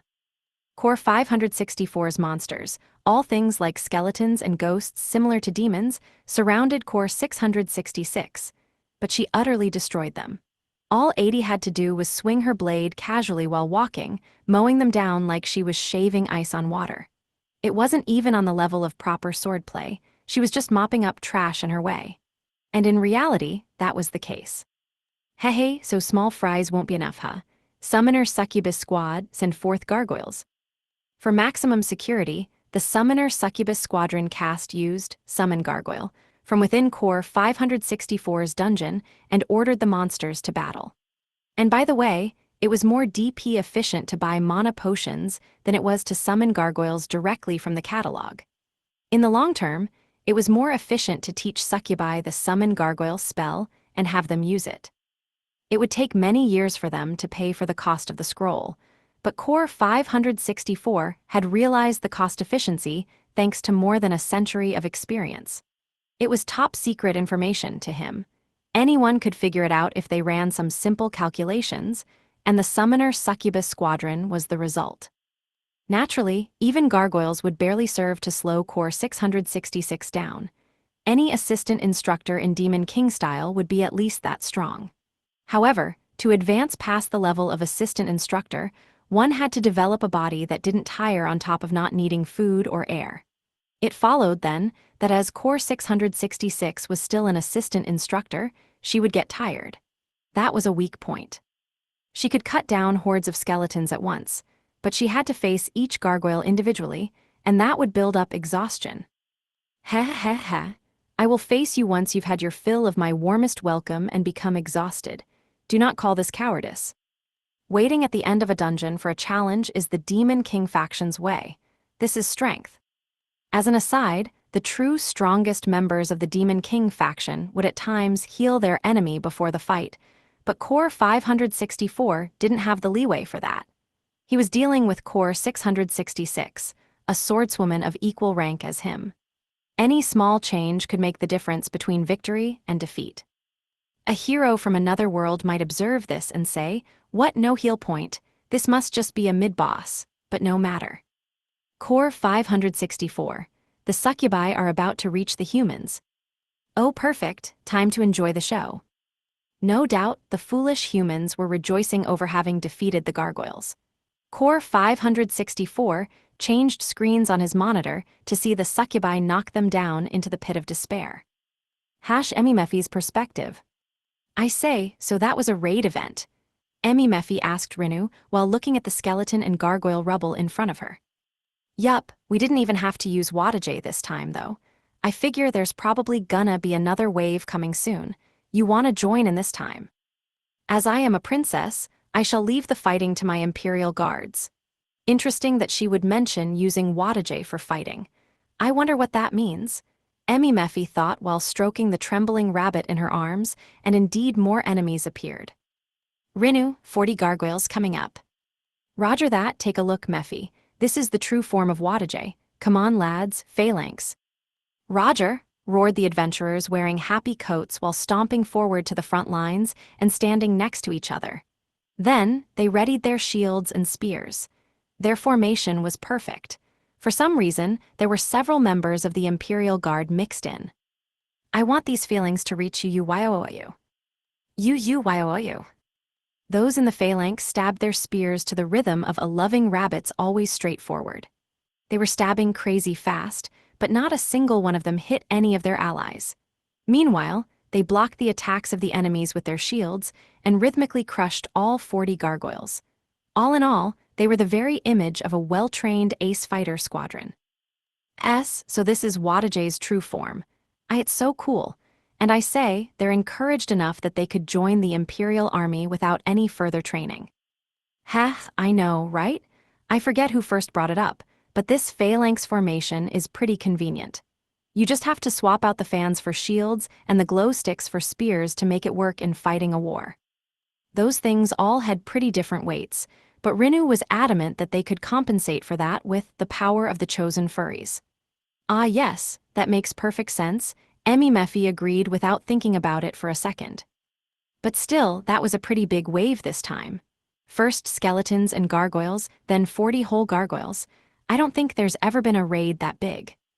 Perhaps the gargoyles wanted to hear Ichigo's new song too. Nah, I don't think so. Funny idea though, Mefi. Rinu patted her head. That was pretty much the pinnacle of disrespect, but Emimefi didn't particularly mind it. So, is that the end of the raid event? Nah, the rabbits are still scared, and the safe zone's not regenerating. Should be safe to say there's another wave coming, Rinu said. She didn't let her guard down for a second when it came to protecting the rabbits. Her eyes were sharp. And as expected, the door opened again. But out came not skeletons or gargoyles, but thick humans overflowing with sensuality. Is that a hunk wearing a swimsuit? Wait, no, their chests are covered, so they're probably babes, I guess. Emimefi wondered with a tilt of her head. Be careful, everyone, they're succubi, echoed a loud voice. Succubi, dangerous enemies that used charm to control their enemies. Weak-hearted men and women would fall prisoner to their charms and end up fighting their friends. There was no greater enemy to an army. Since Emimefi had anti-charm equipment equipped, a lionheart bracelet, she was hardly affected at all beyond seeing babes walking. But anti-charm equipment was rare and valuable, so much so that the average adventurer almost certainly wouldn't have any themselves. I say this is bad. Everyone, watch out for friendly fire. Wait, what? Emimefi launched into a warning, but the loud voice that had echoed sent everyone in the front row standing straight. You idiots, Ichigo's the only girl for me. HMPH, I won't forget that you're our enemy just because you dressed up as rabbits. A bunny girl? Haha, real rabbits are way cuter than you could ever be. Come back when you're a tiny fluff ball. Gee Graya, holy shit, this girl is exactly my type. Is it just me or does she kinda look like the imperial princess? Come on man, snap out of it. How can you not see that she has huge tits? You hate those. Oh, you're right, what was I thinking? Some of them responded a bit suspiciously, but most of them seemed fine. There were 3 ways to resist charm without magic items. 1, have passive charm resistance. In other words, have a strong heart. 2, be so deeply in love with something else that lust cannot overtake it. 3, close your eyes and ears to block off the succubus's manipulation. The adventurers here had powered through using the second option. They had used their love for rabbits and their dedication as fans to overcome the charm. and thus individuals overflowing with love showed no mercy to their enemies. The succubi, with their charm having been blocked, met the same fate as the gargoyles. "Thank you, everyone. The rabbits are super happy too. Keep up the good work," rang out the same loud voice from before, over by the performance area where the stage was. The adventurers and imperial guards in the front row let out a roaring battle cry in response. Wait, was that Ichigo's voice? Goodness, is that the red-haired rabbit beastkin surrounded by rabbits and waving her hand here? That's right, it's Ichigo, our idol and the representative of the rabbits. KYAH, I say, it's the real deal Ichigo. Emmy Mephi squealed and bounced while waving her hand along with the other adventurers. As an aside, her voice was so loud due to using a sound-amplifying magic tool provided by the Narakin Company. It was quite useful, and Emmy Mephi wanted to use one too. She decided to buy one later. And actually, I say, do you all truly love rabbits that much?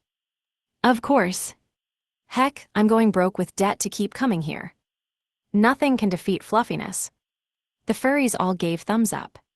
You all love Ichigo that much. Of course we do. It's the duty of all Ichigo fans to protect the rabbits she loves so much. Really, would you not put your life on the line for Ichigo, princess? Ichigo's fans all responded with clear faces free of any doubt. Some of them were, indeed, members of the Imperial Guard.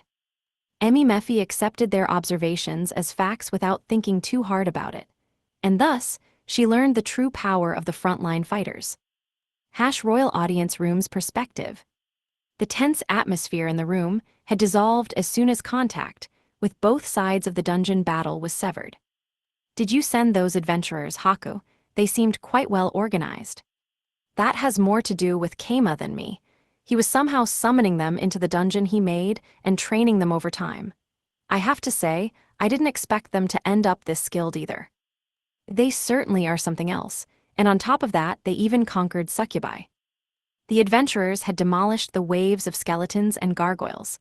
Their fighting was efficient and coordinated, so much so nobody would blink an eye if they were called an elite squadron of military fighters, though their choice of chant as they swung their weapons was a bit odd.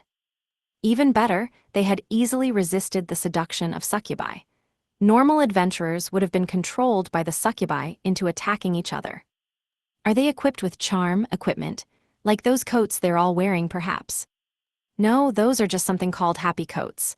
They were apparently made of cheap cotton, even, though they were dyed with quite pretty colors.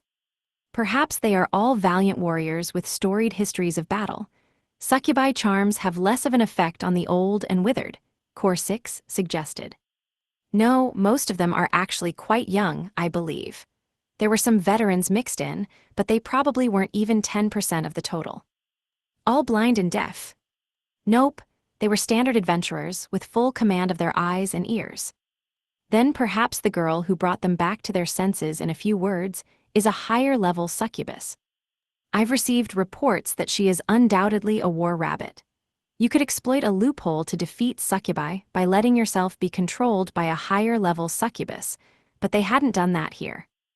So you say, but in that case, all the adventurers would have to be stout-hearted enough to defy succubi seduction head-on. It's hard to believe, but it seems to be the truth. How peculiar, Core 6 responded with a shrug. They glanced at the monitor and saw that Core 564 was panicking big time. He roared in surprise and anger when his proud squadron of succubi was easily massacred by the adventurers. Core 6 was exceedingly curious about how one could train a group of adventurers into such a mentally and physically powerful squadron of warriors in just 2 months at best, but he doubted he would get an answer even if he asked. Heh, your secret weapon is something else, huh? That's one hell of a dungeon master. To be honest, I'm just as surprised as you are. Not only was the squadron protecting the singular entrance to the dungeon, Keima had successfully made them fight only the monsters invading in the dungeon.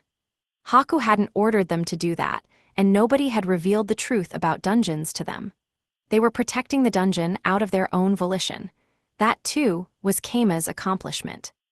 On the other hand, Core 666 was doing some killer work in Core 564's mansion dungeon. She entered the dungeon through the dimensional gate, then busted through the normal gate to get into the garden, where she was easily chopping down gargoyles with her true body, the flame magic blade. She had so much leeway that she even had the time to fake breathing hard and pretend to wipe non-existent sweat off her forehead. The fact that she was acting was obvious to Core 6 and Haku, but perhaps Core 564 would be so distracted by his attacking force being destroyed that he wouldn't even notice. Core 666 left the gargoyle rubble in the garden and boldly invaded the mansion from the front door. Skeletons and gargoyles were there to fight her off, but they couldn't even touch her. Core 666 didn't even have to stop her obviously fake acting. Core 666 seems to be giving it her all too, Haku observed. Quite. Core 666 has reached the level of an instructor after all, albeit through a disqualifying back channel. Instructor, of Demon King style. That requires one to obtain a tireless body even after learning to human morph, if I recall. Correct. Core 666 had that insufferable master brat of hers order her to not feel any exhaustion. She'll be stuck as an assistant instructor until she masters the technique herself, but in the meanwhile it's quite an effective strategy. Using absolute authority, I see. Haku let out a sigh. She found the dungeon master's absolute authority over cores to be despicable, but she said nothing of it. Father was right in front of them. No doubt he had deep reasoning behind the absolute authority. Hey Haku, do you have a second? Father asked with a smile. Certainly, what is it, Father? Could you ask Keima a question for me? Of course, your wish is my command. What would you like me to ask? Core 564's invading force walked right past Core 666, didn't they? I was wondering how and where he hid her. Oh, she was just in the room all along, Haku explained. And indeed 80 had been in the room since before the gate was even summoned. But only after Core 564's squadron had passed her by did she pop out from behind a fake wall that looked solid but was actually just an illusion. Haku concluded that they had used an illusory wall, 500 DP, to hide her. It was quite impressive how she avoided that many foes walking right by. I'm sure there's no need to ask. Core 666 was surely hidden behind an illusory wall. It kinda feels like that's not quite right. Could you ask anyway, for me? Very well then. Haku connected her monitor to Keima's, having no other choice. She couldn't exactly turn down a request from Father. Keima, do you have a moment? Oh, I hope this is important, Haku. I'm kinda busy watching over the dungeon battle, Keima answered, talking to Haku with a casual attitude just like always. If he weren't Rokyuko's dungeon master, his head would be disconnected from his neck right now. Haku contained her seething anger and asked the question Father gave her. It's just a simple question. I was wondering where you were hiding Core 666 and how. You weren't looking at the map or anything. She was in the gate room from the start. She hadn't been looking at the map, but Haku naturally knew that. She also knew how he had been hiding her, but she glanced at Father and saw that he had written "ask him how he hid her" on a piece of paper, which he was holding up to her. How were you hiding her? Can't say I want to tell you for free. Haku glanced at Father again. This time, the paper said, I'll cover the cost, think of anything you like. Haku considered what a good payment would be. How about, I pay you with a Lionheart bracelet, a piece of anti-charm equipment. I have Emi Mephi wearing one now. Sounds good to me. Negotiations complete. Father went ahead and made a Lionheart bracelet. It was gleaming with divine power that probably made it a powerful divine Lionheart bracelet in the end. Haku considered that she was probably paying him too high of a reward. So, how did you hide her? Well, it's not that complicated, really. Cut to the chase, Haku urged. She already knew what he was going to say anyway. Okay, I had her open her monitor, put on a visual of a wall, then make it really tall and stand behind it. Like this, Keima said before making his monitor visible and demonstrating. A wall was displayed on it and Keima hid behind it. You didn't use an illusory wall. Illusory? Oh, the trap. Those are pretty expensive, 10 whole futons.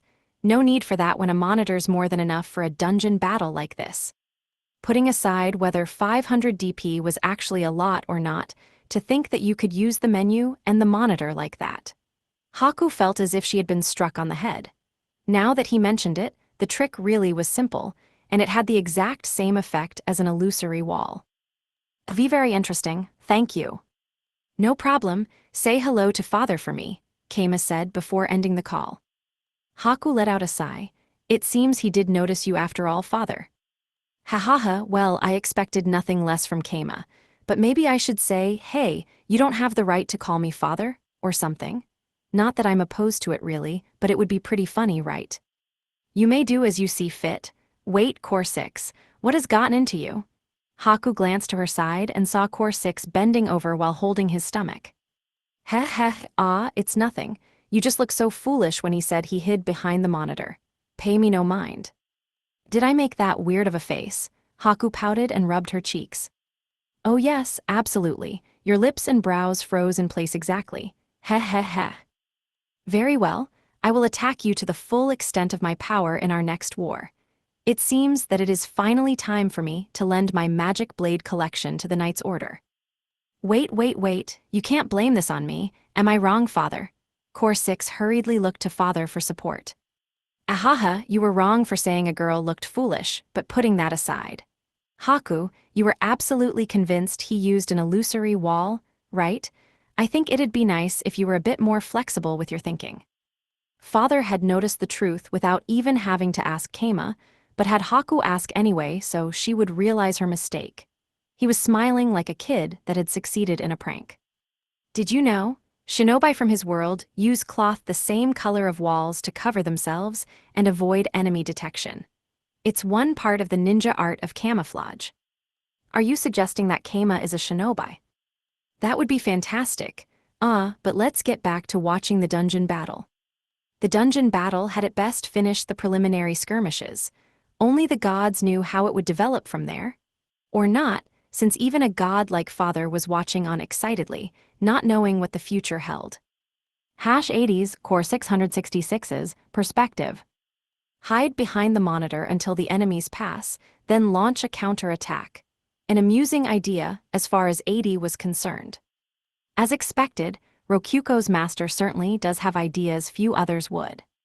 One could phrase that as Kama being messed up or skilled at manipulating people, but either way it was a valuable quality to have as a dungeon core's partner.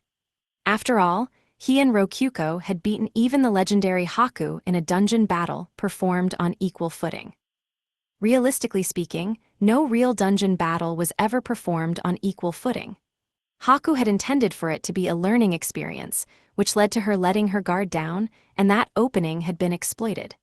If she had gone all out without lowering her guard, she never would have lost to a member of the newest batch.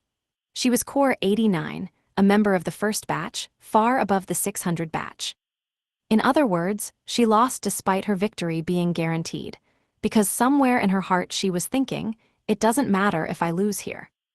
Even during 80's own dungeon battle with Rokuko, her master had said, let's use all the DP on strengthening ourselves. We can just play around in this dungeon battle and see how it goes. In short, he too had been thinking it didn't matter if they lost. But today, 80 had no intention whatsoever of losing. Ahaha, haya, now this is certainly getting fun. 80 wheezed in pained exhaustion while cutting down the gargoyles charging at her in the hallway as she advanced deeper into the mansion-themed dungeon. In truth, she wasn't in pain, nor was she exhausted at all. But she nonetheless breathed hard with heaving shoulders to pretend otherwise. It was wasted energy, but that didn't matter since she felt no exhaustion. 80 had made her master order her with absolute authority to feel no fatigue in battle, nor feel the need to breathe.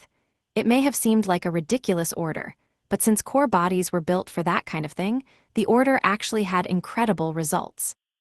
Dungeon cores were in truth spheres that neither needed to breathe nor felt exhaustion, and her walking body was basically just an avatar of it.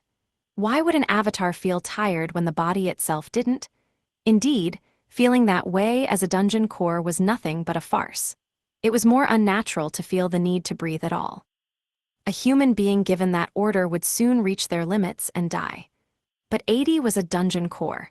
And so, she had, without any problems whatsoever, obtained a body that knew no exhaustion and didn't need oxygen. HMPH. 80 slashed down a gargoyle that burst out of a room. She then flipped back her crimson hair and took a deep breath, pretending to be tired.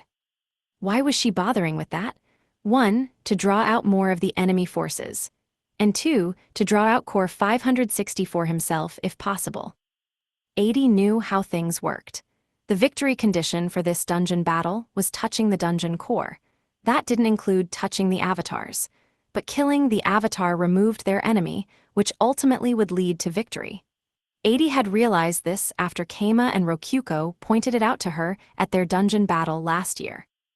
On the other hand, 80's death wouldn't lead to a loss.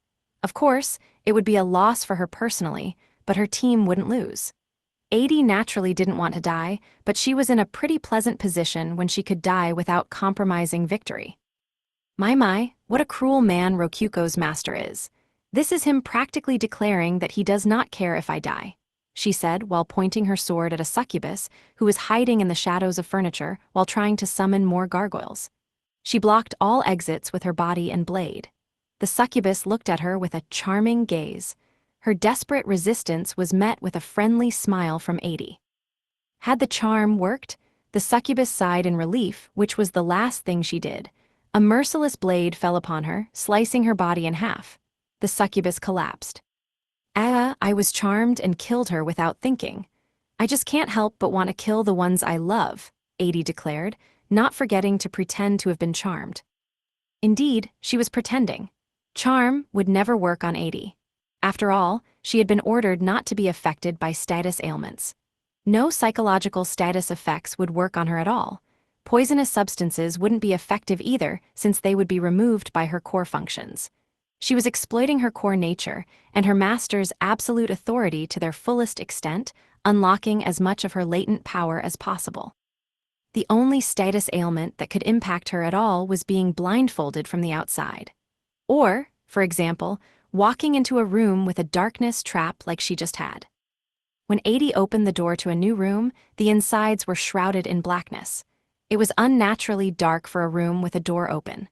One could imagine that even if the entire room were destroyed, a black cube of darkness would remain behind. It was a wall of darkness that even seemed a bit tangible. This looks quite interesting, like space itself has been ripped apart.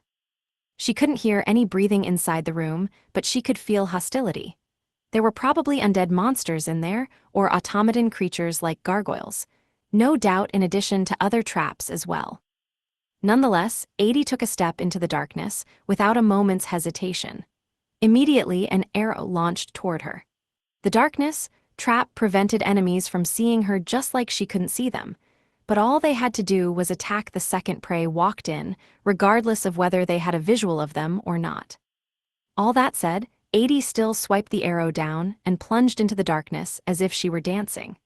She stepped across the floor without tripping any traps, swinging her blade to kill her enemies one by one.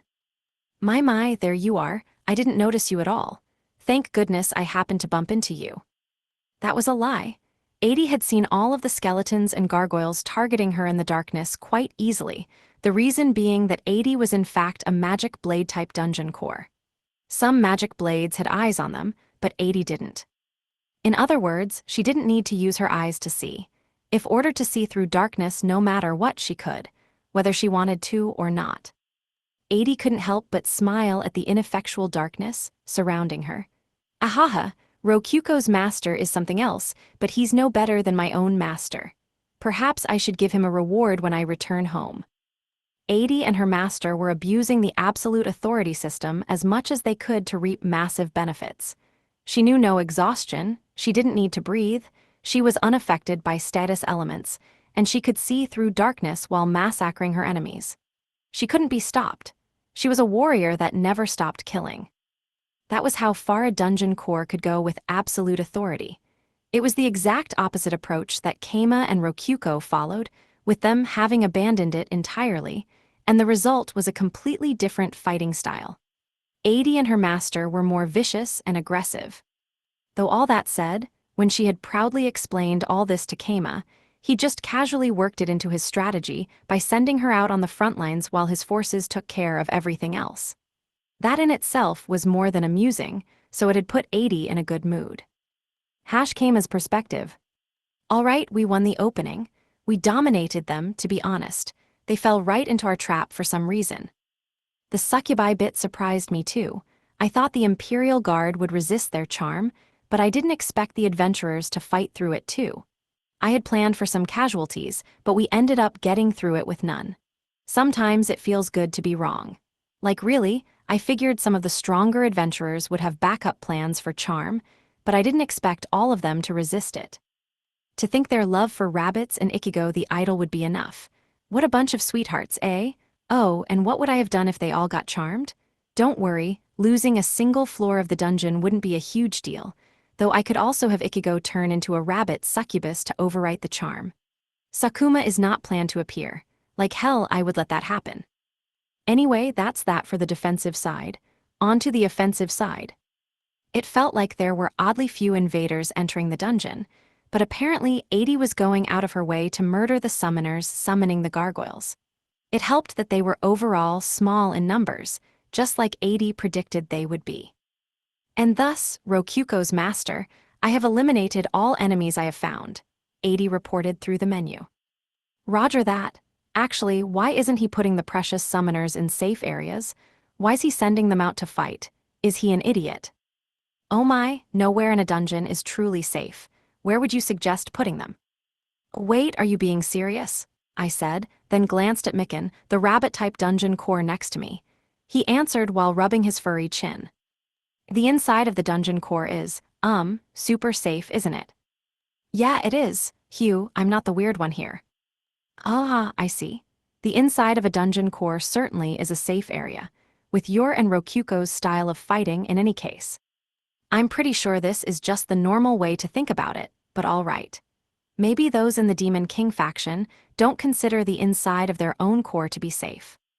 The extra-dimensional space within a dungeon core is for storing your collection of treasures. Ah, so we just have different uses for it. Makes sense, honestly. There couldn't be a better treasure room than a dungeon core. Nobody can go inside without permission after all. Why would one put their precious belongings outside? They will just get stolen. Yeah, I see where you're coming from. Guess I should expect that much from the Demon King faction. So you don't consider succubi to be important then? Monsters are to be used as pawns and abandoned, no.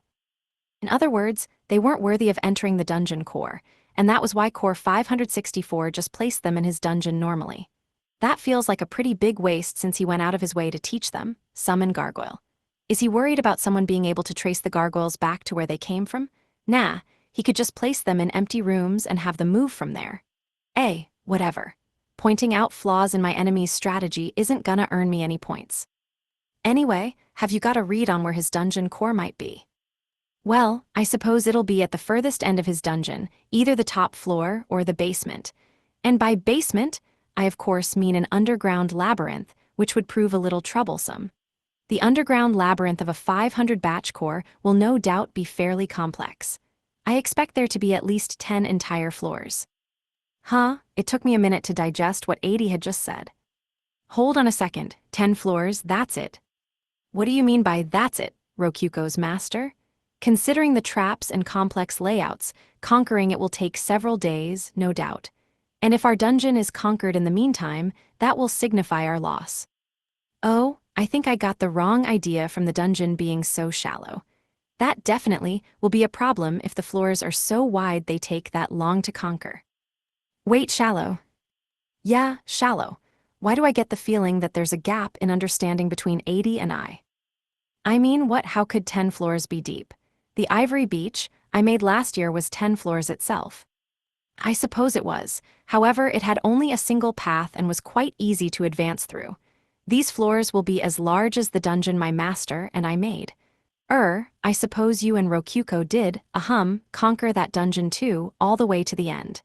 In a single day. We sure did, Rokuko answered proudly in my place. Yeah, the dungeon itself was pretty easy to conquer. The problem was that there was no dungeon core at the end, with 80 having taken it elsewhere. Rokuko, supposing that we are facing 10 floors here, how many days will it take to conquer?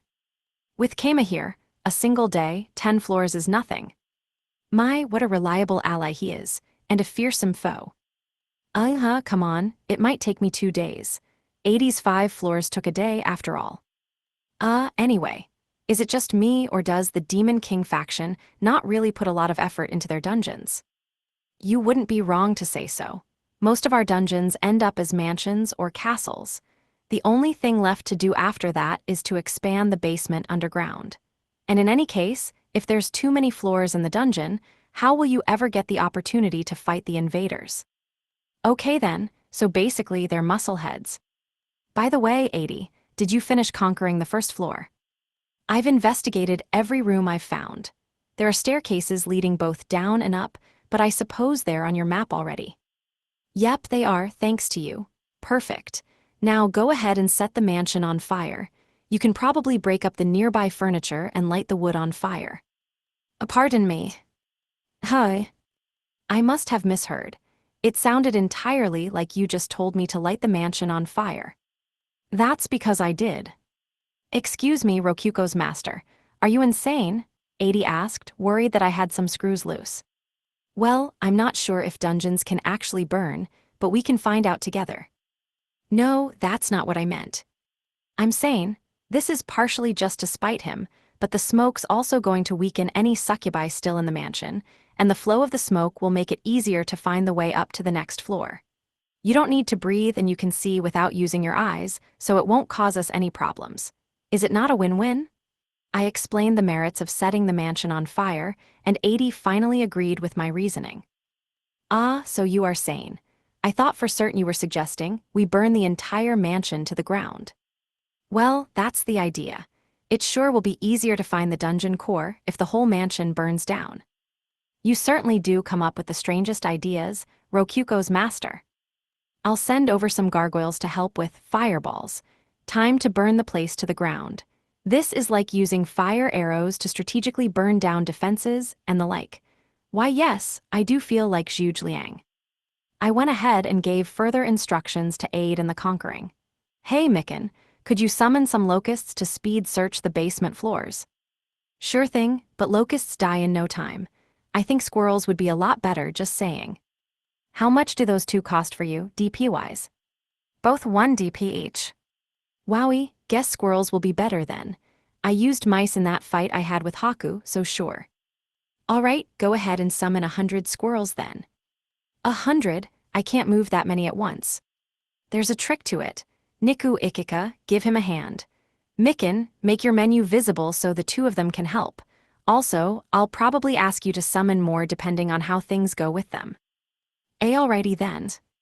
Niku and Ikika are pretty used to controlling hordes of enemies by now. This should be fine. Kama, Rokuko butted in, do you need me to do anything? You can, keep an eye on the number of squirrels and ask Mikan to summon more if you think we need them. Okay, well Mikan, go ahead and summon an extra 100. Wait already, I asked. I haven't even summoned the first 100 yet. We'll need them anyway, so you might as well summon them now. Gua, all the DP I saved up is draining away. You have tons of DP from all the idol shows lately.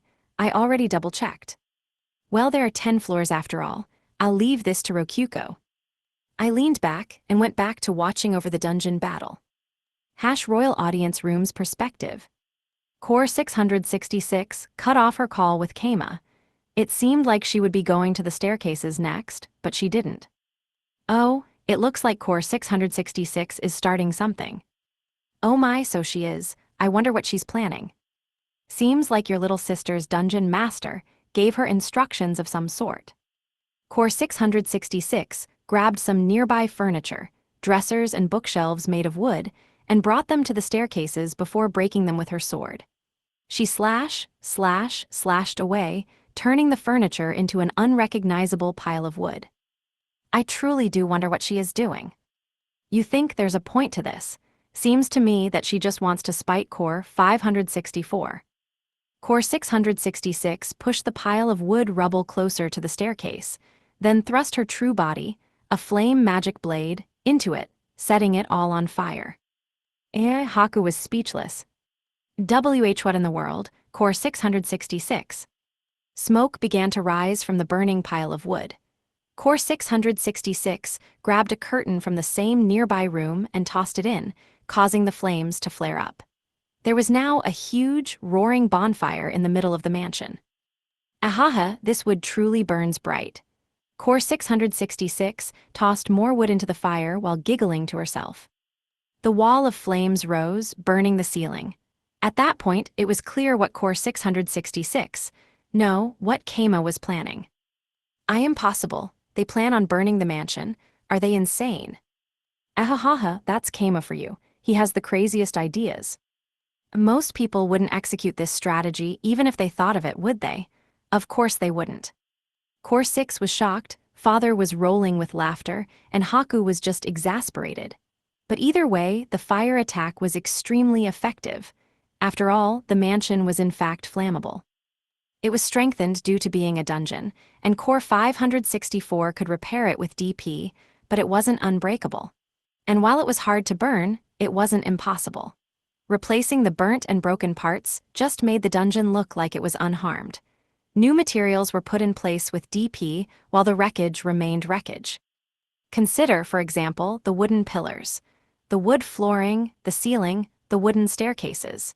If broken, they turned into literal wreckage, wooden materials, and nothing more.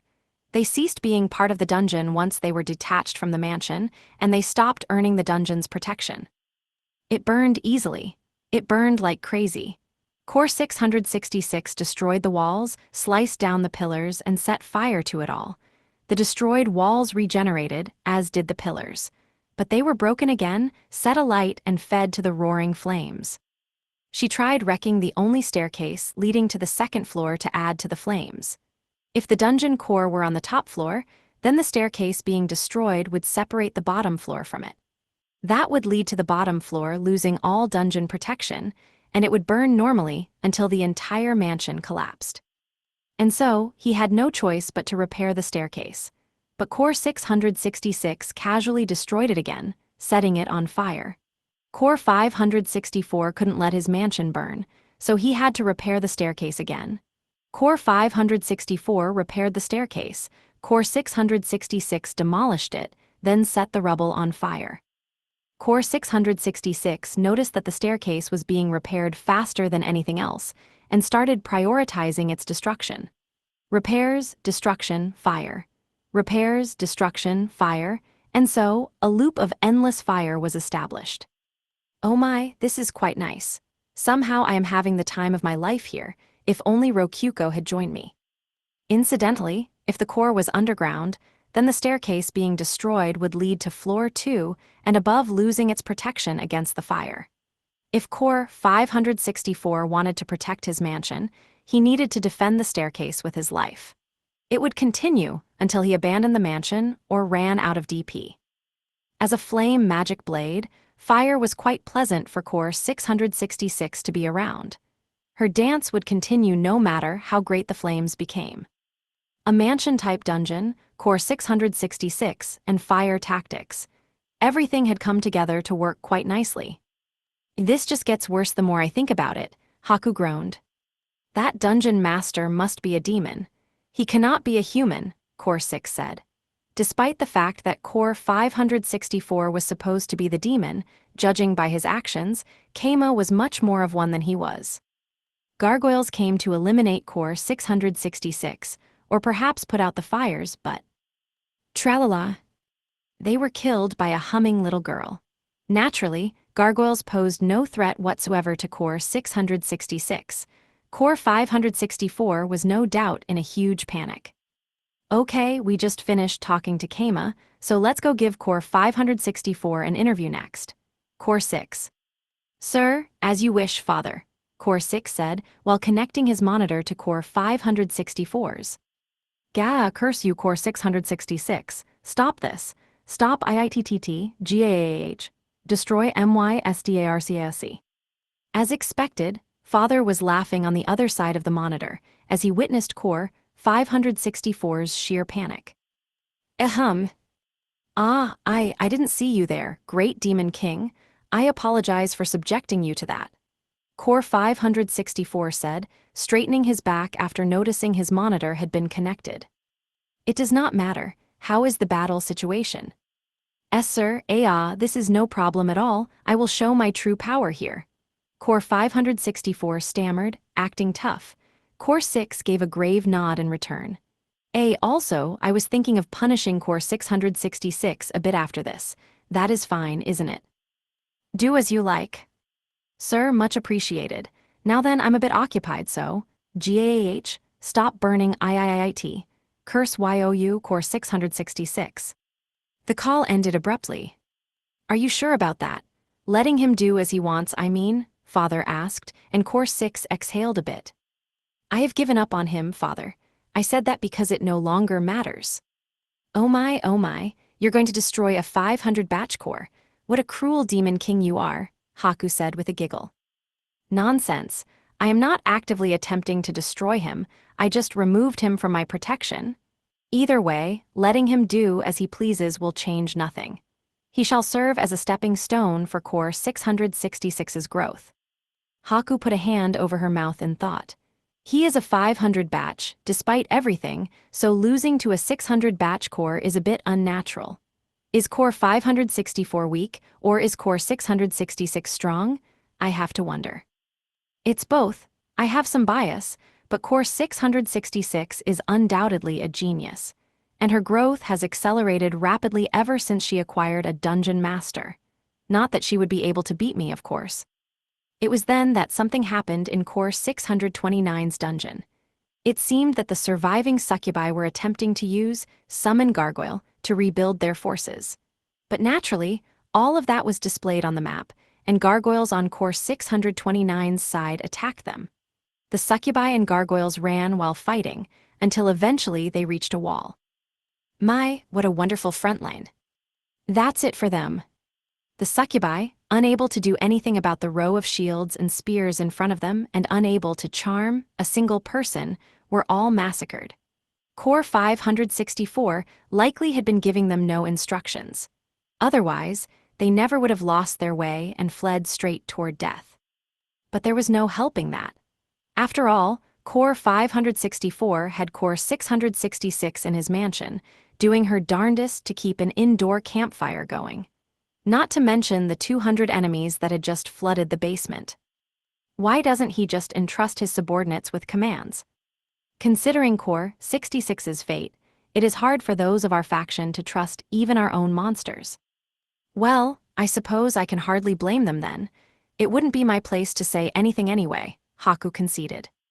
In any case, Core 564's basement dungeon was being speedily conquered as well.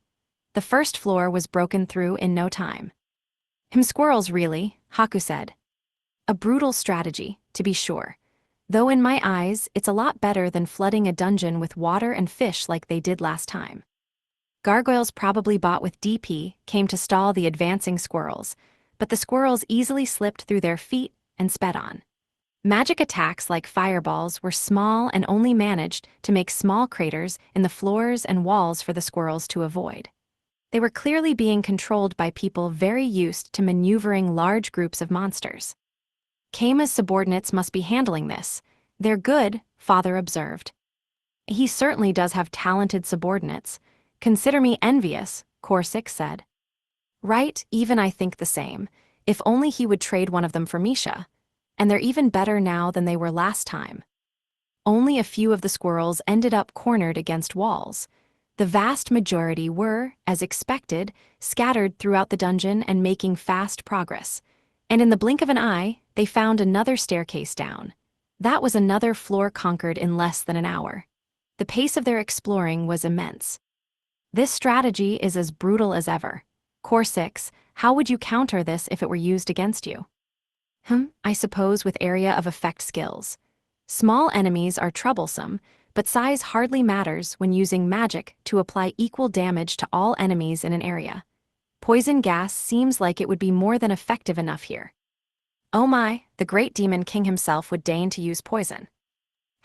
Demon kings are the bad guys, remember. We can do whatever we want to win. And so, the middle of the battle also went in Kama's, or rather, in Core 629's favor. Which, speaking of, Core 564 had said something about punishing Core 666, but what did he mean by that? If he had plans, he should go ahead and execute them soon, to keep things interesting. Hash came as perspective. Alrighty then.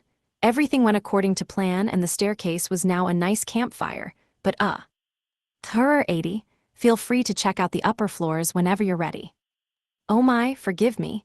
I just ended up having so much fun burning things. Surely you understand how I feel, Rokuko. No, so hurry up and get to dungeon conquering. Rokuko urged 80 back to the job at hand, after she ended up getting so excited by burning things that she forgot why she was actually there. The upper floors had no doubt been thoroughly smoked out by now, so there wasn't necessarily any point to keeping her focus on the fire. Incidentally, how is the basement exploration going? 80 asked. Oh right, we're in the middle of going through the 3rd floor. I wonder how many there actually are.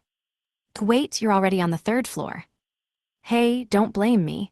It's not my fault the 2nd floor had the exit staircase so close to the entrance, though it was hidden behind a fake wall. One of those illusory walls that Haku was talking about, probably. It was hidden pretty cleverly in an otherwise nondescript hallway, so it probably would have taken a long time to find if we were going through this normally. Keima's making the squirrels run on the walls, Rokuko noted. It's common knowledge to run a hand along the rightmost wall of a labyrinth to find the way. But yeah, anyway, it's his fault for putting both staircases so close together. There are some things we can't deal with, but we're getting a grasp of the dungeon's layout and marking down all the loads of traps in the hallways and on the floors. We'll stop if we reach a boss room, so this is all support stuff anyway. Once we've found the shortest path, we can just smash through with our gargoyles. Gate open. I summon thee, magic-wielding monster of stone, serve me. Summon gargoyle. All right, follow Mikken's orders. Okie dokie then. I'll put them in a closed-off room and send them off to the gate. Incidentally, it was pretty simple for Mikken to place monsters I had summoned.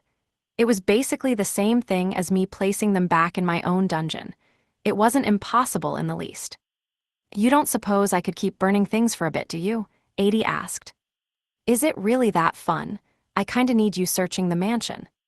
You can just send gargoyles to do that. They're made of stone and can fly, so the lack of a staircase will pose no problem to them. Fine, fine. Gate open. I summon thee, magic-wielding monster of stone, serve me. Summon gargoyle, go help explore the dungeon. Mikken, you know what to do with them. Sure do. I summoned gargoyles like nothing and sent them off. Yippee, sure feels good to be a living gargoyle factory. It kinda sucks that I can't do this chantless since I'm being watched, but still, I'm glad this is easier than using Create Golem. Just what I would expect from Haku's recommended summoning spell. Feel free to summon skeletons yourself, 80. Oh, I would like to save my mana for my fight with Core 564. Sure makes sense. Indeed. Oh, and those gargoyles won't be necessary. It seems he's arrived. Huh? I asked, but instead of replying, 80 did a backflip through the air. A split second later, a sword flew through the air where she had just been standing and lodged itself in a wall. Core 666, came a roar. There you are, Core 564. I'm glad you've accepted the invitation to my dance party. There appeared Core 564. Yep, he's got a goat head, and I'm pretty sure he's 2 full heads taller than 80. Looks like he's holding another sword that's different from the ones stuck in the wall. Alright, she's drawn him out. Can't really blame him for being pissed at us starting a fire in his mansion. I'd be pissed too, I thought, just as Rokuko pulled on my sleeve. Keima, we win if we beat that goat thing, right? Well, it won't be an immediate victory, but it'd be hard to lose afterwards. Maybe it's against the rules to kill cores. Sure would be nice if someone could tell us.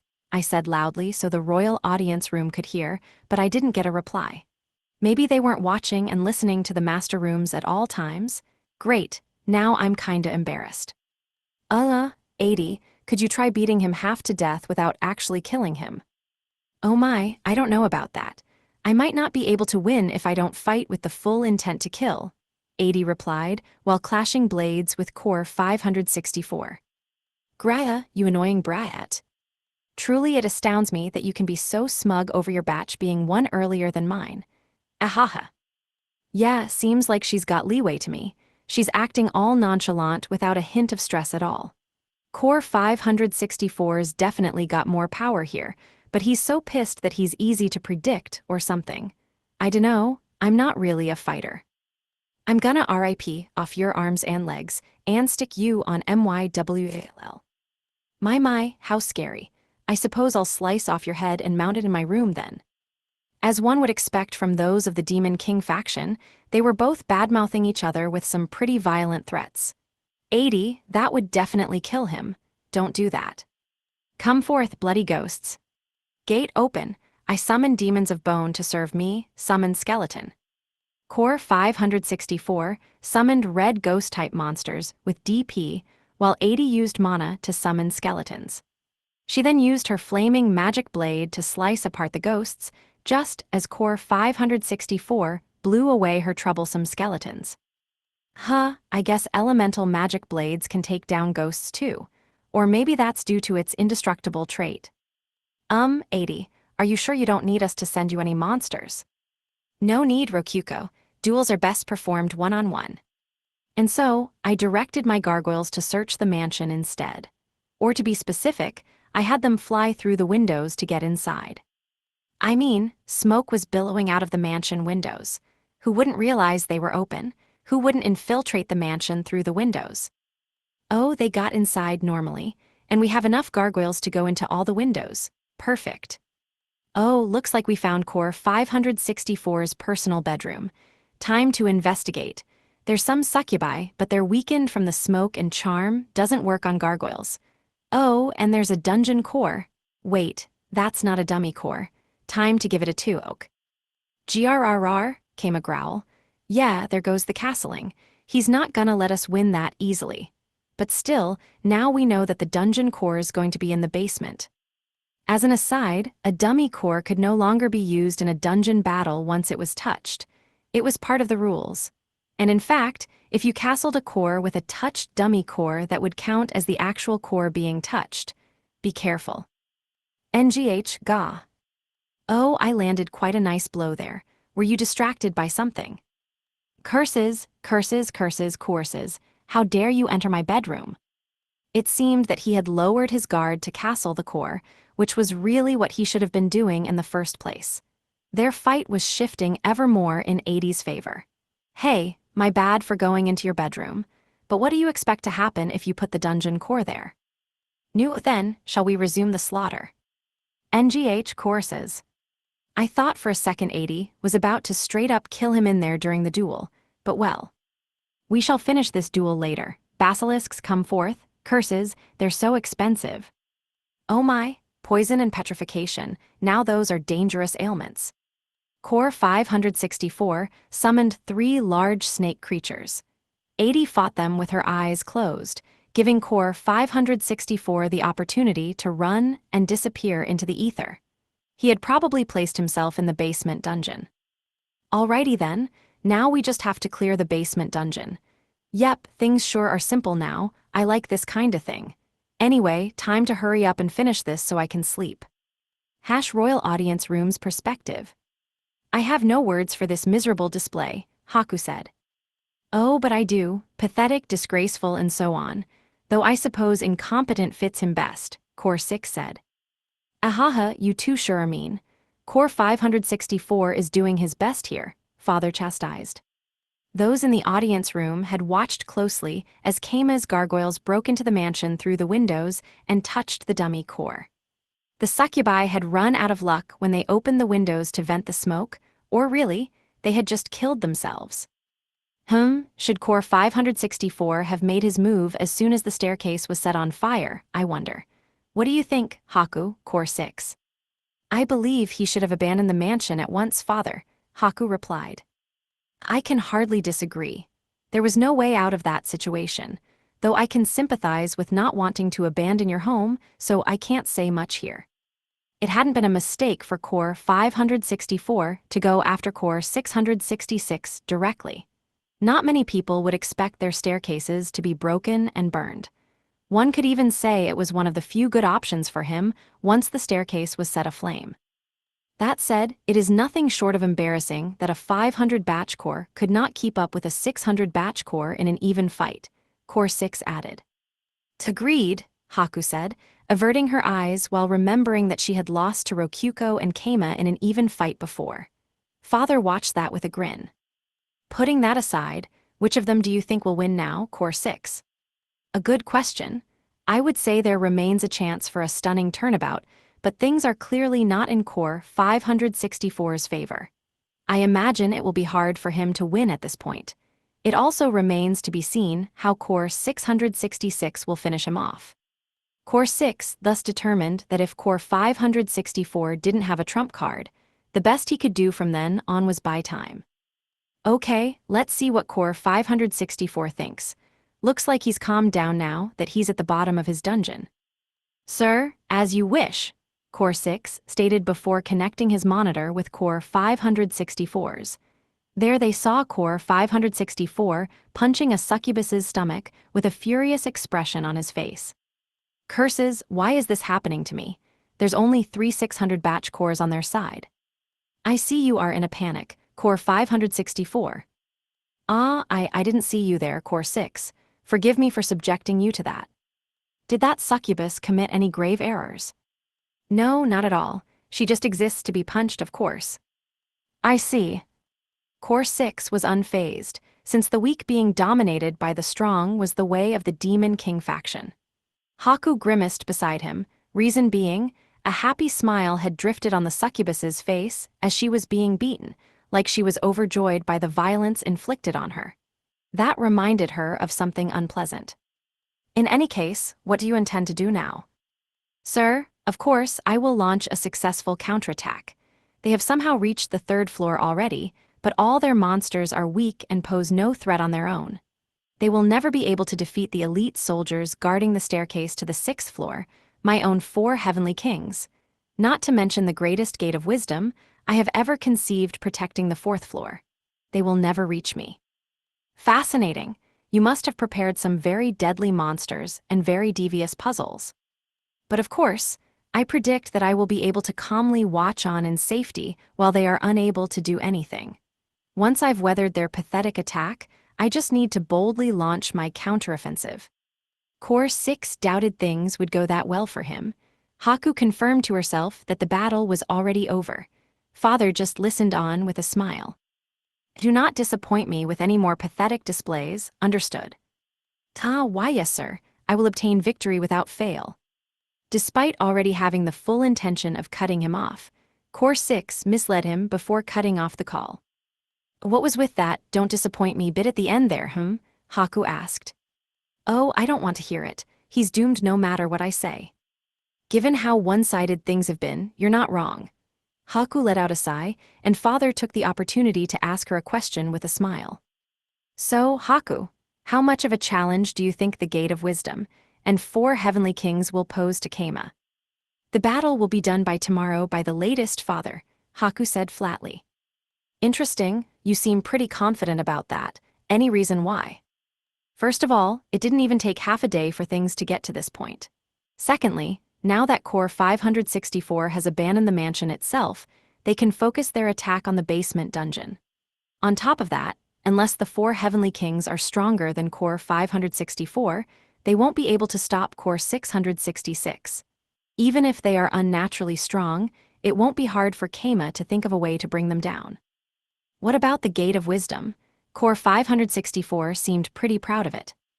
I'm not even sure if we should be factoring that into the equation, but either way, it's hard to imagine him beating Keima in a battle of wits, and given how proud he was of it, the floor itself is unlikely to be particularly large on its own, Haku said. That reminded her of a bad memory, and she shut her eyes with her brows furrowed. So we can think of this as the final stage of the fight.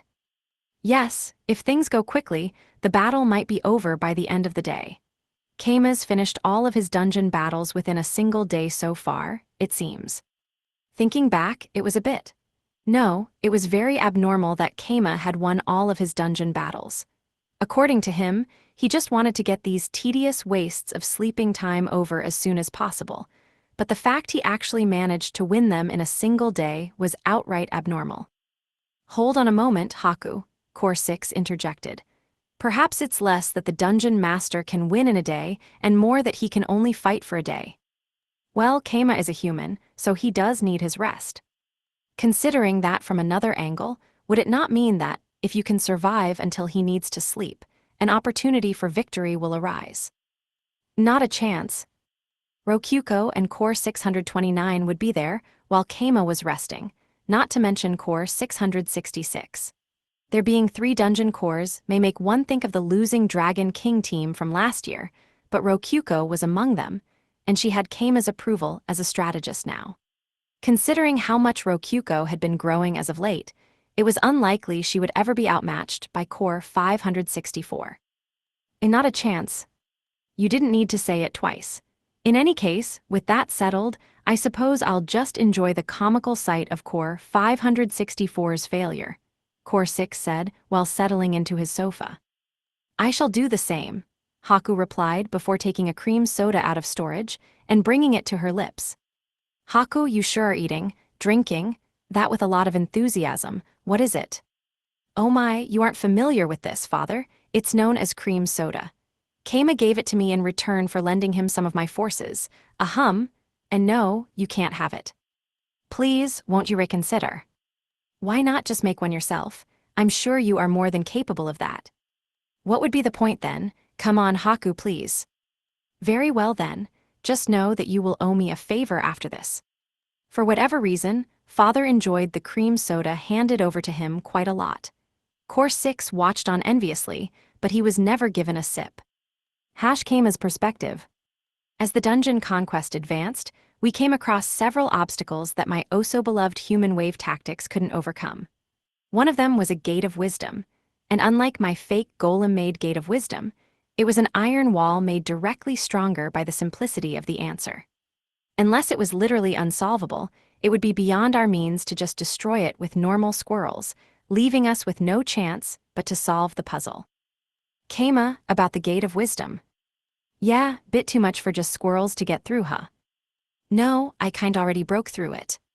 Rokyuko had solved the puzzle without me needing to even look at it. Man, what an easy job for me. Wow, what was the puzzle? It was just a normal quiz, actually, with multiple choice answers attached. I got through it in 3 goes. Is Core 564 stupid? With multiple choices, we can get through just by answering as many times as there are choices. Now, a normal adventurer would only get one chance to answer, since a wrong choice would mean death. And while I could appreciate how mentally straining that would be for them, this was a dungeon battle. We had as many pawns as we needed. Rokyuko just charged it down, and with the noble sacrifice of 2 squirrels, solved the problem without even having to think about it. And since we had over 130 squirrels left, it didn't even hurt to do that. As an aside, the question was apparently about customs of the Demon King faction, or the Demon Realm, that is. The answer was simple enough if you did a little research, but adventurers would never know the answers on their own, so there was a high chance of them dying when trying to get through the gate. And since the dungeon itself was in the Demon Realm, the Gate of Wisdom functioned properly with that kind of question. Wowie, that was something else, Core 629 said. Rokyuko, you sure didn't hesitate to lead those squirrels to their death. Ahaha, that's because I'm a great dungeon core. I'm rank 180 after all, the second highest of all the 600 batch. Yeah, that sure is a lot of growth from the very bottom rank. Honestly, it's his fault for letting the squirrels ask one at a time. He should have worked around that, Rokyuko noted. He probably made it thinking about a single adventurer or a single party coming for him. You know, I think I've got a grasp on how the Demon King faction operates now. Regardless, this was a huge letdown. I'd gone out of my way to teach the adventurers the ancient phalanx formation by calling it Wataje since we were dealing with a 500 batch core here. But man, maybe I should go ahead and return the safe zone to the rabbit dungeon already. Seems like they're about to investigate why the ambush was extra big and why it's still in danger mode over there, so yeah. Nothing good would come from them finding the gate in the lower levels, though I guess Ichigo and the rabbits could stop them for me. The basement dungeon exploration, on the other hand, was proceeding smoothly. We conquered the 5th floor and moved on to the 6th. 80 was advancing through it leisurely along the shortest path to each staircase and was just reading the Gate of Wisdom. Adi looked at the still open door, along with the question attached to it. The structure of a human farm is, I see what he was going for here. I would think that only a member of the Demon King faction would know the answer to this, Rokyuko. I'm impressed you managed to solve it. It was a piece of cake. My, did you take an interest in me and research my culture's customs? It does make sense to want to learn more about your archenemy, I agree. I'm so glad to hear you say that. Oh, of course, Wrong move, Rokyuko. Now you're gonna be in trouble if she asks you about the Demon King faction later. Oh, looks like we found the floor 6 boss room. Good luck with him, 80. Just leave him to me. If you don't hurry, I'll beat him first. Now that might be even more fun. I do want to see how you fight, but either way, I must hurry. It's good to have allies that are strong in a fight. I thought before noticing that Niku was looking at me like she wanted to say something. What's up, Niku? Should I go fight too? Niku asked, her wagging tail showing that she was really eager to go. Nah, focus on controlling the squirrels for now. I rely on Niku a lot in our normal lives, but this is a dungeon battle. Niku's pretty good at controlling like 100 squirrels at once, so leaving her to that is for the best. Anyway, how's the boss room looking? Something up, Rokyuko. Sorry, I kinda beat it already. Let's move on to the next floor. She beat it before I could even look at the boss room. Seriously. What kind of boss was it? A black minotaur.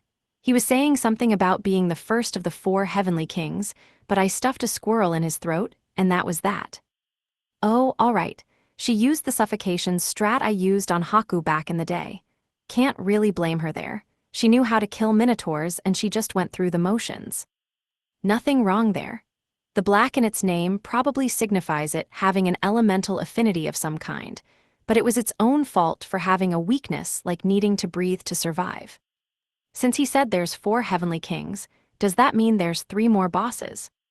Sharp thinking, Mikan. I had the same thought. Oh wow, we're already on the next floor, Rokyuko said. And it looks like there's basically nothing but the boss room on this floor. I hope the next 3 are like this, it would make things a lot faster. Apparently the 6th floor just had a rest spot and a boss room. And we found the 7th floor's boss room in no time. I guess floors 6 through 9 are dedicated to boss fights with the 4 heavenly kings, and then core 564 is just chilling on the 10th floor. It's a boss rush that doesn't need any exploration. Suo. I guess we can just leave the rest to 80. Anyway, let's see what this 2nd heavenly king is all about. I didn't get to see the first one in time, so yeah. Niku Ikika. Control 30 squirrels each and take a peek inside. Okay. Roger that, girl. I am gonna control 10 of them too, stammered out Mikan. He didn't seem very confident about it, but this was in fact his dungeon battle after all. Really, I wouldn't have minded him working a bit harder, even. But either way, I decided to just watch over this part without giving any orders myself. It was pretty likely none of the squirrels would be needed after this point anyway. The squirrels slid into the room, and there was a ghost.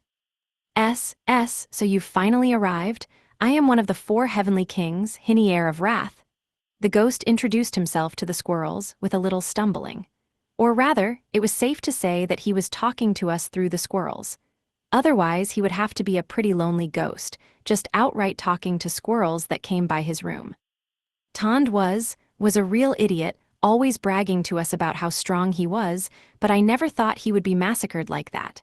Still, don't expect that to work on me. I'm a ghost. A ghost, huh? Yeah, kinda hard to imagine squirrels beating him. Everyone, retreat to the rest spot. Rokyuko's decision was swift. Okay. You got it. Okie dokie. Wah, where are you all going? The squirrels smoothly returned to the room they were just in. I'm not gonna let you get away. Don't think you can escape when I can pass through walls, you animals. The ghost yelled while chasing after them. He passed through the walls, going all the way to the rest spot, thereby deactivating the boss room by leaving it. Oh wow, he's kinda dumb, huh? Rokyuko observed. I guess he's the real idiot, Mikan agreed. They then split the squirrels into 2 groups, with one leading the ghost off while the other passed through the empty boss room. A single adventurer or a single party would probably have a real hard time with a ghost that can suddenly pop out of walls and chase them out of a boss room, but well, that wasn't us. Either he was completely ignoring that this was a dungeon battle, or he wasn't equipped to change his line of thinking. Well, either way, 80 could slice him in half with her flame magic blade, so we could just ignore him. Onwards. The next floor had a boss room right after the staircase, as expected. Inside was the third of the 4 heavenly kings. Avoiding Hinier to come here was clever. I am Natsuno of Sorrow, one of the 4 heavenly kings, but I don't want to suffocate to death from a squirrel crawling into my throat, so I will open the way for you. Please spare me. The third of the 4 heavenly kings was a succubus, but she caved in immediately and refused to fight. Was she not ordered to fight to the death or anything? Should dungeon monsters really be ignoring direct orders? To be honest, I have no chance of winning here. I might be able to charm a human, but squirrels, and a whole swarm of them? No way. Oh, and I actually came from outside the dungeon. I'm not a dungeon monster or anything, so I don't need to obey any orders. Actually, like, I'm done here, I'm leaving for good. Now go on ahead, don't let me hold you back. Well, if that's how it is, I guess we don't need to go out of our way to kill her. We went ahead and passed through, but leaving for good, huh? I never thought about a monster really doing that before. We advanced to the next floor while Natsuno saw us off with a smile. Pretty good progress. Guess the last of the 4 heavenly kings is up, unless there's 5, I hope not. And thus, floor 9. Before us stood the 4th of the 4 heavenly kings. To think you would come this far, I am the final member of the 4 heavenly kings, Moose of Bliss. Don't expect to suffocate me when I can transform into a throng of bats. Now, come at me, I will swipe you away with my claws and fangs. Oh, a vampire? It's a vampire. Yeah, it would be hard to suffocate a throng of bats, for sure.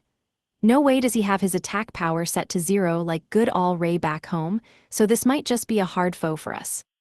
So, Keima, which do you think would be stronger, a throng of bats or a throng of squirrels? Keeping in mind the layout of the boss room, Rokuko said. Why don't you give fighting a shot and see?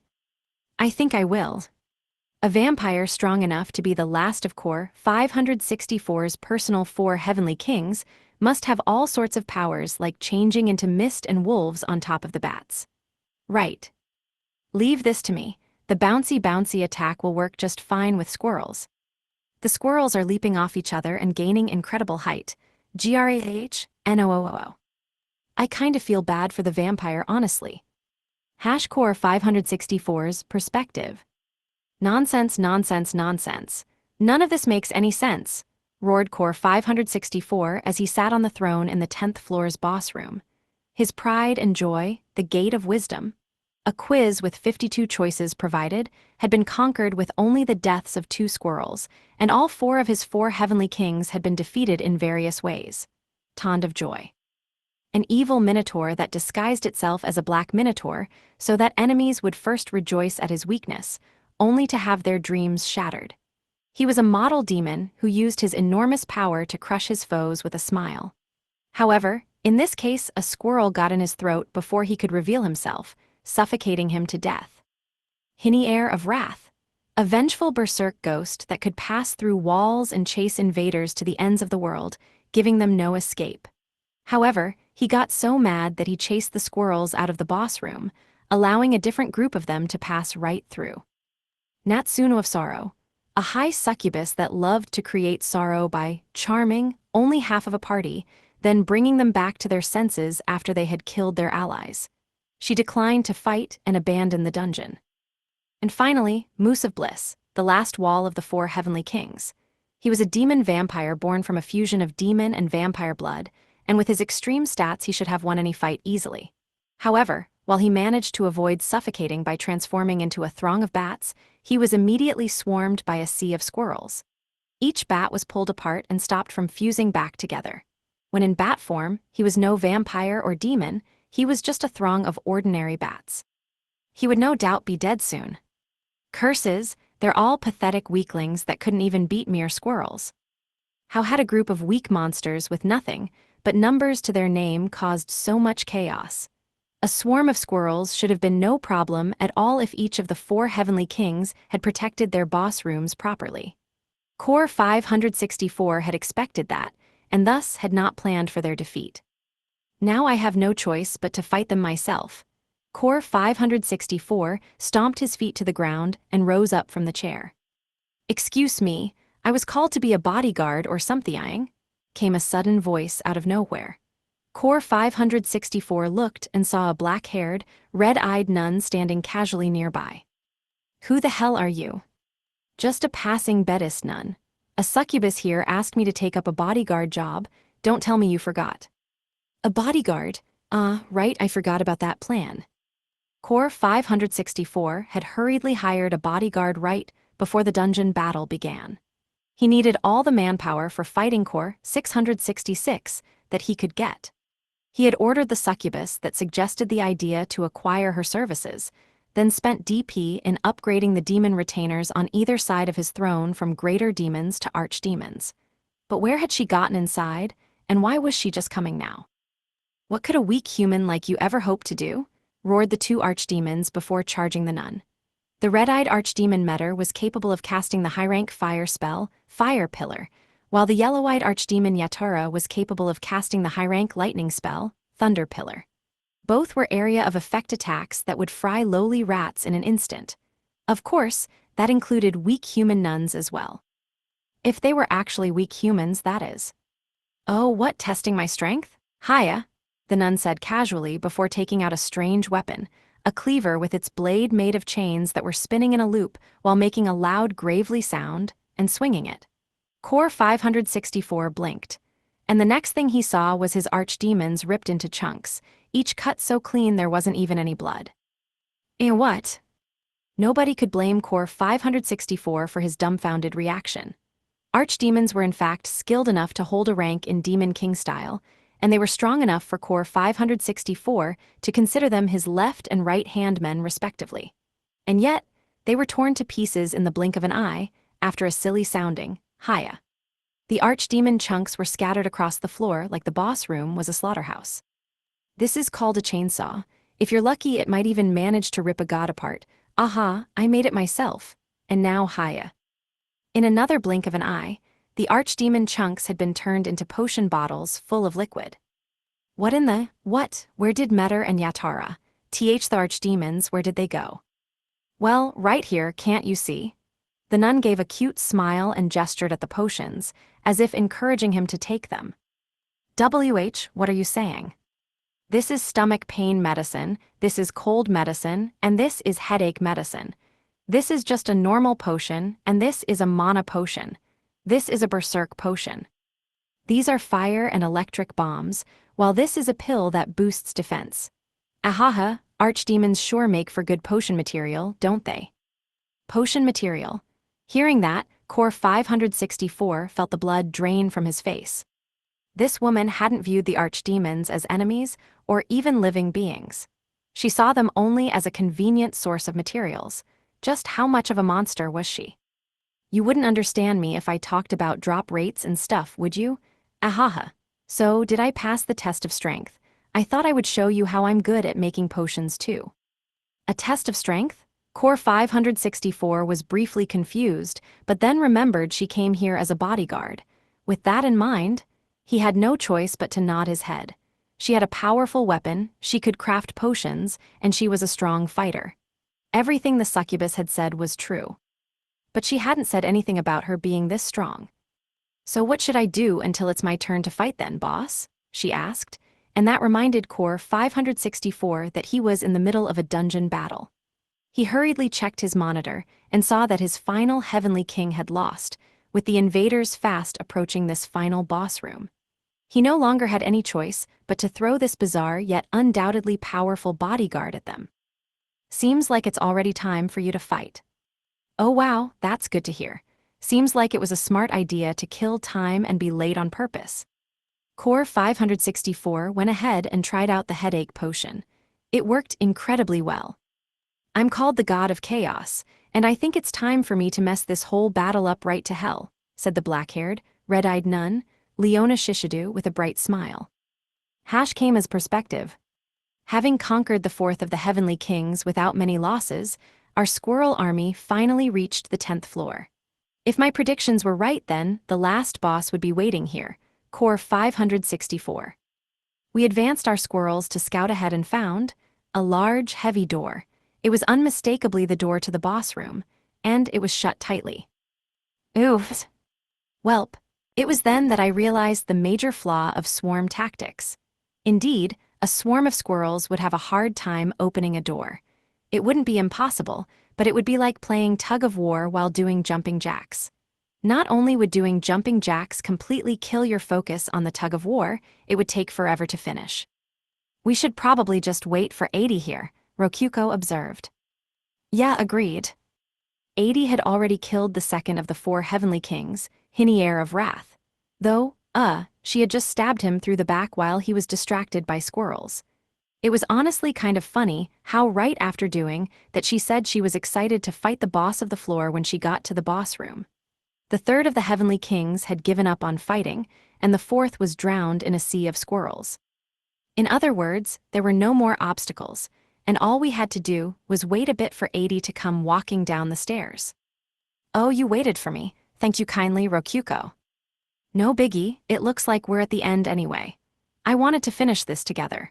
You've worked the hardest out of all of us here, so I'll give you the right to open the door, Rokuko said, taking care not to say we just waited because opening it ourselves would have been tedious. Ahaha, what a lovely gift, 80 said before opening the door to the boss room. Inside we saw that it was modeled after a throne room. There was a throne by the center of the back wall, and upon it sat a goat-headed demon with its legs crossed, Core 564, a Baphomet-type dungeon core. You have done well to come so far. I shall prod GAH what? We mercilessly attacked with our squirrels. The second core 564 tried to open his mouth, but he spread his wings and flew away. I could hear both Rokuko and Mikan click their tongues. They had been controlling the squirrels. GRR, you intend to stop me from even naming myself. You have no taste for aesthetics. GRR, hold on, stop it. Eat my bouncy attack. Mikan, a little more to the right. You just missed him. The boss room on the 10th floor had such a high ceiling that the best the squirrels could do was grab onto Core 564's feet, only for him to kick them off. Having no other choice, we decided to listen to what he had to say. Rokuko, I have to say that was quite ungraceful, though I didn't dislike it. Well, 80, you know what they say, nothing else matters except victory. I can't say I've ever heard that before, but I like it. Who said it? Probably Keima. I don't remember ever saying that line. Curses, you're all fools. If I unleash my full power, you will all fall before me, shouted Core 564. My, in that case, why didn't you go all out from the beginning? You have courage, boring me like you have, 80 taunted. Silence, I will not be the one fighting you. Mistress, go forth, Core 564 declared before retreating to a corner of the ceiling. A split second later, the throne that had been swarmed by squirrels exploded, and there appeared a black-haired, red-eyed nun that I knew all too well. Who has woken me from my slumber? Said the nun while holding one half of her face down, her body crackling with purple lightning. Leona Shishidu, the god of chaos. She was a hero, a dungeon master, and a dungeon core all at once, a ridiculous being of pandemonium known as the god of chaos. She had previously infiltrated Gorin as a Bedis nun before kidnapping Niku, taunting us in a variety game show dungeon, then finally vanishing after leaving behind her succubus companions. And now she was our enemy. Or, well, she had never been on our side before, but still. Keima, this might be a bit much. Yeah, this is real bad. We might lose this battle after all. We all felt the blood draining from our faces. Friend, it was that goat-headed buffoon who awoke you, not I, 80 offered. What? She told me to do that. I didn't awake her from any slumber. Core 564 stammered in a panic. I just wanted to try saying that line. Wasn't the lightning and stuff super cool? It didn't matter why Leona was here. I took another look to make sure there wasn't any mistake, but that was undoubtedly Leona. She looked the same as last time, after all. I had to wonder why she was still wearing her Bedist nun outfit. Was she trying to do some double-layered gag by slumbering as a bedist? If so, nobody noticed or thought it was funny. Why are you all freezing up? Mikan asked with a curious tilt of his head. Well, 'cause we're friggin' screwed, I thought, just as the squirrels charged at Leona. Master Rokyuko, please stay strong. We have no choice but to defeat her, Niku said, controlling the squirrels. All right. That's true, Rokyuko replied while resuming control of her own squirrels. Meanwhile, I leaned forward to keep a close eye on the battle. Oh, right, I'll summon some gargoyles to help out.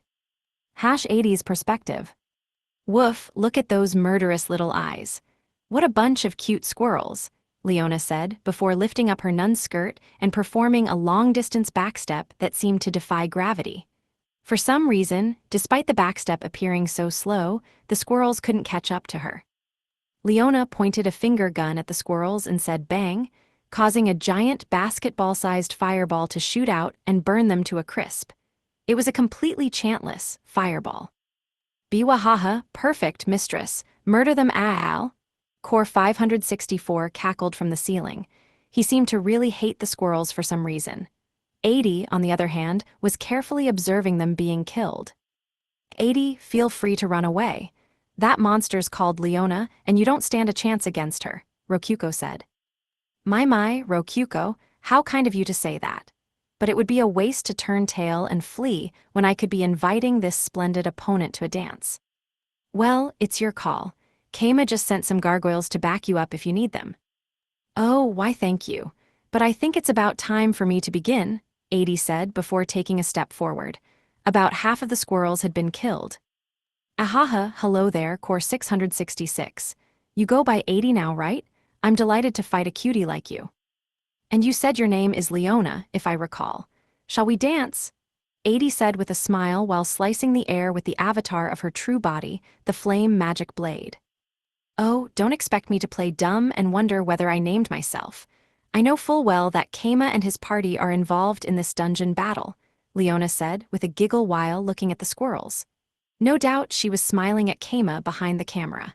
It was an obvious opening, and 80 thrust her magic blade. But Leona grabbed the flaming blade of the sword with her bare hand. Is it not rude to look away from your dance partner? Oh, my apologies. You're just so weak I couldn't help but look down on you a little. How about I look up at you instead, with my head buried in your crotch?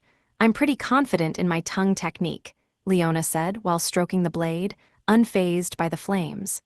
The tingling situation went through the representation of her body all the way to her true self. NGH, could I ask you to stop that? 80 made the blade vanish to escape from Leona's grasp. Then, she took a reflexive step back, feeling a dangerous aura radiating off her. Biwahaha, don't forget I'm here, Core 666. Right behind her was Core 564, who had descended from the ceiling to get a closer look. You're in the way, at least serve as some footing for me. Anga. 80 jumped onto Core 564's face, then kicked off it to leap at Leona. Aha, want me to caress you again? Sure, just come right over. Oh. 80 swung her blade down. Leona moved to grab the blade again, but it passed right through her hands. Or to be more specific, 80 had hit it right before it was caught, then rematerialized it on the other end of her hands. It was simple, really, but it took immense skill to perform such a split-second maneuver in an actual battle. It was known as the Phantom Ghost technique of Demon King style. Close but no cigar. What? And yet, Leona still managed to catch the blade from behind. In the brief span of time between the blade reappearing and the blade hitting her body, she had managed to pull back her hands faster than 80's blade was moving, and grab it hard enough to instantly kill its momentum. Ahaha is the best you can do. NGH, 80 once again made her body vanish and took her distance. This time, she wasn't planning a counterattack. She just needed the space, and Leona watched her fleeing with a kind smile. Oh, I know. Let's do something fun, Leona said with a clap of her hands. I'm going to use an ultra magic spell I developed myself. If you can stop it from activating 80, it's your win. And if you can't, well, I will be having lots of fun. Ahaha. How does that sound? Oh my, you will let me win merely by stopping the spell. You bet. It'll take about 5 minutes for everything to come together, so give it your best shot, Leona said while maintaining her grin. It was the complete opposite of Adie's forced, wavering smile. It was a smile of composure, of mockery, of condescension, the smile of one who was completely dominant. And Adie knew that Leona wasn't wrong in the least to consider herself superior. Rokyuko, what do you think? Adie asked. Leona usually keeps her word on these things. You might have a chance of victory if you just need to stop the spell. But I'm a little thrown off by her calling it an ultra spell. Leona, what do you mean when you call the spell an ultra spell? What does it do? Ahaha, I wouldn't want to spoil the surprise for you, would I? Though I will at least say it's not a spell for killing. Now then, Leona clapped her hands, and a force field appeared to surround Core 564. Mistress, what is this? You're getting in our way, stay there. What? I can fight here. I'll repeat myself only once. You're in our way, stay there, understand? Or do you want to be turned into potions? Leona asked with a smile. Core 564 paled and bobbed his head in a nod before sitting obediently. You certainly have him by the balls. Ahaha, this is for my sake. I find that bossy men just kill the mood, you know. If you say so, Adie replied while readying her magic blade, facing Leona head-on. Shall we begin then? Everyone ready? Okay. Start. Leona began preparing the magic circle. Threads of light weaved together in complex circular patterns. Several of them floated in the air around Leona all at once before gathering in front of her, overlapping, and turning into a ball of shifting shapes. Goodness, that looks like nonsense. Can it even run? How rude. Do you know how hard I worked to invent this? Adie leapt at Leona so fast it was like an explosion. Or well, actually, the ground by her feet did explode. HYAH. Oh no, your cute battle cry is going to intimidate me so much my magic circles disappear. Just kidding. Leona deflected Adie's charge while slowly dancing around the magic circles while locking them into place in midair. Adie had charged at full speed, but Leona just casually kicked her in the stomach as part of her rhythmical dance, sending her flying. NGH, what trickery are you pulling? How can you hit me when moving that slow? I just am. That's not an answer, Enga. Leona was like a living wall that Adie slammed against before being sent flying. Her red eyes narrowed in amusement. Adie, Rokyuko chimed in, Leona has a bunch of hero skills. She's probably using one of them to do that. Rokyuko, I would have liked for you to tell me that a little sooner. Sorry, have this back up as an apology. Squirrels leapt at the magic sphere, but Leona slapped them away while continuing to chant the spell, killing them all. They exploded in a red mist like water balloons filled with blood each time she casually slapped them. Biwahaha, perfect mistress, just perfect. Core 564's cocky gloating within the force field was pretty annoying. Adie ignored him and charged at Leona again. What a shame. To think I'd be forced to kill such cute squirrels. If it bothers you that much, why not stop protecting the sphere? I'm joking, of course. Do you think I'd let these stupid animals get in the way of my fun? Strangely, not an ounce of blood was on Leona's hands. Another skill was probably to thank for that. Either way, her hands were tied up blocking the squirrels. Adie took the opportunity to get another attack in. This time she went dual blade style, with an avatar of her true self in either hand. If she could produce one magic blade avatar, it stood to reason she could produce another. It was the murderous double technique of Demon King style.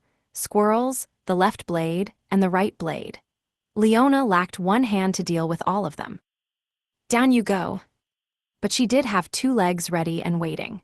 Without faltering for a moment, Leona flipped the skirt of her nun outfit, complete with a suggestive, airy slit running down the middle of it, and kicked one of the blades out of Adie's hand.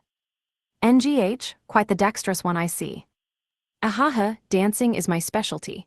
I have a blade dance skill after all. It was then that Adie realized that it was abnormal that Leona could deal with the swarm of squirrels with a single hand. It's like she's sucking them all into one place, Rokyuko murmured over the call. The only answer was that she was using some skill to focus all the attacks into one place. You're guiding them. Yep, that's right, or close enough anyway. I'm using attraction and repulsion here. Very nice skills, although they are boosted by my Ultra Strengthening skill. Ultra Strengthening, a skill that boosted the power of skills and a hero skill of its own. That explained the absurd effect of the skills, but how should it be countered? 80 clicked her tongue. Don't worry, Ultra Strengthening is restricted in that it can't strengthen other hero skills. That doesn't make me feel better. Normal skills being boosted to absurd heights through Ultra Strengthening basically meant that all of her skills were hero skills. 80 couldn't help but force a grin. Nothing about Leona wasn't absurd. Don't worry, you can only strengthen as many skills a day as Ultra Strengthening has levels. Oh, fascinating. And what level is your Ultra Strengthening? Good question, I'd like to know too, Leona said, playing dumb while swinging her hands. She hadn't dropped a single bead of sweat. Was she a monster? Oh, right. Rokyuko had just called her one. Now then, all I have to do is say the keyword and the Ultra spell is done, Leona announced out of nowhere. That was way too fast. It hasn't even been 3 minutes yet. Correct, but I finished up the sphere faster than I thought. That said, I think I'll hold off on activating it for another 2 minutes. Aren't I nice? Leona said with a mocking tone. 80 clicked her tongue. I suppose you won't mind if I use one of my ultimate techniques then. Go ahead, I'll wait. Leona's thoroughly arrogant attitude convinced 80 to use her technique without holding back at all. Crimson Road, 80's ace in the hole, a skill that could only be used a single time per day. It was an ultimate technique where she thrust her blade at a single point and burned everything in her way to a crisp. She planted her feet in the ground and readied her aim carefully.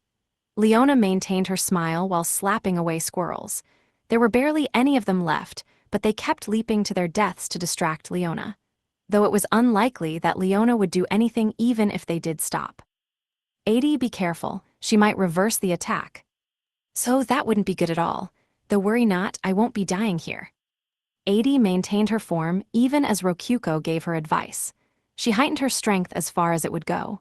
She could activate the skill at any time, but building up one's strength first would increase the power even further. The air around 80 twisted from the waves of heat. You have 1 minute left, Leona called out casually. I would love to see that smug grin of yours twisted in agony, 80 said. Be the change you want to see in the world, sweetie, Leona replied.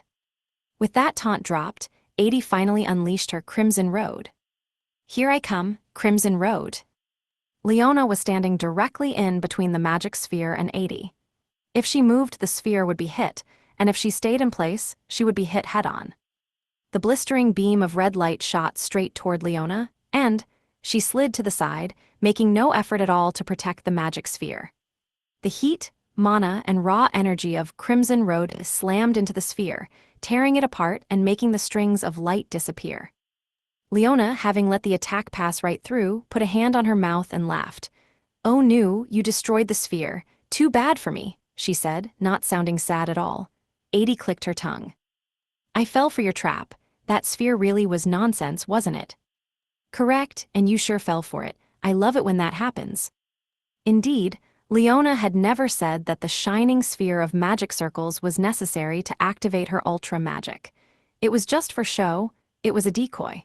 And 80 had wasted her ultimate attack on it. Time's up, ultra spell activate, enchant root, Ekai. A true magic sphere bloomed out of Leona's body. It was an activated sphere that could no longer be stopped, and with it done, she added on another chant. Force call, Dungeon Core number 89, Haku Lavirio. In an instant, Haku appeared in front of Leona, sitting on the air as if it were a sofa. What? Ah, but her sofa hadn't been summoned with her, so she fell right on her butt. What in the world? Hello there, Lil Haku. Wah, Leona? NGH, so you're behind this. Haku instantly leapt up, pulled a long white spear from storage, and assumed a battle stance. She scanned the area while keeping Leona in view. Haku, what are you doing here? Core 666, I would like to know that myself. What's going on here? Were you not resting before going to fight Core 564? They weren't on the same page at all. Haku and 80 floundered to figure out what was going on, but Leona had the answer for them. Ah, that was just a fake video feed I was sending your way. Pretty convincing stuff, huh? What? Hold on, Leona. Fake video. What are you talking about? Don't tell me. Don't tell you I infiltrated father's system. Well, you guessed right, I did. Haku froze with an expression of shock on her face. Dungeon functions and the like were part of a system that father, the god of darkness, had invented. Infiltrating it meant that Leona truly was on equal footing with a true god. He should be able to see us now since I've cancelled the feed. Bonjour. Yeah, can you see us, father? How does it feel to have your system infiltrated? I bet you're happier than you've ever been. 80 understood what Leona had done, but the full extent of its significance escaped her. What have you done, Leona? Haku spat out. Hold on just a sec, let me call over one more person. Force call, Keima Masuda.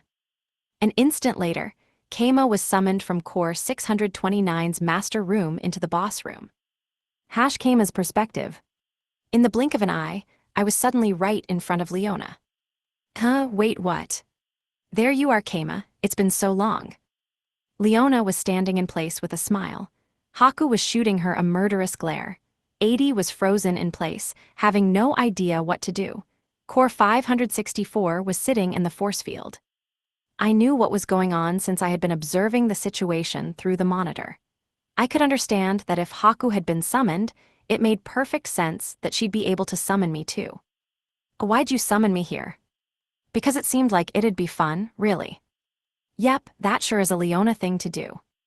Leona, summoning me here was the biggest mistake of your soon-to-be-over life. Prepare yourself.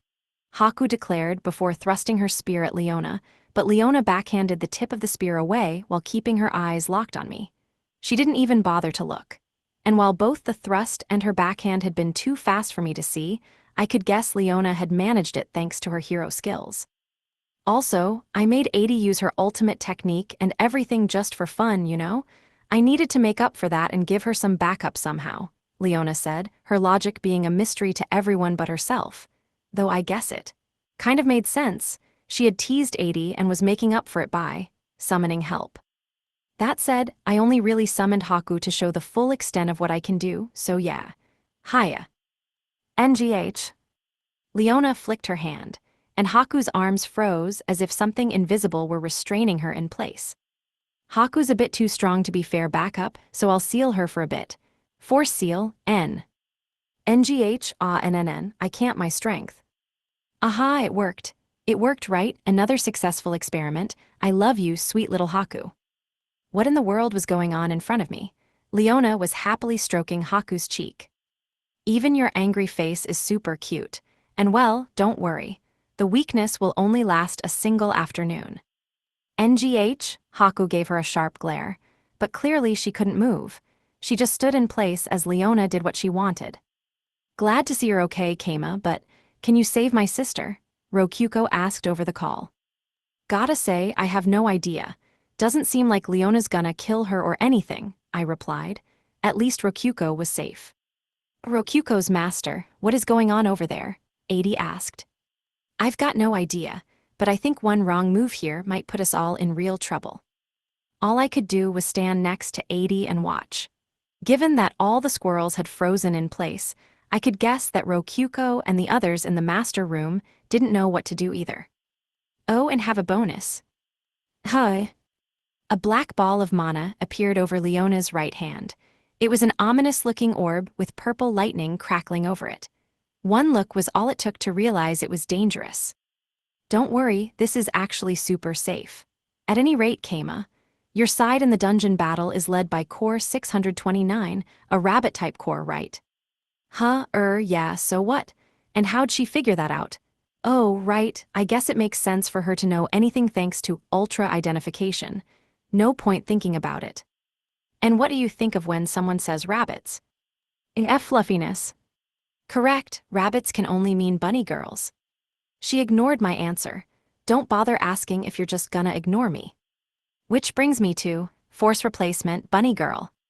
Leona tossed the mana ball at the ceiling. And then, my vision was shrouded in darkness. What the? Another successful experiment. Ah, what a wonderful day this has been. I'm already completely satisfied if I'm honest. My vision cleared gradually as I rubbed my eyes, and before me was A leotard with latticed leggings and an open bust that left the top of the boobs exposed to the air.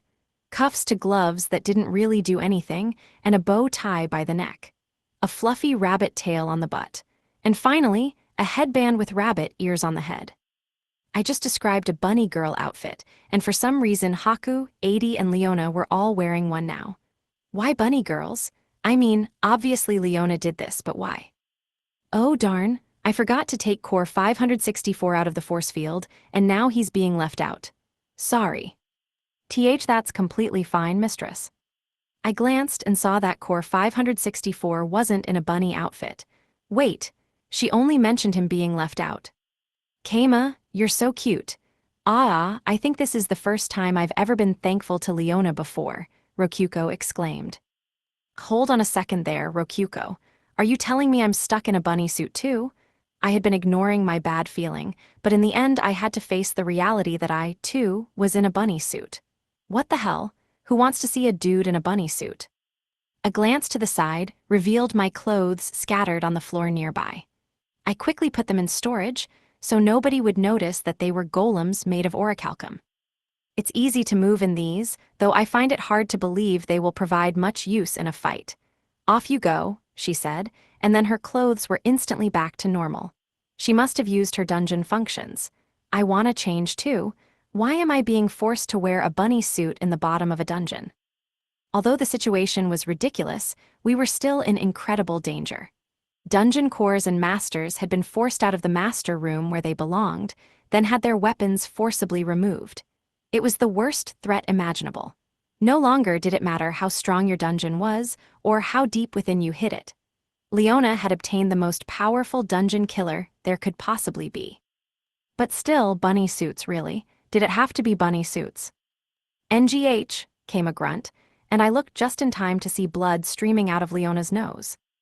Wowie, I guess I did push myself a little too far there. Still needs some improving, I guess. Leona wiped the blood away with a hand, then dug a handkerchief-looking thing from Haku's pile of clothes. She then changed it with ultra alchemy, turned it into a red stone, and swallowed it.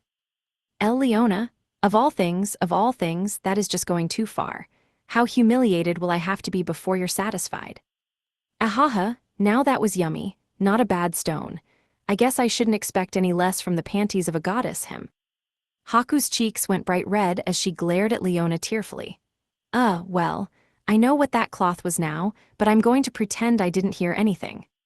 Leona went ahead and changed all of Haku's clothes into red stones one by one, which she stuck into storage. And thus, Haku had no changes of clothes. That was probably Leona telling her to stay as a bunny girl for a bit. Yeah. Anyway, I've had my fun now, so that'll be all for today. Laters, Leona said before heading to the boss room's door. NGH. 80 took a step forward, as if to stop her. But stopping her wouldn't improve the situation at all. We still couldn't beat her. It was best to just let her leave, and 80 probably understood that, because despite looking like she wanted to say something, she ultimately didn't. Wait a moment, mistress. What'll happen to me if you leave? Shouted Core 564. Oh, right, that was my cover story for coming here. I forgot completely, Leona said, snapping her fingers to make the barrier around Core 564 disappear. But I've already had my fun. I'm out of here. If that makes you mad, well, here, have this. Leona instantly teleported in front of Core 564 and took something out of storage. I was too far away to see what it was. Is this what I think it is? It's right, put it on your arm and you'll probably get way stronger. You wanted something like this, right? Leona asked with a smile. Core 564, looking a bit pale, nodded vigorously. Rokyuko, can you see what she gave him? I asked. Something dark. I can't really tell what it is. Core 564 took the dark thing from Leona and pressed it against his left arm. Well, that's that, peace out. After trashing up the dungeon battle like a tornado, Leona left with a smile and a wave. Leaving behind me, 80, Core 564, and Haku, plus the surviving squirrels. The first to move were the squirrels. Most of them were dead, but the survivors leapt at Core 564's face.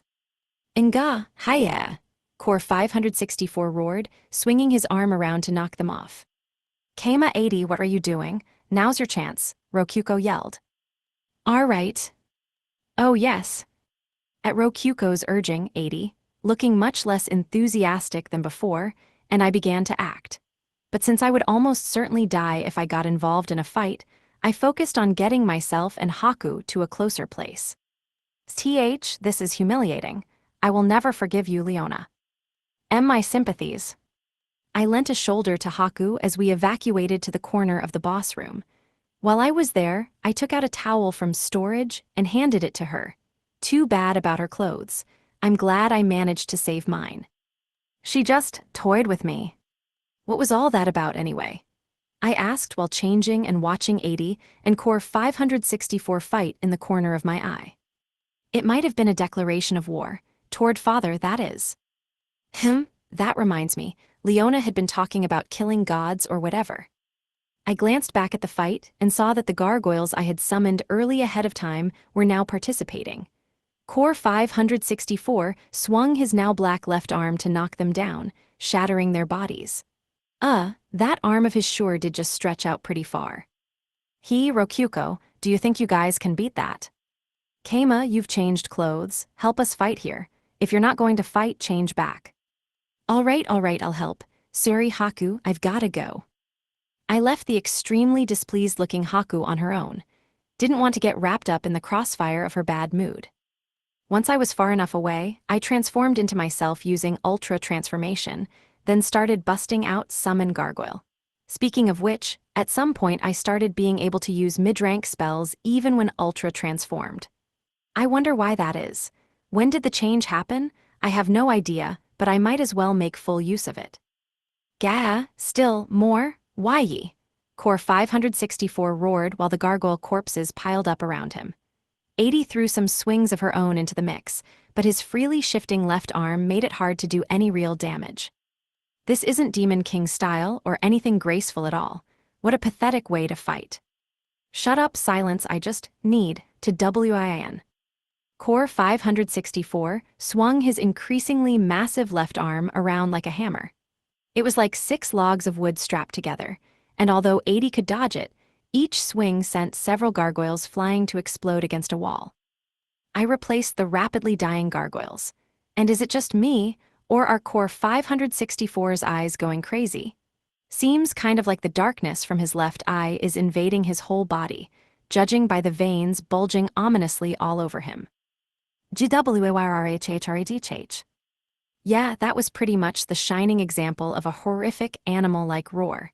Him having a goat head didn't exactly help with that. Anyway, no way he isn't going to lose control of himself and go on a bloody rampage.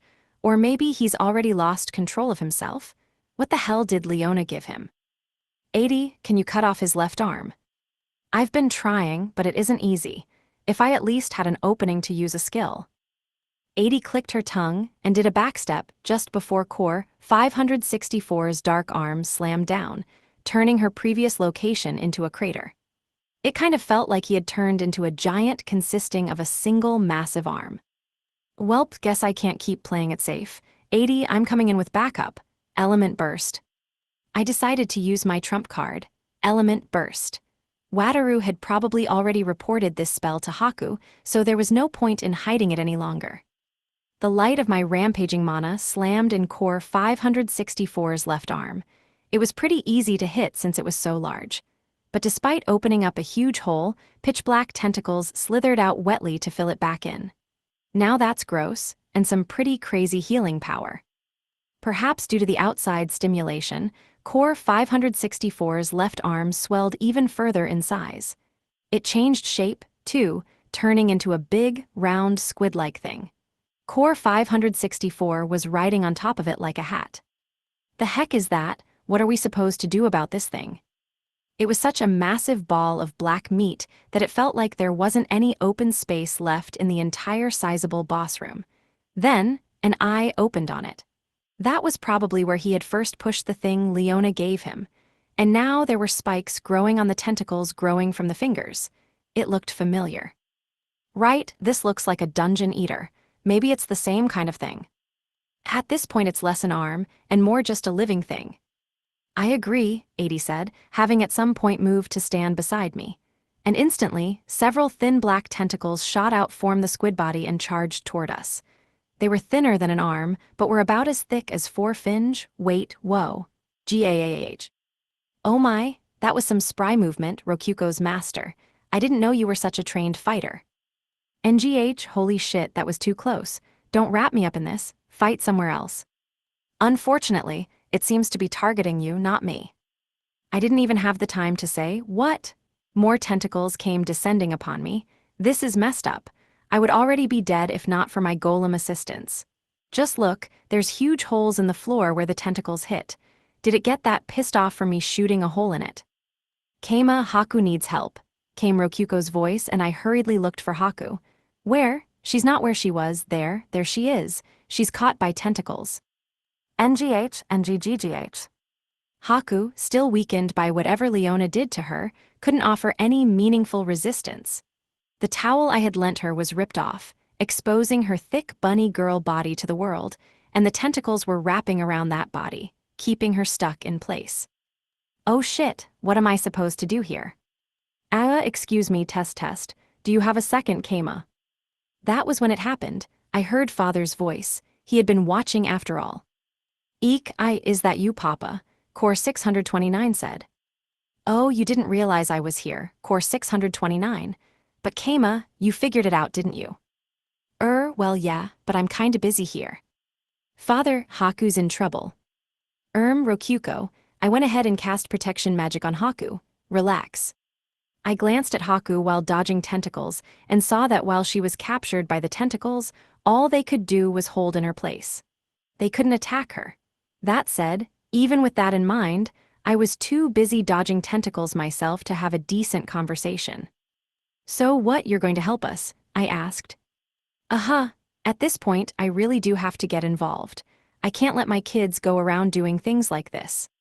Really? Great, snap your fingers and make it all go away. Hell yeah, feels good to have a god on my side. However, there are limits on how much I can get involved. The protection I put on Haku won't last for long.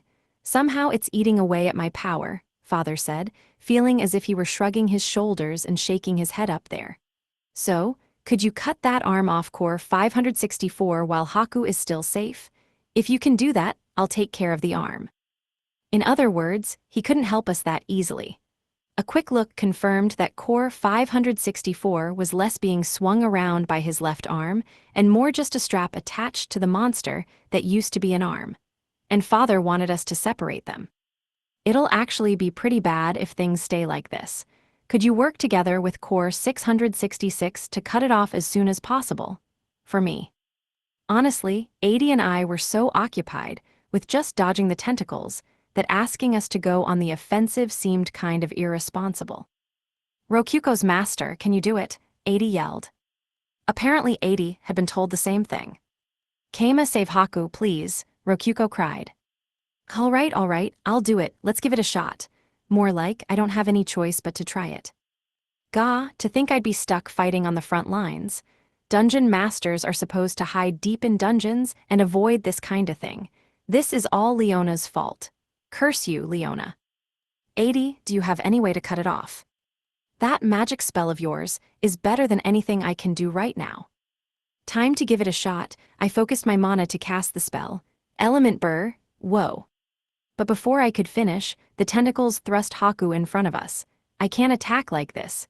I cancelled the chant midway through. The monster seemed cautious about the spell. NGH, how humiliating. And I'm still wearing this cursed outfit of all things. Haku groaned with her cheeks red in shame, frustrated about more than a few things. I can't attack like this, whoops. Amit shield him, that is so very much like Core 564, ha. Apparently, it wouldn't make long-distance attacks easy for us. 80 swiped away at the tentacles approaching me with her flaming magic blade. 80, could you cut Core 564 right off it? I do have some skills, though they aren't on the level of Crimson Road. It's just that the tentacles are in my way. Apparently we were stuck if we couldn't stop the tentacles. Actually no, let's phrase that as, if we can just stop the tentacles, we win. So what can we do to stop them? Rokyuko, got any ideas on how to stop the tentacles? A flood of gargoyles definitely won't work. We just saw that for ourselves, and not being able to use our usual swarm strategy makes this a lot harder. That was true. My basic strategy for a lot of fights was overwhelming the enemy with numbers. Be it rats, plankton, squirrels, or gargoyles, it was what I defaulted to. But this time, that wouldn't cut it. Maybe you could grow super big like Din and stop it. Can Ultra Transformation do that? That's a good line of thinking. But Din needed a ton of water from an outside source to grow that big, and she used a skill to do it anyway. Who knew if Ultra Transformation could replicate it? I took a look at Core 564. Yeah, I probably shouldn't transform into that thing. I'd probably get cursed or something. Let's not have a repeat of the time I Ultra Transformed into Leona, then got killed by a curse. Kama, fight tentacles with tentacles. One of my friends is a tentacle monster. Core 629 declared. Mikan, what are you even? Wait, no, that might actually be a good idea. I needed a monster that was naturally huge, that I had seen before, and that had tentacles. And luckily, I had once fought a hard battle against one such monster. Yep, this is it. I've gotta do it now. 80, I'll stop the tentacles. Take him out when he's open. You have a plan. Very well, I'll be ready. I cancelled my self-transformation, then mentally envisioned the monster I wanted. Ultra Transformation, Gigaplint. The next instant, everything around me grew small. Or rather, I grew massive. The clothes I had been wearing ripped and tore to pieces as I grew. One could say a big problem with Ultra Transformation was that your clothes didn't transform with you. In front of me was Core 564's left arm. Size-wise, I was a bit taller than it. We were both big enough to fill half of the room, and I took control of my half by pushing over Core 564's arm as I grew. One should say that it was as impressive as one would expect the boss monster owned by Core 219, a member of the 200 batch, to be. In any case, with 80 at my back, I tried moving my arms, or the Gigaplint's vines, rather. Whoa, holy cow. This is actually pretty hard. I could move only a few of them consciously, and all the other vines moved as if they had minds of their own. But on closer examination, I saw that the vines attacked by the black tentacles were instinctively fighting back by wrapping around them and holding them in place. Like a Venus flytrap biting down on any bug that landed on it, my Gigaplint vines were wrapping around and squeezing anything that touched it. That was unexpected, but made things a lot easier. Who knew it had an automatic defense system? I had been wrapped up by Gigaplint vines myself. Maybe the same process had been involved there. Stop, what are you doing? Hiya. Kama, what the heck are you doing to Haku? Hey, my Gigaplint vines wrapped around Haku on their own when the monster tried using her as a shield. It's not my fault. Really, I'm holding down a ton of the tentacles thanks to this. It's for the best. I won't forget this, Haku said, trembling and glaring at me with tearful eyes alongside her red cheeks. Okay, that's actually terrifying. Thinking about what's going to come next after all this is actually the scariest thing in my life. I stealthily moved a vine to block Haku from view. Meanwhile, 80 jumped from vine to vine until she climbed up to my head. Our size difference was such that it felt like she was a figurine on top of me. Not a bad view, she said. I couldn't talk in this form, so I just gave a slight nod. I focused on a few vines to wrap them around Core 564's left arm. That way 80 could run along them and head straight to Core 564's actual body. Now, 80, go forth. Cut Core 564's left arm right off him. 80, what are you doing? Rokyuko asked. Oh, nothing. I just wanted to enjoy my fill of Haku being shamed a bit longer. It's not every day that the ivory goddess herself would end up so cute and helpless, no. Whatever, just go. Do what you need to do, Rokyuko yelled, and with a bemused shrug 80 began walking to Core 564 while slicing away at the tentacles. I used my vines to help. At this point Core 564 was frothing at the mouth, with the darkness having encroached all the way up his shoulder. 80 stood in front of him. Grah. Now then, hello there, Core 564. I've come all this way to see you. And goodness, do you look like a pathetic clown right now. There was no sanity left in his eyes. Adi readied her sword and gathered her strength to cleave down his left shoulder. Black tentacles charged at her in the process, but I wrapped vines around each to stall them. I do hope you'll show the proper gratitude for my mercy, weakling. Crimson slash. And so, with a flash of Adi's magic blade, Core 564 was separated from his left arm. It slid down a bit, then blood sprayed from both stumps. Whether it knew about our promise to father or not, black tentacles stretched out from the mass to reconnect with Core 564. But before they could, I pulled them all apart with vines. Okay, leave the rest to me. Purification, father said, and shining light rained down upon the severed left arm. Gyurahhhhhh, screamed a toothy mouth that had appeared on the tentacles growing off the left arm. Then, the giant mass shrunk until it eventually returned to the size of a goat-headed demon's arm. There wasn't a speck of blackness on the arm. At most, there was a dark-colored baby beetle that was hard to even see resting on top of it. Core 666, could you burn that for me? That bug's responsible for all this, father said. As you wish, father. Adi hopped down my gigaplant body, then stabbed her fire magic blade into the baby bug. It immediately burst into a pillar of fire, vanishing completely. A pitiful, unremarkable end to the cause of the giant monster battle that concluded the dungeon battle. Epilogue Emimephi's perspective. These feelings are magi-ic. Mahic.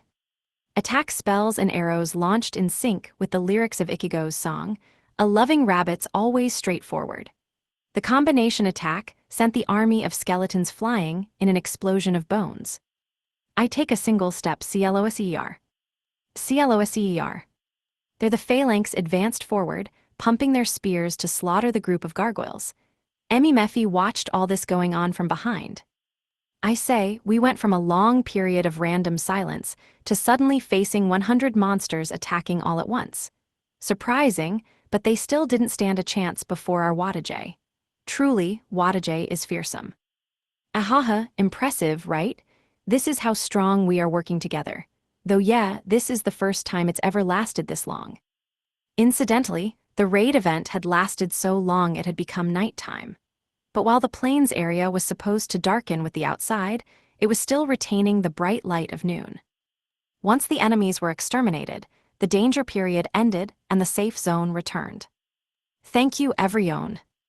ICHIGOO. Ikigo's voice echoed throughout the plains, magnified by a magic tool. The frontline warriors exchanged their spears for glow sticks and their shields for fans, which they held high in the air. Hugh, the last wave was pretty big, but we pulled through just like always. Gargoyles don't pose much of a threat to us at all nowadays. First time we've seen succubi, though. The army reflected on the lengthy battle and chatted about it excitedly. Meanwhile, the rabbits were flocking over the frontliners who had fought the hardest, giving them the fluffiest time of their lives. Somehow it seemed like there were more rabbits than normal, but well, no point sweating the small stuff. Several adventurers watched that on with envy while stroking the individual rabbits who were rubbing their legs like a consolation prize. Then, not long after the safe zone returned, night fell across the plains, as if the light had remained only to make it easier for them to fight. Some people shouted in surprise, but everyone calmed down once they remembered that they had been fighting long enough for it to be night, and it was supposed to be that dark anyway. I say that surprised me, to think it's already nighttime. Yeah. It was about as bright as a night with a full moon, so bright that they didn't need any torches. That too was standard. Anyway, while Emimephi and Rinu were taking a breather, Ikigo the idol stopped singing and cheering from the stage to walk on over. Thank you for your help, Rinu. Heya Ikigo, thanks for the support back there. Why you're Ikigo, the real thing, the one and only Ikigo. What, Mephi? Didn't you see her dancing on the stage and directing us a second ago? I did see her. Please shake my hand. Emimephi said, thrusting out a hand, and Ikigo shook it with both of hers. Oh gods above, I'm shaking hands with Ikigo, my heart can barely take it. Her hands are so soft and smooth. I am looking forward to your new song, I believe in you. Whoa there, Mephi. Aren't you supposed to be acting like the imperial princess right now? And don't rub your hands all over hers like that. If you're gonna go that far, bring a handshake ticket. It's fine. Hey, I'm glad to finally meet you, princess, Ichigo said with a dazzlingly bright smile. Emi Mephi thought she was going to melt. And you still start stammering all over the place once you step off the stage, huh? I can't help it, rabbits are cowardly by nature. Oh, right, the rabbits brought these to me. They're for everyone who helped. Could you distribute them, Rinu? Huh? Whoa, that's a lot of stuff, Rinu said, while taking a basket packed with potions from Ichigo. That was probably the reward for today's raid event. There were so many potions that they had just given them all to Ichigo. Also, it seems like there's a special reward for you, princess. They were saying something about the king coming to see you. Wait, what? A special reward for me? The king is coming? Emi Mephi asked, tilting her head in confusion since she had done nothing but watch from afar. That was probably something the ones who actually fought deserved. And who in the world was the king? It seems he wants to thank you for bringing so many strong soldiers. So the king knows what's going on with us personally, huh? Oh, Mephi. This is my first time hearing about this king, too. I won't be able to tell you who he is. Well, as a member of the imperial family, it is part of my duties to greet the local king. It was then that a hole opened in the night sky, or the ceiling of the environment room, rather, and a basket was lowered down from a string. Inside was an orange-colored rabbit with a small crown on its head. Hello, I'm the king of these rabbits, he declared, and at once all the rabbits bowed before him. The rabbit spoke. Whoa, it's a real talking rabbit, and his fur is orange. Some adventurers copied the rabbits and bowed, some got to their knees, some stood in a daze, and some looked at the talking rabbit with sparkling eyes. As for Emi Mephi, she read the room and got to her knees. That was the proper form with which an imperial princess should greet royalty. On the inside, she was mainly thinking that the king rabbit would be pretty huge, instead of just normal-sized. The king rabbit lowered himself right in front of Emi Mephi, still riding in the basket. You may stand. Thanks for your help this time. Those are nasty, evil demons that want to eat us. They came at us really hard this time, so I think we'll be safe for a bit. I'm glad to have been of service. Princess, you brought lots of servants to help. That's why I'm giving you this rabbit ear headband as a gift. The Rabbit King said before dexterously grabbing the rabbit ear headband with his front paws and offering it up to Emi Mephi, who reverently accepted it. And then put it on her head, because why not? Rabbit ear headbands are incredibly cute, and seeing it on her head sent cheers of approval from the adventurers. Too good, an imperial princess and rabbit ears. This is the event of the age. Amazing, rabbit ears are the best. Is this the birth of an epic new idol? This might mark a new era of history. Clapping echoed across the plains. Only the adventurers could clap, but the rabbits were stomping their front feet happily too. The way that headband is a magic tool, and the ears move when you put mana into it.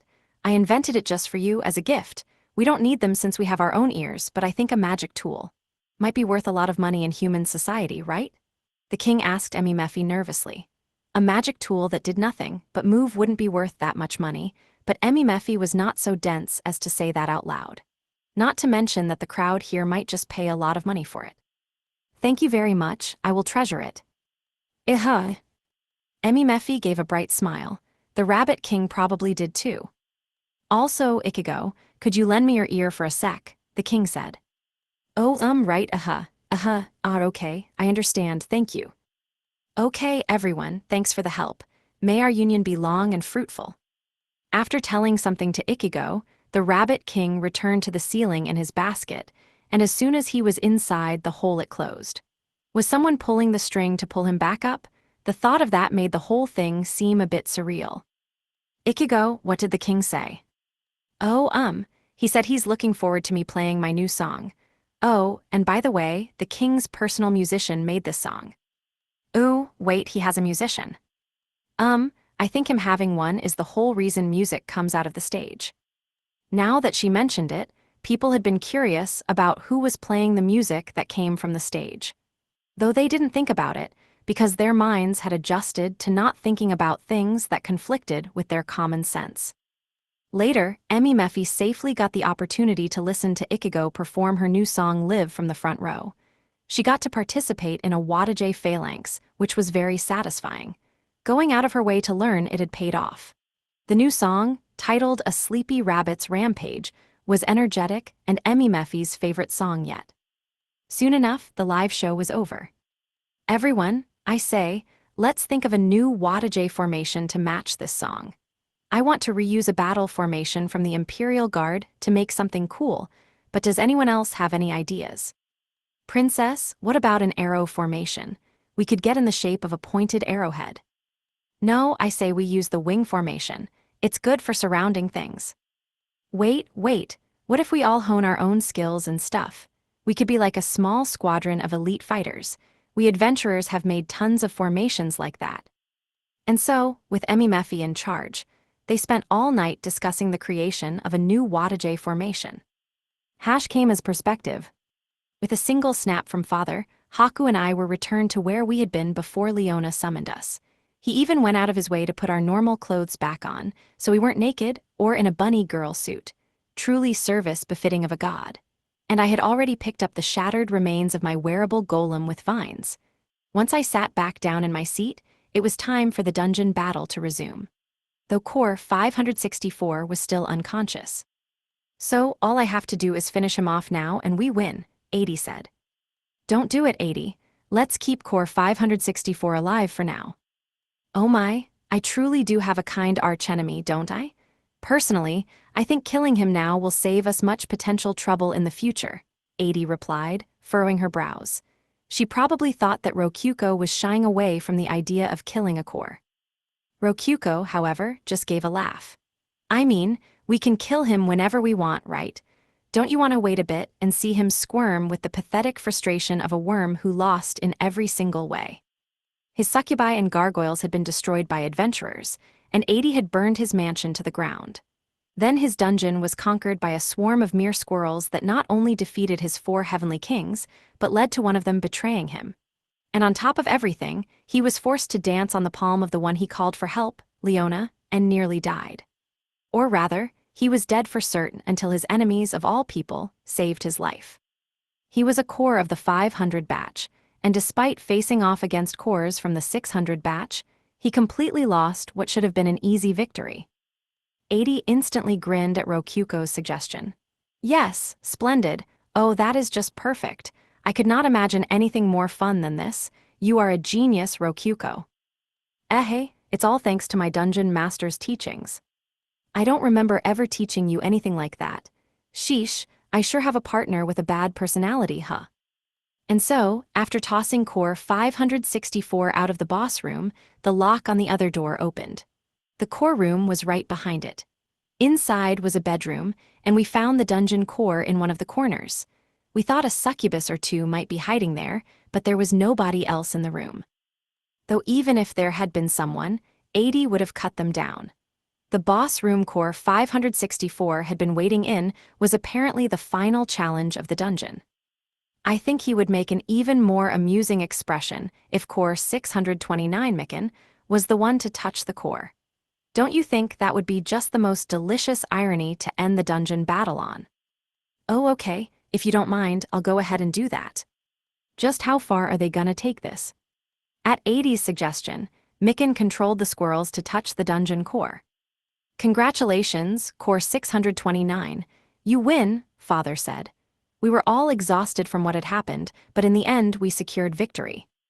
Yay, thank you, Papa. Mikan jumped in the air and pumped his fist with his fluffy body. I didn't really understand why we had to bother touching the Core when Core 564 was unconscious right over there, but it was probably important for some formal reason or something. Anyway, Mikan hopped to turn and look at me. By the way, you noticed Papa was watching, right? How'd you know? Oh, because Haku wasn't here with us. This dungeon battle had been started at the Core gathering. It would make complete sense if Father were involved, just like he had been at last year's triple threat battle. But what sealed the deal was the audience room. Who would prepare a whole room just to watch a dungeon battle? If Haku's faction and the Demon King faction were in opposition to each other, It was logical for Haku to be with us and Core 6 to be with Core 564, just like they had been with their team in the triple threat battle. Honestly, something felt off the second two enemies like them were watching from the same room. It was obvious someone above either of them was involved. Ooh, so that's why you said what you did when Haku called you. Yep, though that was about half a guess to see how she would react. Oh, I didn't notice at all. I noticed, Rokuko exclaimed. Oh, I noticed as well, 80 added. Really now? I thought, looking at both of them dubiously. But they were both brimming with so much smug confidence I had no way of telling if they were lying or not. A lot happened, but good work. Oh, should I return Core 666 to Core 629's master room? Yes, please do. Thank you, Father, 80 said, having been teleported to the master room before she could finish her response. Welcome back, 80. Good work out there. Same to you, Rokuko. 80 and Rokuko high-fived each other, a loud slap signifying the strength of their friendship. I want to join too. Okay, here you go, Rokuko said, giving Mikan a fluffy high five. The fur dampened the sound, but it was worth it. 80 gave him one too. Wow, you three sure have gotten close, huh? Father said. Father, Rokuko and I are archenemies. It is only natural that we would be close. Though I don't mind if Mikan and I become enemies of sorts as well. Eek, I don't want to fight you, 80. Oh, but since I'm in Haku's faction now, I guess we're enemies. I want to be friends. Ha ha ha, well then. Anyway, to reward you for winning, I will officially recognize your names as Mikan and 80 to the full extent of my authority. 80 and Mikan both twitched with surprise when he said he would officially recognize their names. Thank you very much, Father. I'm positively overjoyed to have an officially recognized name just like Rokuko. Yay, I did it. It's always been my dream for Papa to recognize my name. Yeah, I still don't really get why this is such a good gift for cores. At least they're happy, I guess. Ahaha, well, that's just a secondary prize. I had a lot of fun with this dungeon battle, and I want to sweetly reward the winners of it. Core 564 is still unconscious, so let's go ahead and start with the gifts. Oh, we're getting gifts, all right. In that case, I'll ask for one of the pieces of divine bedding that I don't have. Impressive, Keima. Not many people would tell me what to do like that. Keima, what are you saying to Father? That's super disrespectful. Rokuko was panicking, but I didn't really think it was anything worth sweating over. He's your old man, right? Phrasing it like that, the franker I speak with him the better, I think. Well, you already have a divine comforter, so that's out. I'll throw in an extra one as Rokuko's gift, that makes sense. You know where a pillow and mattress are, but you don't have them. Maybe they would still be good then. Whoa, we're getting two. Now that's a treat I didn't expect. Though how does Father know I've found where the pillow and mattress are? Is he looking inside my head, or do I unlock some kind of achievement or title just from figuring out where they are? I hope it's that. Pillow, mattress, nightcap, quilt, pajamas, alarm clock. Oh, the alarm clock was removed from the group. Guess that leaves the underwear for last. So which do you want? Go ahead and tell me. Not an easy choice. Oh man, picking this myself is actually super rough. In a way, I want the pillow and mattress the most. After all, with a pillow, mattress, and a comforter, you've basically got a whole set right there. But I already know that Mayodora and Haku have those.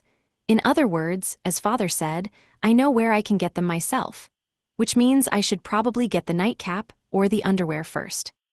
What do you recommend? Let's see, the quilt and the alarm clock, I think. I asked to see what happened, and he gave me a casual answer. The quilt's one thing, but didn't he say the alarm clock was removed from the group?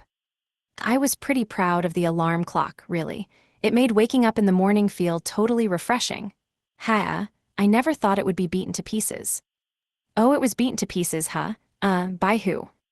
The creator god. I still don't know what in the world was wrong with it, but apparently they didn't like it. And I really was proud of it too. The creator god, huh? Sounds like they're higher in status than even Father. Okay, you want the alarm clock for the first one then. Sounds good to me. Oh, and I guess you'll want the underwear for the second one. Do you want a fundoshi? boxers, or a babydoll dress. I've got something for men and women of all tastes. They're what I made the 7th piece of divine bedding to replace the alarm clock.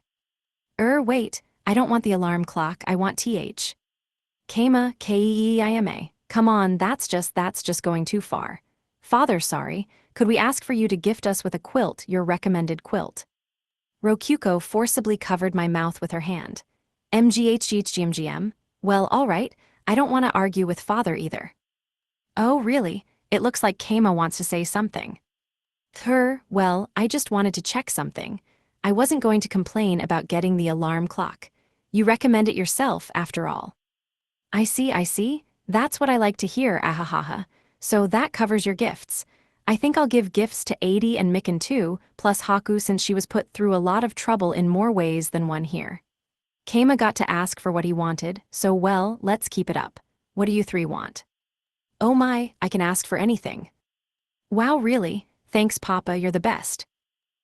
I get a gift as well. I will have to think about this. Adi, Mikan, and Haku all rejoiced through the monitor at being given a gift. Haku's acting like nothing happened at all, so maybe she's in a better mood now. In that case, I would like to have easier access to communication with Rokyuko. Could you make dungeon battle calls usable between us at all times? I want a dungeon master, someone amazing like Keima. Is that too much to ask? I would like, if you wouldn't mind. Also, if possible, could all video footage of me during this battle be deleted? The 3 of them asked for their gifts. Haku's first request was cut off in a storm of static. That was probably intentional jamming to hide what she said. The second half, father agreed to as a bonus. Adi seemed disappointed that the footage she went out of her way to record was deleted, but well. Let's all pretend that never happened to Haku, okay? Okay. Aha, you all asked for some pretty difficult things, huh? I'm really happy. Okay, leave it to me. Putting aside what Haku wanted, I can get that messaging system set up for you in no time, 80. It'll only take 2 or 3 days. Oh, Keima, can I make that slave girl Mikan's dungeon master? You talkin' 'bout me, dude, Ikika said. Sorry, she's off limits. Figured, how about that Rinu adventurer then, Mikan? She seems pretty good at organizing people. Sounds good to me. Alright, I'll fiddle with fate and causality a little bit. Oh, and I'll toss in some support while I'm at it. Father just casually talked about controlling fate and causality. I was also curious to know what he meant about support, but I decided to just pretend I hadn't heard anything. Oh, and Keima. Consider this a bonus, Father said, and a second later a pure white ball fell in front of me, a dungeon core. Oh yeah, it's been a year since the last one. I guess I can break another core now and still be safe. Pretty sure Leona said I needed to wait a year to stop my soul from being corrupted by the god of light, right? Oh, and don't expect an orichalcum sword this time. You'll want to break it with one of your own weapons. That spell of yours will work too. Right, guess he's not giving me that many favors.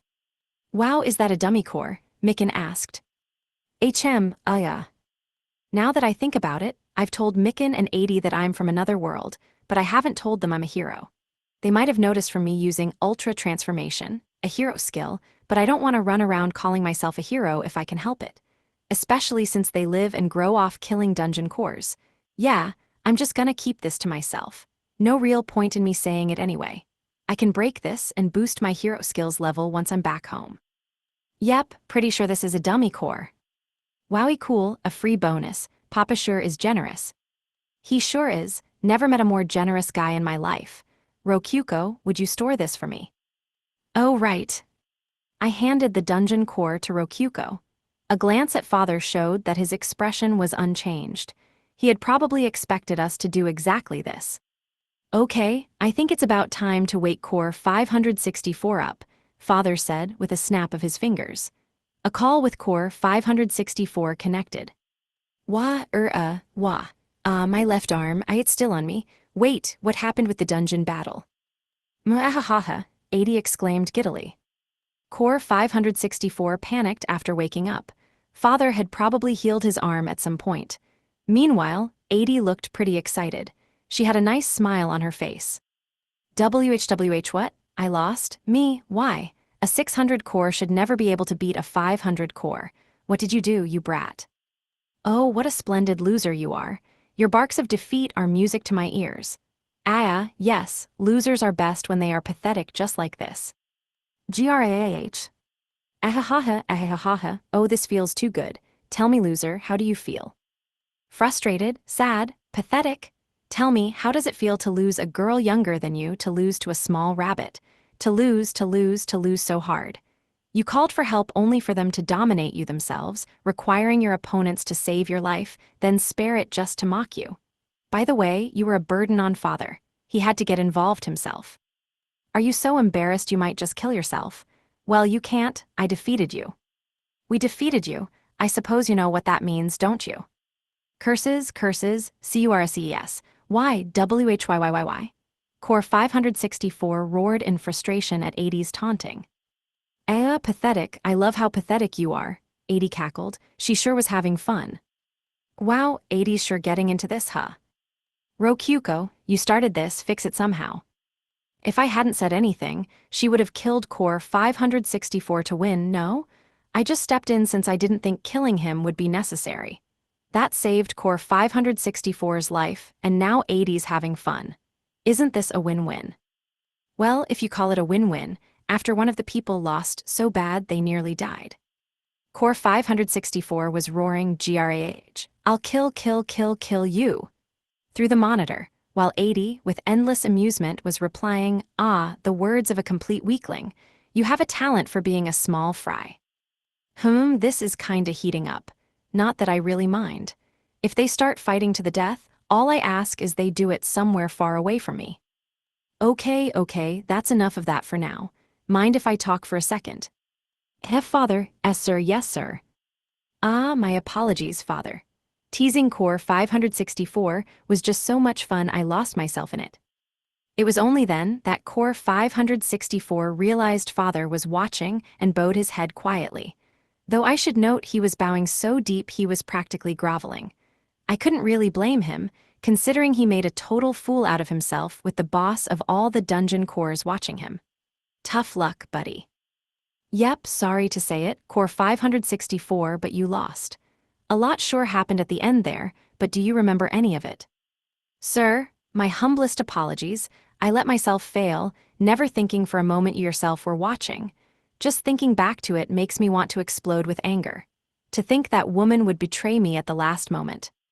Is he trying to push his failure on Leona? Honestly, he would have lost even worse if Leona hadn't been there. What do you think, Core 6? Father asked. Sir, I think it's out of the question. Listen, Core 564, you may not have known Father was watching, but you cannot pretend to have not known I was watching. And yet, you still asked for the help of chaos. Core 564 fell silent. Yeah, Core 6 did pop up at the greeting before the battle started. And I'm pretty sure you said you'd offer up this victory to him. No wriggling you way out of this one. Also, chaos? That's probably referring to Leona, but from the sound of it, Core 6, the great demon king has some kind of bad history with her, just like Haku does. Asking for help from someone your boss hates sure is a big-time mistake. I have no excuse. HMPH, I wasn't expecting anything from you to begin with. After all, you were facing Core 666 here, 80. And with the dungeon master from Haku helping her, not even a 500 core stood a chance. Even a 400 core. No, a 300 core would have had a hard battle. Isn't that right, Keima? Well, it's all thanks to 80, ahahaha. Quite, you have a good head on yourself for a member of the traitor faction. Thinking back, your leadership during this battle was exemplary. What say you join my faction? Hold it right there, Core 6. What makes you think for a second I would let you steal someone from my faction? It seems you have a death wish. Hey, I'll give you Core 564 in return, eh? I don't need trash like him. Keima, don't even think about agreeing to leave. Your talents will be best exploited, best used under my command. Haku, you just said exploited, right? You're planning to work me to death. Are you still mad about the whole Vine thing? I knew it. Anyway, listen, Core 564, do you know why you lost? Father interjected. Naturally, because that foolish woman Keima. I'm talking about before your rampage. You already lost before she got involved, didn't you? Core 564 had started to blame Leona, but Father stopped him. He couldn't keep making excuses after that. All he could do was press his head against the ground like he was digging into it. Forgive me, I cannot tell. I thought my dungeon was perfect. Over the past 100 years, it has a perfect record of defeating proud adventurers of great skill. Yeah, adventurers are one thing, but this was a dungeon battle. Keima, could you tell him why he lost? For free. Keima, Rokuko butted in, but I wasn't gonna budge on this. I held out a hand to hold her back. I just gave you a bonus, didn't I? Surely you don't mind scratching my back a little in return. But if I tell him why he failed, he'll be able to fight back better next time. What if he beats me next time just because I went out of my way to explain why he lost? And given where we are, this information is going to spread throughout the entire Demon King faction. With the danger of that in mind, this clearly is not a trade in my favor. I don't mind explaining, but I would like something that would make it worth my while in return. I see, that does make sense. If I told him that he lost because his dungeon wasn't built for dungeon battles with Core 6, the Great Demon King, watching, this information would spread throughout the entire Demon King faction. Or well, that was the excuse I was running with anyway. Core 6 was surely skilled enough to have identified the weakness here on his own. All I was doing here was trying to jack up the price of my information as high as possible to grab what I could. Especially since I wanted to sell before Core 6 had the chance to tell others, and drop the price down to the mud. How about a boss monster spawner then? A boss monster spawner? I don't see one of those in my catalog. It lets you spawn the monster registered with it, and it lets you respawn named monsters for free. Well, it will only spawn one at any given time, and there's a cooldown timer depending on the strength of the boss. Anyway, I'll go ahead and give you a special one that lets you freely change which monster is registered to it. Whoa, that's actually pretty good. I could set our dungeon's dragon golem to it and use it for all sorts of things without worrying about remaking it from hand if it got broken. Or, more practically, I could make a golem of mithril. No, orichalcum, beat it myself and have it respawn. It would be the birth of infinite orichalcum ore. Should be safe to say that'd be priceless. And I can swap the monster set to it. That's right. Oh, but you can't change it during the cooldown time, and unlike named resurrection, they don't retain their memories. Makes sense, so all the training you gave the monster would be reset. We could probably make up for that by controlling the monster in the master room. Either way, we would get as much orichalcum as we wanted. The cooldown timer is kind of concerning, though. If I set a dragon to it, for example, how long would the cooldown timer be? A normal dragon would be a week, and a red dragon would be about 2 weeks. A Goblin King would only take about 8 hours. You probably don't need to worry about the timer unless you're using a really special monster. Especially since you can speed it up with DP. Alright, sounds pretty good. I think I'll take it. I would like 2 please, one for a mid-boss and one for a boss monster. Keima, has anyone ever told you that you have a heart of steel? Father asked, a little exasperated. That's fine. But don't get mad at me even if every dungeon core learns of this. I don't mind, as long as you don't go out of your way to spread it. And so I got 2 boss spawners. It's all in how you negotiate. Okay then, can you tell Core 564 what he did wrong? Now that I had been paid, I had no reason to refuse. I casually gave him the answer he wanted. Basically, it's as simple as the fact that dungeons strong against adventurers won't always be strong in dungeon battles. The difference in invaders is just too high. That's definitely true. If only 80 and a few companions had invaded, Core 564 might actually have won this, Father observed. Yup, your strategy should change completely depending on whether you're fighting a few enemies in a small team versus when you're fighting an army. You just didn't manage that. Father nodded in agreement. Core 564 listened silently. I might as well say a bit more. He gave me 2 spawners after all. The Demon King faction especially doesn't seem to have a dungeon building philosophy built for dealing with numbers. But numbers are strength. As you just saw, a group that is weak individually can become strong by working together, though it does take some time to learn how to manage it. So, was that enough? Plenty, thanks, Keima. Did you learn anything from that, Core 564? Sir, yes, Father, I believe he is exactly right. Core 564 answered with his face on the floor. Feels kinda like he's just being forced to agree, but whatever. He said I'm right, and Father said I gave plenty of help. That's the end of the deal. I've got nothing more to do with this. I was surprised too, Rokyuko, to think mere squirrels could prove so useful. Ehehe, this is one of Keima's best strategies, the human wave tactic. Though they're not actually humans, Rokyuko explained to 80, full of pride. My credit? Fine, she's my partner anyway. Okay, I think I'll let Core 6 and Haku say what they want to say. You can go first, Haku. Anything on your mind?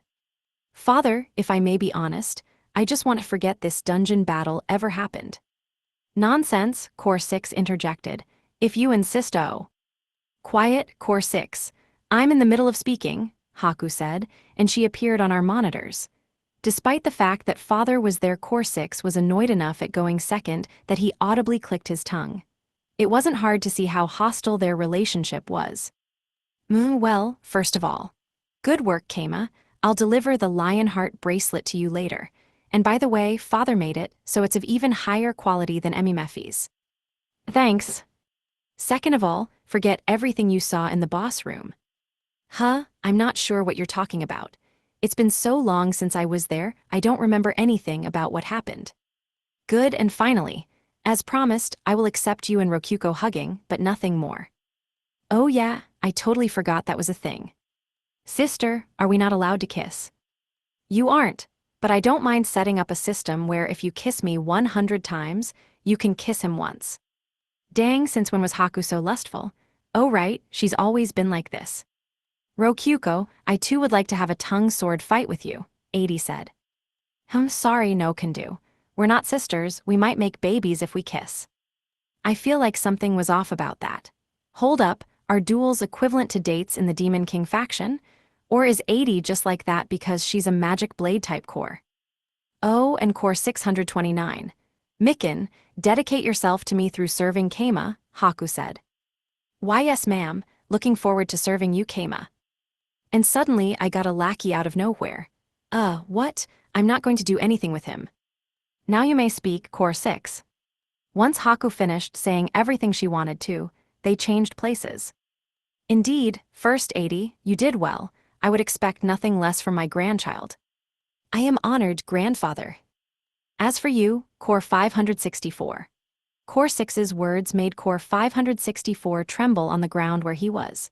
I never expected anything from you from the start, and while you were facing 3 cores at once, I never expected you to lose to a 600 batch core this magnificently. I won't take your life since Father saved you and 80 spared you, but as I said prior to the battle, I will now expel you from my faction. Please wait, if you do that, what will become of me? I do not care.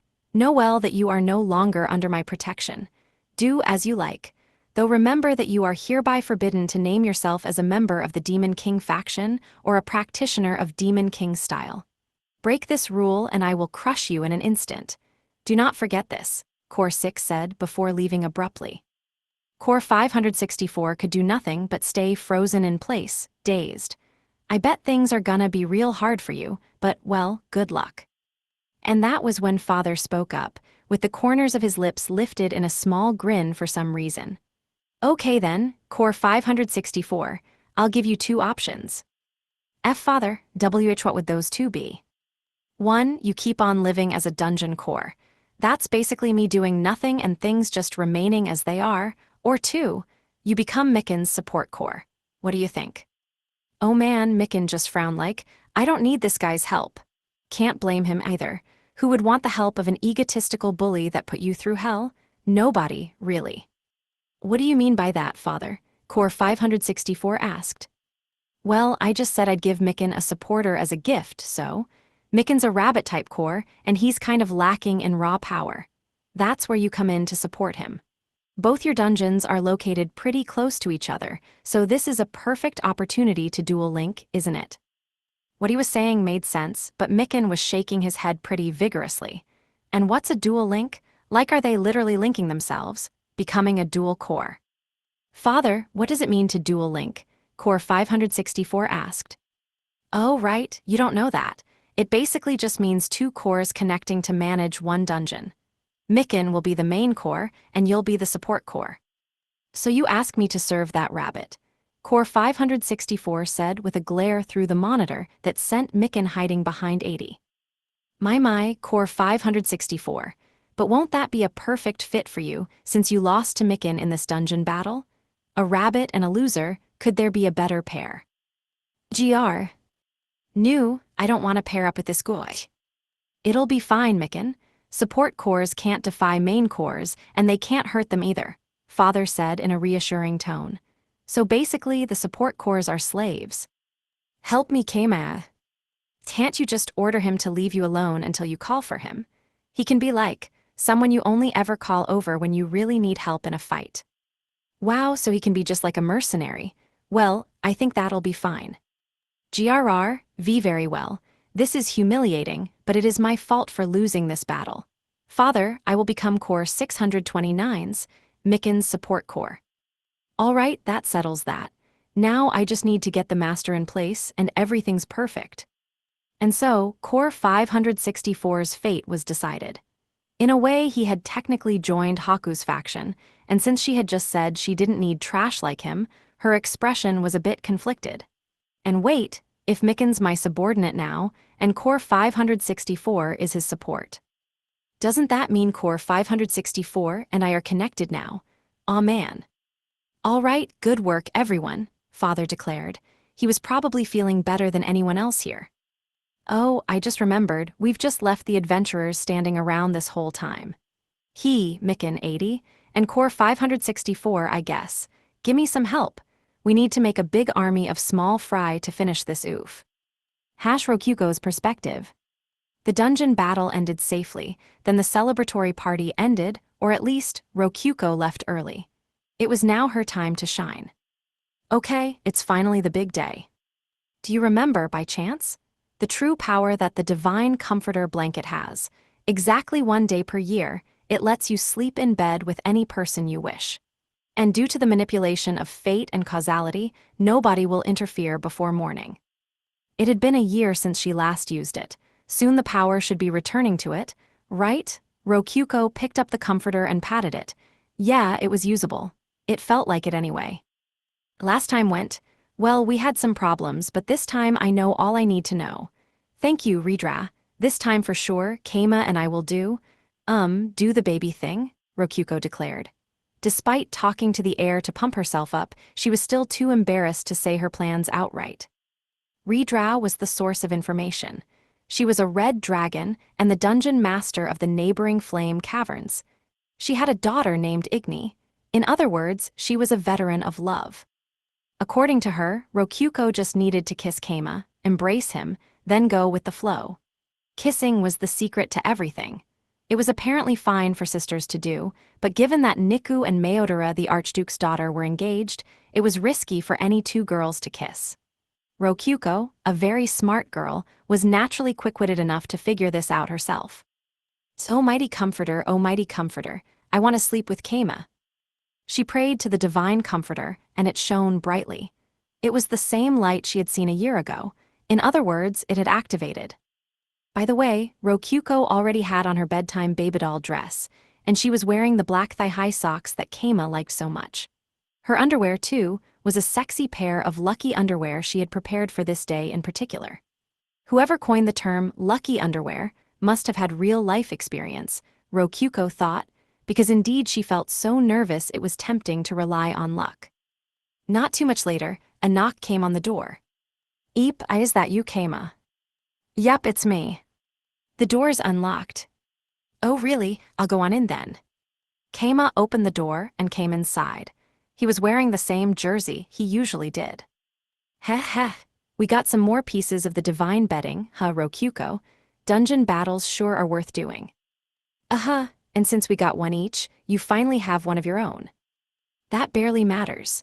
You've got the comforter and the quilt, while I've got nothing but the alarm clock that's not even part of the official set anymore. Indeed, that's how they ended up getting split. Kama felt more than a little regret over not just immediately picking something he could use to help his sleep. though it was hard to complain considering how lucky they were to get two. So Keima, let's show each other what we have. Sure, come forth, divine alarm clock, Keima declared while taking out the divine alarm clock. It was round and analog, with a red body and a white clock face. The numbers 1 through 12 were written on it in black letters, and simple black arrows told what time it was. Beneath it were 4 sticks that served as legs, and the top had golden bells to make it into an alarm clock. And here, this is the divine quilt. What Rokyuko took out was a beige quilt. At a first glance, it was just a normal thick quilt covered in fur, but when touched you could feel the immense number of microfibers. Unlike the comforter, it had significant weight, but without being too heavy, it was just heavy enough to envelop the user in a sense of comfort. Man, when you line them up like this, it really feels like the quilt's the real bedding here, I said. True, you only use the alarm clock when you need to wake up, and it's not actually a part of your bed or anything. It doesn't touch you directly. Yeah, feels like that's part of the reason it was removed from the group. As they talked about the divine bedding, Rokyuko casually made Keima sit next to her on the bed. There she noticed that Keima was wearing a bracelet on his left wrist, which had been hidden by his jersey. Oh neat, is that the Lionheart bracelet that Haku gave you? Yep, apparently father made it. Wow, really, it looks so good on you, Keima. You think so? Well, I'm gonna be hiding it under my sleeve either way. Apparently it blocks any kind of mental influence. It was then that Rokyuko realized that Keima was a lot more sane than he had been last year. She had thought that things would go smoothly this time since Keima had a piece of the divine bedding himself, but maybe it wouldn't be so easy. Hey, what's up, Rokyuko? Do you want it? Well, I do want it, but he gave it to you so. Oh nah, it's just an accessory, I'm not too attached to it. How about you hold on to it for me? I'd be more relaxed if I knew you had it on you anyway. Oh, okay then, Rokyuko said, accepting the silver-colored bracelet from him. She put it on her wrist, her heart thumping from Keima's body heat, and then noticed that he was staring at her. Hey Keima. Why yeah, what's up? You were kinda dozing off there. Well, I was kinda just enraptured by the sight of you. What? Oh okay, neat cool ahu. Rokyuko averted her eyes, unable to keep looking at him. Her cheeks were flushed red. Keima had probably lost control of himself a bit after removing the bracelet. Rokyuko changed the subject to avoid her embarrassment. By the way, what special effect does the alarm clock have? The quilt apparently negates attacks entirely, and it calms you down. It negates attacks? Nutty. That's a piece of the divine bedding for you. The alarm clock cures all sorts of different status ailments. If you thought about it, sleepiness was kind of like a status effect that could be blocked with sleep resistance. It made sense that the divine alarm clock could force you to feel good after waking up if it could cure your sleepiness. Incidentally, although it has bells on it, if you set it to electric sounds, you can set it to go off after 12 hours too. You can even set it to go off even a century in the future. Wait, the clock face is just for show. Well, you can still use it as a normal clock too. It's pretty convenient since it automatically keeps the time accurate on its own, Keima said, but he was staring off into the distance. It being a good alarm clock is more than enough, isn't it? Is there something you don't like about it? Well, the effect happens when it makes a sound, but... Oh, that makes sense. What kind of sound does it make? Well, have a listen yourself. Ring in 10 seconds, Keima said to the alarm clock. That's how long it took before some quiet beeping filled the room. He immediately slammed a hand down on the alarm clock to stop the sound. A second later, Rokyuko realized the bit of sleepiness she had been feeling was entirely gone. I see, it is pretty quiet. Yep, the sound doesn't matter much since you wake up from the status effect canceling, but as you can probably tell, it clears out your head and makes you feel pretty wide awake. Definitely not something to use right before bed.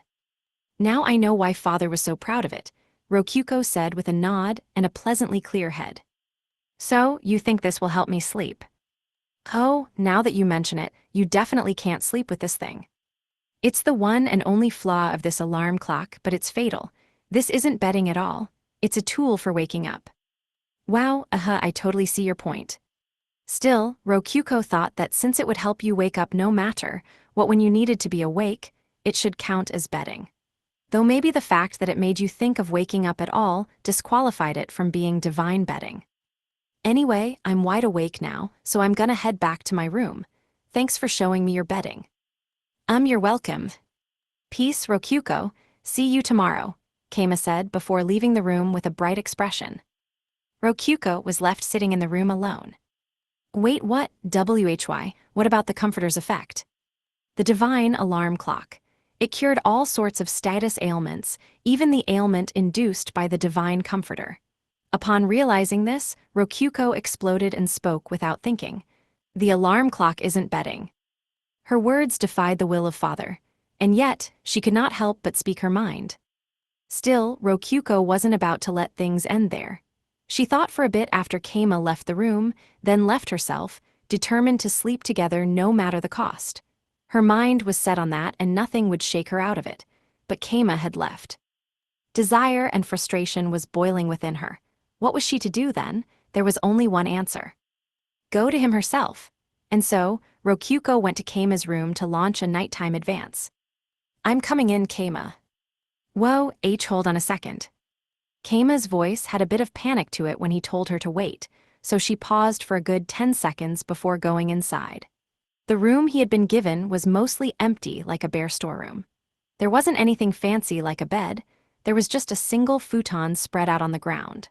The fact that even a room like that had an expensive glass window just went to show how fancy the ivory villa was. And inside was Keima sitting on his futon in his jersey. Rokyuko, huh? What's up? Well. Rokyuko would have a much easier time of this if she could just honestly say she had come to sleep with him. But she couldn't, and she had been too reckless coming here without a plan.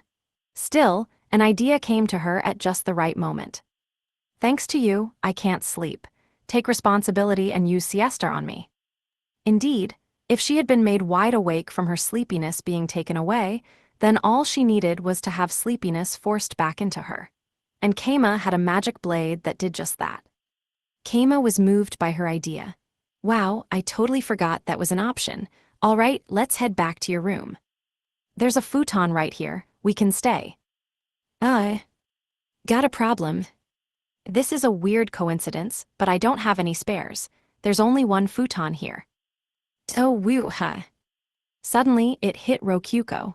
The effects of the divine comforter were still alive. Thus spake the divine comforter, thou shalt sleep together, for it is fate. Keima, get siesta out and lay down. Sure.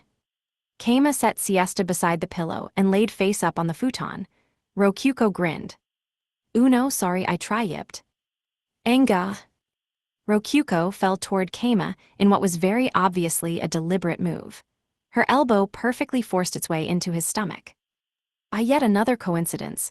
Keima was wearing the jersey that Father had fixed after it was broken in the dungeon battle, and due to that the wearable golem had its support training reverted back to its initial state. And Keima hadn't re-input the training yet, since he could just do that when he got home. Thanks to that, despite having nimbly dodged the blazing fast attacks of tentacles previously, he couldn't even react to Rokyuko's lazy elbow and ended up taking it head-on. Nga nggh. Oh, sorry, Keima, does it hurt? It must hurt. That's a lot of damage. We need to use the divine comforter blanket to heal it. Oh, and siesta, blast out your sleepiness at full power. Rokyuko declared when crawling onto the futon beside Keima and pouring mana into siesta beside the bed. At the same time, she took out her divine comforter blanket and laid it over her and Keima. Wait, what are yo zzz? Night Keima, zzz. The sleepiness from siesta hit both Keima and Rokyuko. And thus, Rokyuko succeeded in sleeping next to Keima. They found themselves in the world of dreams. It was a space made by Rokyuko, for Rokyuko was using the power of the divine comforter. Why hello there, Keima. Hey Rokyuko, mind telling me what's going on here? Whatever do you mean? Sheesh, never mind, this is just a dream anyway. I won't get good answers from you no matter what I ask. Incidentally, after much consideration following last time, Rokyuko settled on making this dream one where Keima would remember it as a dream, but she would remember it clearly as fact. Thus, this time she wouldn't be using it as a paradise to change his clothes as much as he wanted. Though if Keima wanted to do that himself, it was totally fair game. But you know, Keima, what is this I'm wearing? Rokyuko was wearing the same thing she had been wearing before bed. It was the baby-doll dress she had carefully picked above all other options earlier. Even though this was supposed to appear like Keima's dream, she was wearing what he wanted her to wear. Did you like it that much? Why yeah, I did, so what? Don't come to my room wearing a dress like that. What if someone saw you? What does it matter to me if someone sees? Rokyuko asked, and Keima looked away. I don't want anyone else seeing you in that. Sheesh, he muttered. Oh my goodness. It was a true shame that she couldn't use the dungeon's recording function in the dream world. Keima, what was that? Could you say it again? No way, it's embarrassing. Ah, what? Come on, do it, Rokyuko said before clinging to Keima. She looked up at him while rubbing her decently sizable chest against him. The sound of a thumping heart could be heard. Whether it was Rokyuko's or Keima's, nobody knew. Rokyuko steeled her resolved and spoke. Keima, kiss me. Your feet. In Rokyuko's opinion, it would have been totally fair game for her to punch Keima there. Why feet? Come on, I'm talking about my lips. Are you dumb? You have to be dumb. Nah, I mean, if I have a choice, I kinda want to kiss your feet. And I mean, this is my dream, isn't it? They looked at each other for a bit. Or rather, they glared at each other until Rokyuko eventually let out a sigh. Oh fine, this is your dream after all. Yep, I definitely couldn't do this with the real Rokyuko. Might as well enjoy the dream while it lasts, Keima said, sounding invested. Rokyuko realized that maybe when Redra said, go with the flow, she meant let him kiss her feet. And there he was, going for her feet already. Hold on, I don't mind you kissing my feet, but first, I want a kiss on the lips. Sure, Keima said, before immediately pressing his lips against Rokyuko's. And. After some sweet suffocation, their lips parted and Rokyuko gasped for air. However, one more time. This time while we hug tightly, Rokyuko asked cutely, and Keima silently replied with his mouth. Hey, Rokyuko. Rokyuko awoke to the feeling of being poked in the cheek. Did I pass out? Rokyuko, HANMGGH. Keima's head was right in front of Rokyuko. She wrapped her arms around it, pulled him to her, and kissed him so many times she couldn't even count how many it was. The sensation of kissing brought a smile to her face.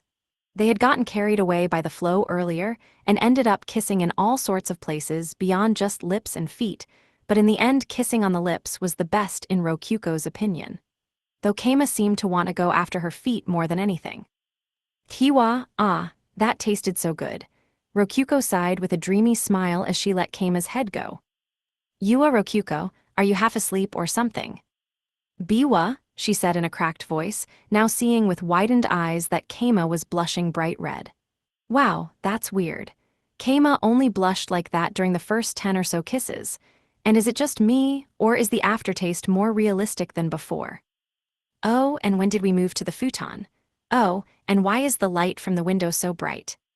Oh, ooh, this is real life. The moment Rokyuko realized what had happened, her own face went bright red. Keima, whoops, I thought you were a big melon roll. Oh, a melon roll, that makes sense. We definitely ate some of those in the dream. Yep, that's right. Woo, those were some amazing melon rolls. Ahaha, what a blunder I've just made. Hey, nobody can blame you. Who wouldn't go after a big melon roll right in front of them?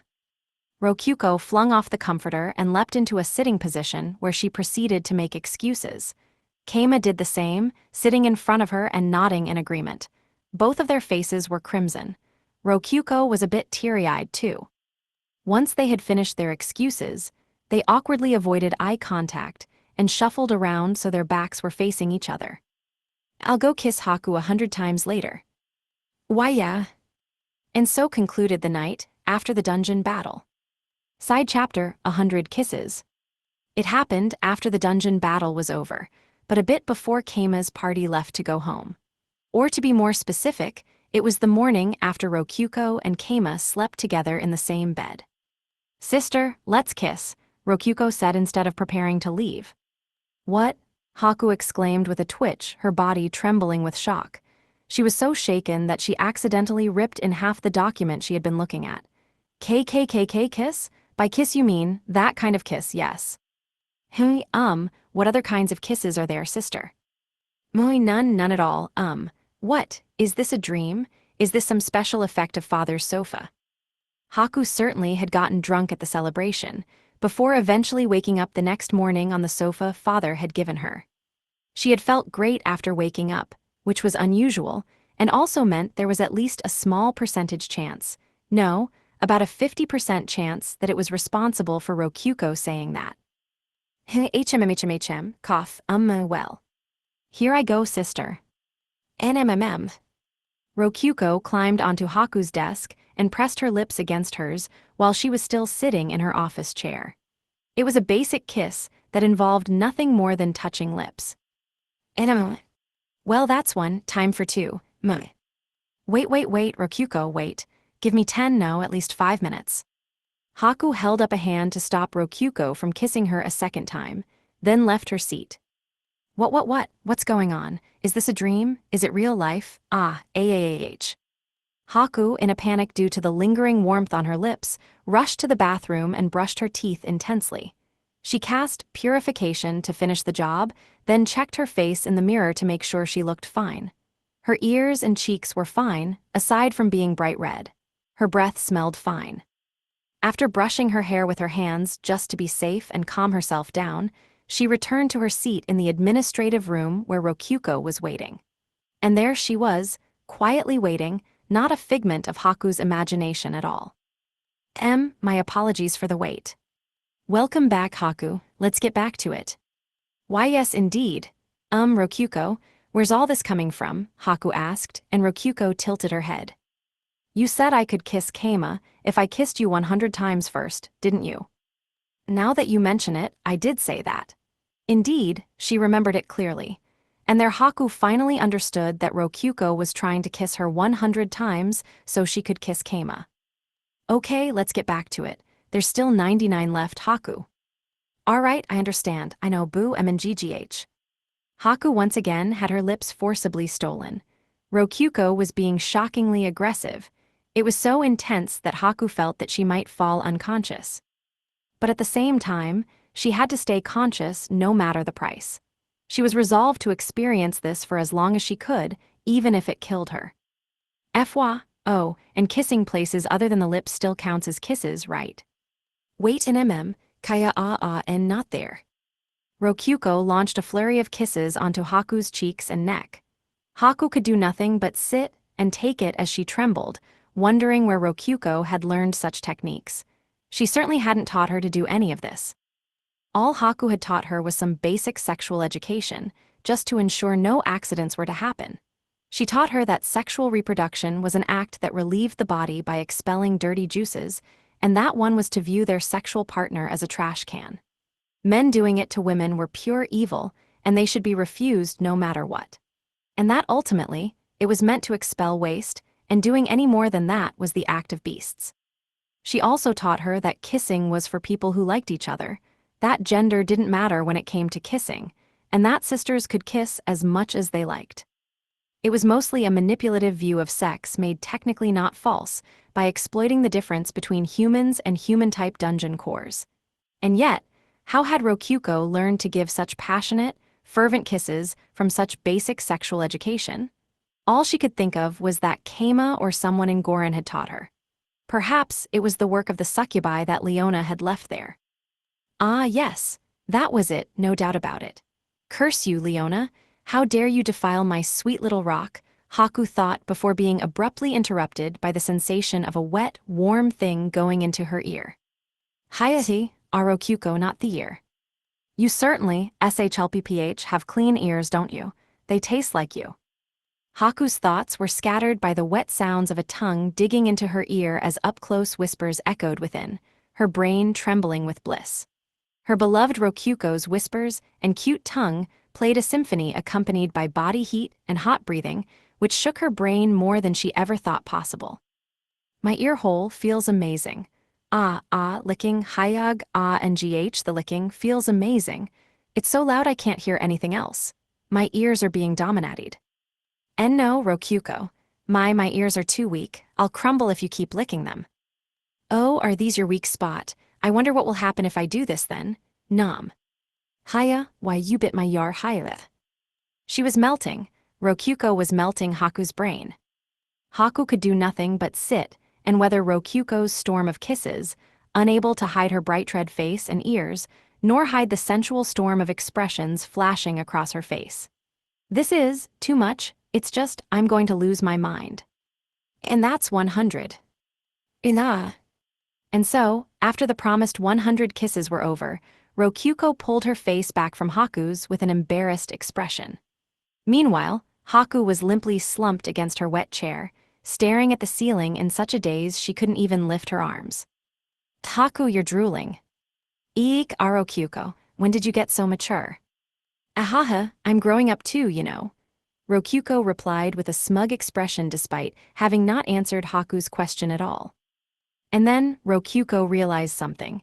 She looked at Haku and licked her lips. The sight of that sent a sweet shudder down Haku's spine. If I kiss you lots ahead of time, that's more kisses I can have with Keima later. Let's go another 100, or maybe 200. No, 300. 1,000. Ape. In the end, Haku was dominated so thoroughly by Rokyuko that she didn't even have the strength to see her and Keima's party off. How many times did Rokyuko kiss her in the end?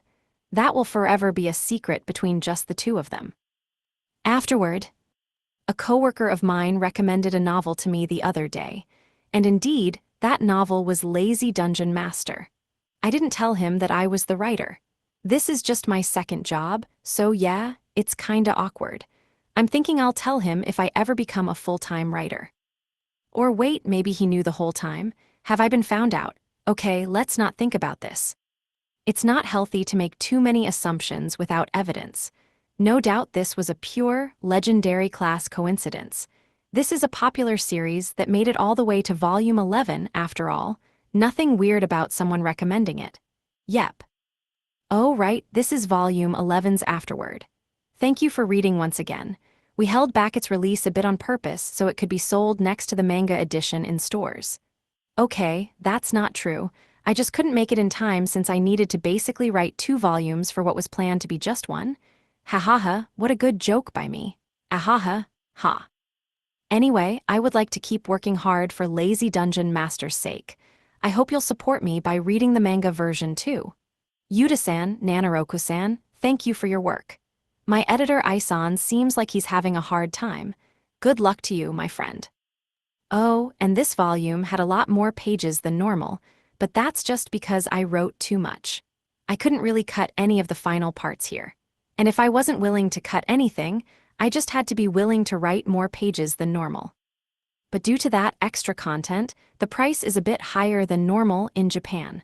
Though if you added this to volume 7 and divided by 2, the results probably wouldn't be too out there. The page count and all that.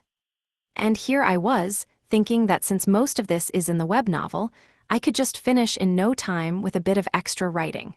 Well, I'm no stranger to putting myself in a pickle due to writing more than expected, even when I go out of my way to plan ahead. What's the point of plans if they never work out anyway? Gua. From this point on, there will be spoilers for volume 11.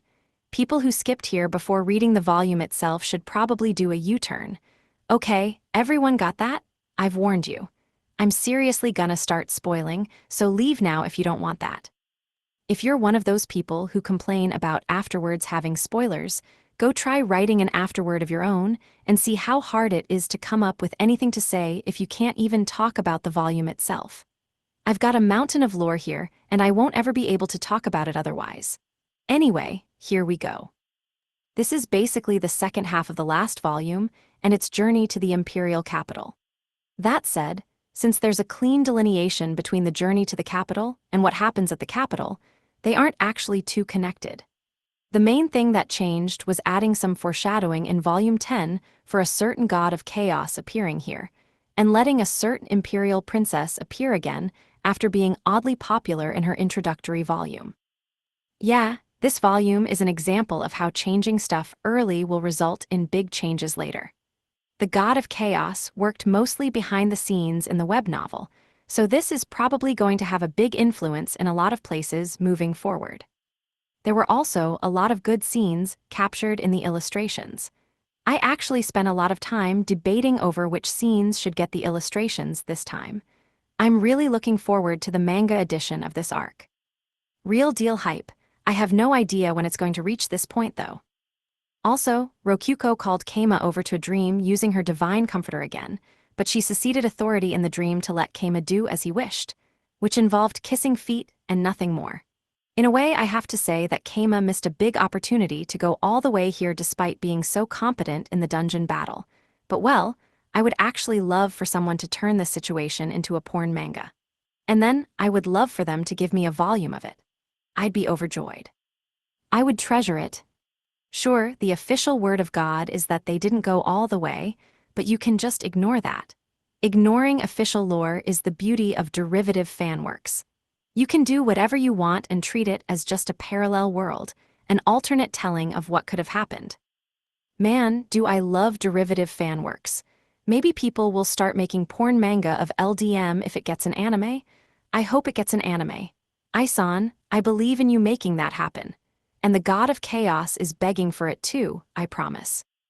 Anyway, I got off track there, but it's safe to say that Keima and Rokyuko's relationship is still pure. This is an all-ages work, after all. No matter what anyone says, no matter how Sakuma looked in that one pre-order bonus poster, no matter how lewd the illustrations are, this is a work for people of all ages. Keima's a guy, so the art can be a little more risque with him. I refuse to accept any argument here. Mainly because there would be problems if I did, but regardless, I refuse. Okay? Okay. Oh right, I nearly forgot to mention this. The lyrics to the song, A Loving Rabbit's Always Straightforward, were written by my friend, T-san. I appreciate him responding to my ridiculous request so quickly. I'm not too good at lyrics, so letting someone else take care of them is just efficient. Also, I modeled Course 629, the orange rabbit, off one I know in real life, but I guess nobody will really care about that. Yeah. Okay, next up is differences between this and the web novel. First is Leona. I planned on her showing up in the light novel adaptation all the way back when I first wrote the web novel without her. In fact, the plot of the LN has been diverging from the WN ever since Leona appeared in Volume 6. Though if you go all the way back to the start of everything, the first major change was Rokyuko ostentatiously welcoming Keima in her older form after summoning him. As for Wataru, he lost his place in this volume due to Leona's chaos messing things up. If not for that, he could have lined up next to Emimefi in a wondrous display of Wataje. Perhaps Wataru would have had some things to say about Wataje. Well, Keima would probably wiggle out by making some excuse about the auto-translator just happening to use that word. One idea I had, then rejected, was Emimefi forming an idol unit with Ichigo. That would have introduced the possibility of Emimefi becoming Miken's master. Yeah, I feel like getting too far away from the web novel might cause a lot of big problems in more ways than one, so that just wouldn't fly. That might introduce a future where an entire volume is original content, plot developments unique entirely to it, just like Volume 8 pretty much was. Maybe the next volume might be the same way. Oh, it looks like I'm out of lines. Guess that'll be all from me this time.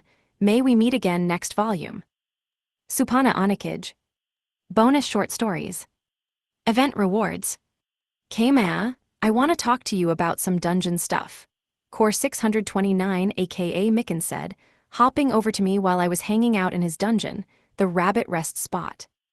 Yeah, what's up? I replied. It's about the event rewards. Right, the stuff we give for the raids. I was producing the rabbit rest spot, and there were regular events where the safe zone would be raided by monsters. If the adventurers there could fight them all off, the rabbits would reward them with a gift as a sign of their thanks. Right now we're giving them potions, but there's just too many people. I want to reward everyone who joins in, but a potion just for participating is too expensive. I was hoping you would have some idea of what else we could give them. It was true that potions were 150 DP each. Even considering that the adventurers were earning Mikan DP just by existing, most weren't particularly strong. Giving a potion to every single participant would put him in the red. But you don't have to give everyone stuff. But there are some people who want to fight but can't do much like me. I want to give them rewards too. That was a kind desire, one someone probably wouldn't have if they weren't weak themselves, like Mikan was. In that case, won't anything do? Give him some acorns or something. Cheapskate, Kama, you cheapskate, Mikan stamped his feet. Hey, it's better than nothing, isn't it? What are they gonna use acorns for? It's more insulting than giving them nothing. Acorns not having any use is why they would be good, I said, surprising Mikan so much he stopped stamping his feet. What do you mean by that? Think about it. Let's say we gave them each a carrot. They could give it to the rabbits or eat it themselves. That'd be good. But once the carrots are gone, they're gone for good. Yup, that's what happens when you eat something. What about an acorn, though? You couldn't really do anything with an acorn, and since you couldn't do anything, it stuck around with you, though there were some people who ate them. You don't need lasting gifts to remember things, but it's definitely easier to remember something if you keep something with you. That's true. They might glance at their acorn, remember this dungeon, and come back for another visit. That's true, Mikan jumped for joy, his ears flapping. It could be like a good luck charm or something. Hey, maybe have the rabbits polish it with their fur before handing it over or something. Ooh, that's a good idea. I want to polish some acorns with my ears. And so acorns began to be included as a lesser tier of raid rewards. Hugh, looks like we managed to save the rabbits again. Yup, but we didn't even need to get involved. This was a conversation between two mages, who had stood at the ready in the back row throughout the raid, but had ultimately done nothing since the front row had managed to clear all the monsters on their own. They watched as rabbits with baskets on their backs hopped around, giving potion rewards to the people who fought in the raid. Looks like the rabbits are passing out potions again. So cute, sigh, I wish we would get some presents from a rabbit too. That said, they had protected the rabbits, and that was good enough for them. So it was a surprise when a rabbit hopped up to them, too. Oh. The rabbit dropped acorns out of its mouth onto the ground in front of them. Then it dexterously used its front paws to rub the acorns against its face, polishing them. Once it was done, it pushed the polished acorns to the two mages, as if offering them up to them. You're giving these to us. Oh, ooh, acorns from a rabbit. The mages picked up their acorns. This is pretty nice. Yeah, it's real nice. They didn't have any use in particular for the acorns, but still, they were happy to get them. They were so happy they ordered extra vegetable sticks to give the rabbits. At the time, nobody expected that the sincerity of the acorns would make them a more popular gift than the potions. But considering the acorns were born from Mikan's sincere goodwill, perhaps that made perfect sense. Doggy girl idol. Kama, I want to raise an idol too, Rokyuko said out of nowhere after I had finished raising Ichigo into an idol and watched her perform a few live shows. Oh yeah, and why is that? Controlling rabbits and interacting with customers is neat, but your work seems a lot more fun. Well, can't really deny that.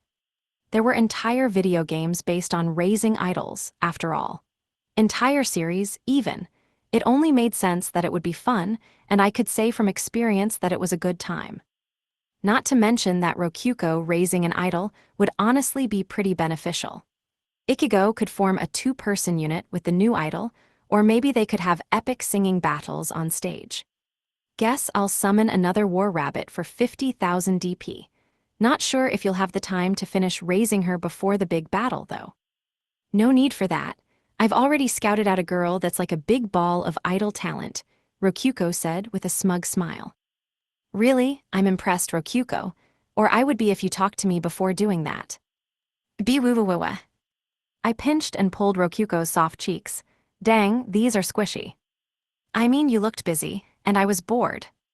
Too busy to talk about this for 1 second? I don't think so. Every time I tried mentioning it, you were training Ichigo, and you told me to never interrupt when you were training her. Okay, fair. I didn't want there to be any chance of her barging in when I was transformed into Sakuma. Incidentally, being charmed boosted one's ability to learn dances and songs. Charms are really effective for training. 'Cause think about it. Don't you work way harder when it's for the sake of who you love? I could have just had Ichigo perform the dances through golem assistance, but I didn't want to spill the beans on wearable golems if I could help it. So, who'd you scout and where? Ha, it's someone you know very well, Keima. Come forth, Rokuko declared, and in came Niku. But she was wearing frilly, fancy clothing, an idle outfit Rokuko had gotten from who knows where. Master, teehee. Well, you almost smiled at least. I can tell she's smiling from her ears and tails, but her face is as expressionless as ever. I guess that's not a bad look overall. Niku is spry as heck, and she's just as cute as Ichigo if you ask me. Not to mention that fighting rabbit ears with dog's ears is pretty clever, don't you think? Rokuko asked. Putting aside whether it's clever, Niku definitely is cute. I would expect nothing less from our poster girl. Re-it, Rokuko exclaimed. Niku gave a small bow. She's a great dancer, too. Show him what you can do, Niku. Okay. And so, Niku danced the idle dance I made up for Ichigo's debut song. A rabbit in love is always straightforward. Wait, is that a wearable golem she has on? I don't think so. Oh man, that's some perfect choreography. Though it's kind of weird to see a dog girl doing a rabbit dance. Once she was done dancing, Niku gave another bow. How was it? Yep, perfect, good work. You're something else. I'm honestly moved. I had to give my honest praise. It had taken Ichigo several days to learn that song and dance. Apparently, Niku had memorized it by watching Ichigo perform at her first few shows. However, you know we can't have Niku appear as an idol here, right? Or do you want us to leave her in the imperial capital? Yep, Niku's my Dakimakura and the mascot of the Dancing Doll Inn. Her place wasn't in the imperial capital performing as a dog girl idol. Even if we did put her on stage as an idol, all that would do is make it harder for us to travel back to Gorin. We'd need to start thinking of alibis and excuses for our traveling. Master, am I no good? You're great, Niku. That song and dance was top class. Show me again sometime, okay? Okay. I patted Niku's head, and she wagged her tail happily. Okay, then I'll do it. I'll become an idol. No, you'd be even more problematic than Niku. You're a dungeon core, you need to stay back and out of sight. Gah, Rokuko groaned.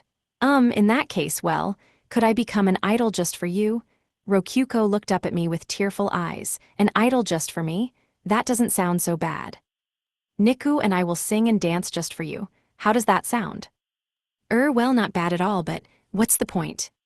I'll take that as a yes. So, can I ask you to do something? In the end, Rokuko asked me to work out an idol production schedule for her.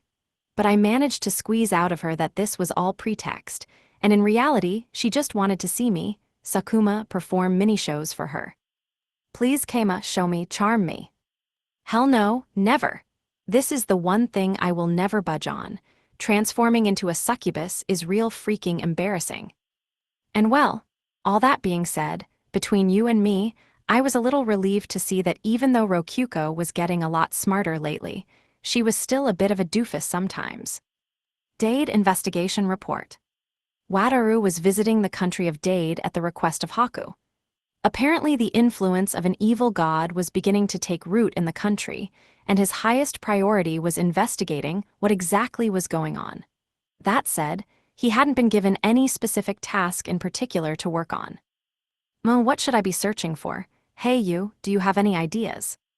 Sir, I believe that you need only investigate whatever tickles your curiosity, Sir Wataru. The soldier accompanying him answered with a salute. He had been sent along with Wataru to assist him. What a strange, half-baked way to carry out an investigation. Well, all right, guess I'll sell the bandits we just caught. Yes, sir. They had by coincidence encountered bandits on the way there. That would be a nice source of some pocket change. Well, when it comes to gathering information, the first step is always to talk to a food stand owner. Yes, sir, Are we not going to visit the busy food stand over there with the line? What? Of course not. He's busy handling customers, we don't need to waste his time with irrelevant talk. That'd be rude.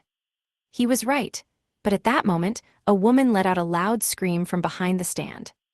Oh wow, so that stand sells fried potatoes, huh? Wataru said to an unrelated stand owner. Yeah, and I hear Baron Choice's own daughter runs the stand sometimes. The guard was confused that Wataru was casually continuing his investigation and ignoring the scream. Ahum, Sir Wataru, aren't you going to go help? Nah, the daughter of a baron will have her own guards. I don't want to steal their jobs. I see. Given that they were investigating a god, Wataru and the soldier went to investigate a local church. Oh, so this used to be a church worshipping the light god. Indeed, but the Church of Light was expelled from the country when Dragon the Hero, an agent of the light god, killed our king. In its place spread Buddhism, a peaceful religion that worshipped no gods at all. Still, to think the whole country would switch over to Buddhism, that's pretty surprising. It is a sign of the times. Everyone was so exhausted from the chaos that few protested the countrywide adoption of Buddhism. And looking back, we can rest assured that it was the best decision we could have made. Wataru was talking to one of the priests in the church. Sir Wataru, should we question the girl over there? The soldier asked, pointing to a finely dressed noble girl kneeling before a broken statue of the light god and offering up a sincere prayer. Huh, we shouldn't interrupt her praying. She doesn't look like she's a Buddhist. I see. And so, the time for their investigation came to an end. Man, this sure is a busy country, huh? Excuse me, Sir Wataru. If you'll forgive me for asking, it seems that you have been keeping an unnatural distance from women throughout this journey. Is there some purpose to that? The soldier asked. Wataru scratched his cheek. Ah, well, you see, the truth is, Narine, the girl I like saw me guarding Princess Mephi recently, and she got entirely the wrong idea. I've been trying to avoid letting something like that happen again. Ah, I see. The soldier nodded and wrote that down just to be safe. Dade Investigation Report, written by Riidlos. Summary: I infiltrated the country of Dade, henceforth referred to as D with Wataru the hero, henceforth referred to as W, in a reconnaissance mission. During this mission, we used W's hero skill to aid our search. This method was devised by Baron Gorin, and one goal of this mission is to see whether it is truly effective. Results: we discovered that there certainly is a devious plot occurring within D in particular. It appears that noble women are being targeted for something. Furthermore, this form of investigation does seem to produce results. It is worth considering using W's skill for investigations in the future on an official basis. Details: while traveling to D with W, we came across a carriage being attacked by bandits. The carriage belonged to Baron Flag. W got in between the carriage and the bandits, then defeated them. Baron Flag's carriage raced off without noticing this. During our investigation, we learned that Baron Flag's daughter was in the carriage. W began talking to the locals for information. W avoided a popular stand and boldly spoke to the owner of a nearby stand. We learned that Baron Choice's daughter worked the popular stand. We heard a scream from there, but W ignored it, as he thought it was a matter best left to her bodyguards. We visited a Buddhist church. It used to worship the light god as a part of the Church of Light, but Suzuki, the hero killing the king 1 year ago, led to the entire country shifting to Buddhism due to its peaceful nature and peculiar lack of a god. But the church lacked a Bible, and it seemed suspicious in general. Furthermore, Baron Steele's daughter was praying in the church as we visited, but W sought out a priest to talk to instead. According to the priest, Baron Steele's daughter was praying to her own god, which meant she was not a Buddhist. It was possible that she belonged to the Church of Light, but I believe we should consider the possibility of her worshipping chaos. Redacted. Throughout W's stay in D, we crossed with 87 noble daughters, avoiding 82 and coming into contact with 5. But even when we came into contact with them, W avoided delving deeply into their affairs and left as soon as possible. According to W, the woman he has affection for noticed him guarding the imperial princess and misunderstood what was going on, so he has started avoiding women where he can help it to avoid a repeat incident. That said, I believe that W's skill is also having an effect here. Yeah. Haku furrowed her brows as she read the report she had been given the other day. It seems very likely that Leona is involved, as expected, but why noble daughters? What in the world is Leona planning? Perhaps I should discuss this with Keima.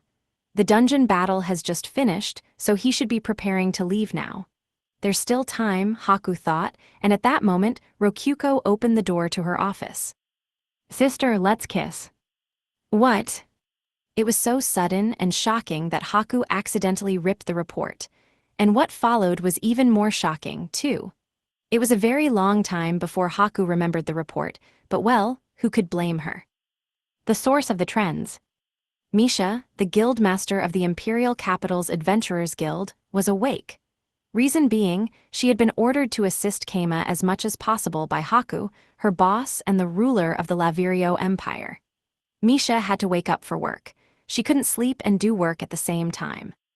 Then came 2 more orders: spread knowledge of the dungeon and make the songs popular. Sieg, making the dungeon well known is one thing, but making the songs popular is ridiculous. If it were easy to make songs popular, there wouldn't be any music writers. Misha didn't understand music. The best she could tell when listening to it was whether it would help her go to sleep or not, and the song Keima made was nothing but noise. It got stuck in her head and she could still hear it playing. Well, meh, guess I've gotta do what I can, Misha said, holding up a pen. Guess I'll send out special quests to adventurers that like cute things, or I would, but that's suspicious, so I'll just direct some information brokers to guide the right people to the right places. Let's assume I can hum the song to teach it to someone. Misha steadily wrote up the necessary documents. She was a good worker when she put the effort in. Her long years of serving Haku weren't just for show. Oh right, I can just use Mephi here. No one better than the Imperial Princess to use for marketing. Oh, but sending her to investigate the dungeon will just show that she's interested, not much else. I guess the Imperial Princess being interested in something is still a pretty big deal. Okay, I'll direct some minstrels to go play where Mephi sneaks out of the castle to visit. But I don't think humming will be enough for them to play the actual song. What a pain. Sending the minstrels to a public performance of a song, a live show, in other words, would require her to write up the documents for assigning guards to them. She would send some artists along as well. Merchants? Well, that could come later.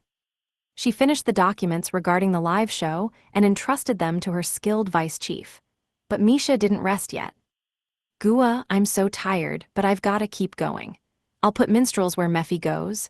Oh, or maybe I should spread them throughout the entire Imperial City? I can just pay them to advertise. Let's see, how many silvers would it cost to play that song all day? Should I borrow lie-detecting magic tools to make sure they carry out their part of the deal? I feel like that might end up costing more than what I'm paying them. But I still have to buy them. It'll demotivate the honest ones to see the dishonest ones getting paid to not do anything. In any case, Misha thought of which method would cost the least. The funds for this mission were coming out of Misha's pocket money as a punishment for various things she had done. She needed to minimize costs wherever she could. I guess lie detection is the best method, the one that flashes red if you lie while touching it. The magic stones will be practically free if I charge liars for the ones wasted. Perfect. She wrote up the documents for that too. All that was left was to direct some people to double-check on the minstrels. And so, once that was done, and the plans for after the live show was made, Misha could finally take a breather. But things rarely go as planned. What the heck? Why are there so many minstrels? On the day of the journey to the live show, there were 5 times as many people planning to go to the dungeon as expected. It seems that rumors of the trip spread further than expected. Apparently the information brokers she had paid spread the rumors far more eagerly than she expected. Or not. Instead, people had just spread the word themselves. Misha didn't really get the song herself, but it touched the hearts of the minstrels. When they heard the information brokers humming, they all wanted to hear the song themselves, leading to a mountain of people wanting to go. It was only then that Misha realized how strange it was that someone like her, uninterested in music, would learn the song well enough to hum it just to convey it to information brokers. Oh geez, this isn't what I expected. Ah wait, I need to cancel the subsidies. It was then that Misha remembered she had cleverly spread the rumor that minstrels who played the song all day would be given a subsidy payment. She hurriedly addressed the matter with her vice chief. So yeah, cancel the subsidies or at least lower them a lot. I already accounted for it in our budget, but well, it should be feasible to lower the subsidy amounts. She narrowly succeeded in stopping it in time. We cannot take back rumors that have already spread, but we can lower it down to 5 coppers. That will be a significant decrease from the original silvers. Aha, thank you, Wii U. Misha sighed in relief. She had nearly just broken her bank. Incidentally, should we still borrow the lie-detecting magic tools? I dunno about using magic tools for just 5 coppers. I think we should just cancel. Consider it done. And so, the minstrels were all enraptured by idol culture. Although they were a bit disappointed in how cheap the subsidies were, they did their job spreading the songs anyway. At some point, dancers got involved as well, and small-scale musicals were being held on the street. The surprising boom of popularity would surely lead to Haku praising her and forgiving her for how she had been napping during work that one day. Surely. Golem Band, full lyrics to Ichigo's famous song included. So yeah, we got some instruments from Haku. She gave them to us because the musicians in her castle apparently didn't need them. Most of them were percussion instruments. As for string instruments, there were some harp-looking things. There weren't any wind instruments like flutes or trumpets. That was fine, since golems would be the ones playing them, and they couldn't use anything that required blowing. Though if I really wanted to, I could just use Create Golem to turn the instruments themselves into golems. Keima, can they actually play the instruments? Mikan asked. They can make sounds at least. I'm sure it'll be fine. In any case, I first had a golem hit the drums. The golem maintained a steady rhythm, hitting it regularly at the same strength in a pretty nice way. Oh wow, nice, it's like bong buong, Mikan said. Let me speed it up a bit. Okay, this should be a good bass. I had the golem hit it at a steady 4-beat pace. Let me add in a golem hitting a drum after a longer pause, a golem clapping cymbals. Don, don, don, ting, dong, dong, dong, ting. Did that sound good to you? Because it sounded good to me. And there you have it. Woo, that's awesome, so this is music, huh? Next up, I'll add in a xylophone and a glockenspiel to make a melody. Neat, you can make whole songs, Keima. That's amazing. Well, I can read sheet music at least. I had learned that back in music class at school. I had seen some sheet music in this world, and luckily we seemed to share staff notation on a do-re-mi scale. Maybe a hero spread them in this world.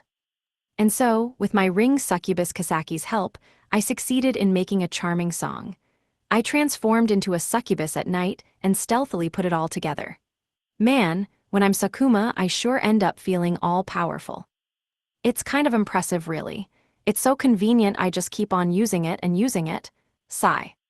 I bought some sheet music from Japan using DP, and having a bunch of examples really helped me work things out.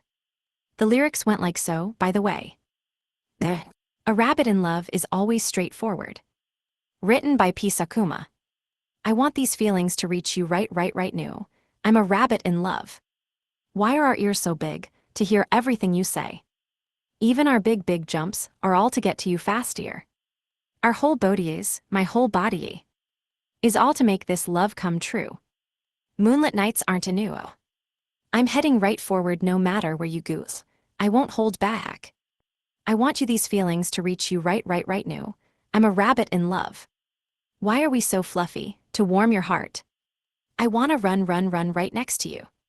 I take a single step closer. These feelings are magic. You're not escaping me. Moonlit nights aren't a new. I'm heading right forward no matter where you goose. I won't hold back. I want you these feelings to reach you right new. I'm a rabbit in love. Yeah, that's what you get when you mix late-night excitement with succubus mode. Oh man, I sure cradled my head when I woke up and looked over the lyrics. Kasaki said it was hella amazing and she could pump out 2 more, but I dunno. Also, I had to do a quick pass to fix up auto-translator errors. Fantasy world language and idol music didn't mix super well, it seemed. The song's done. All we need to do is have the golems play music according to the sheet music. Whoa, you're amazing. I instructed the golems to hit their xylophones according to the music note I was pointing at, then taught them to play the song by tracing my finger along the sheet music at a steady pace. They were like music boxes you could teach. And with that done, all I needed to do was let golems handle the busy work of tracing a finger along the paper.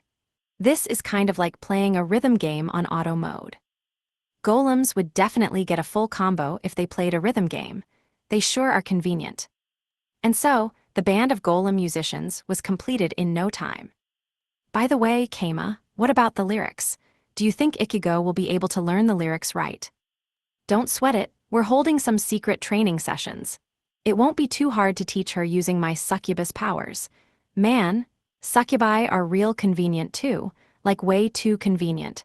It's like I'm exploiting the power of love for commercial purposes. Mikan, don't look into the training room when I'm training Ichigo. Rokyuko and the others must never be allowed to see what's going on. Oh, you're doing pervy things to her. Well, I'm sure she doesn't mind if it's you, Keima. Say what? You want to get turned into a skewer, buddy? I was just kidding, okay, I won't look. And so, my idol training plan was progressing smoothly.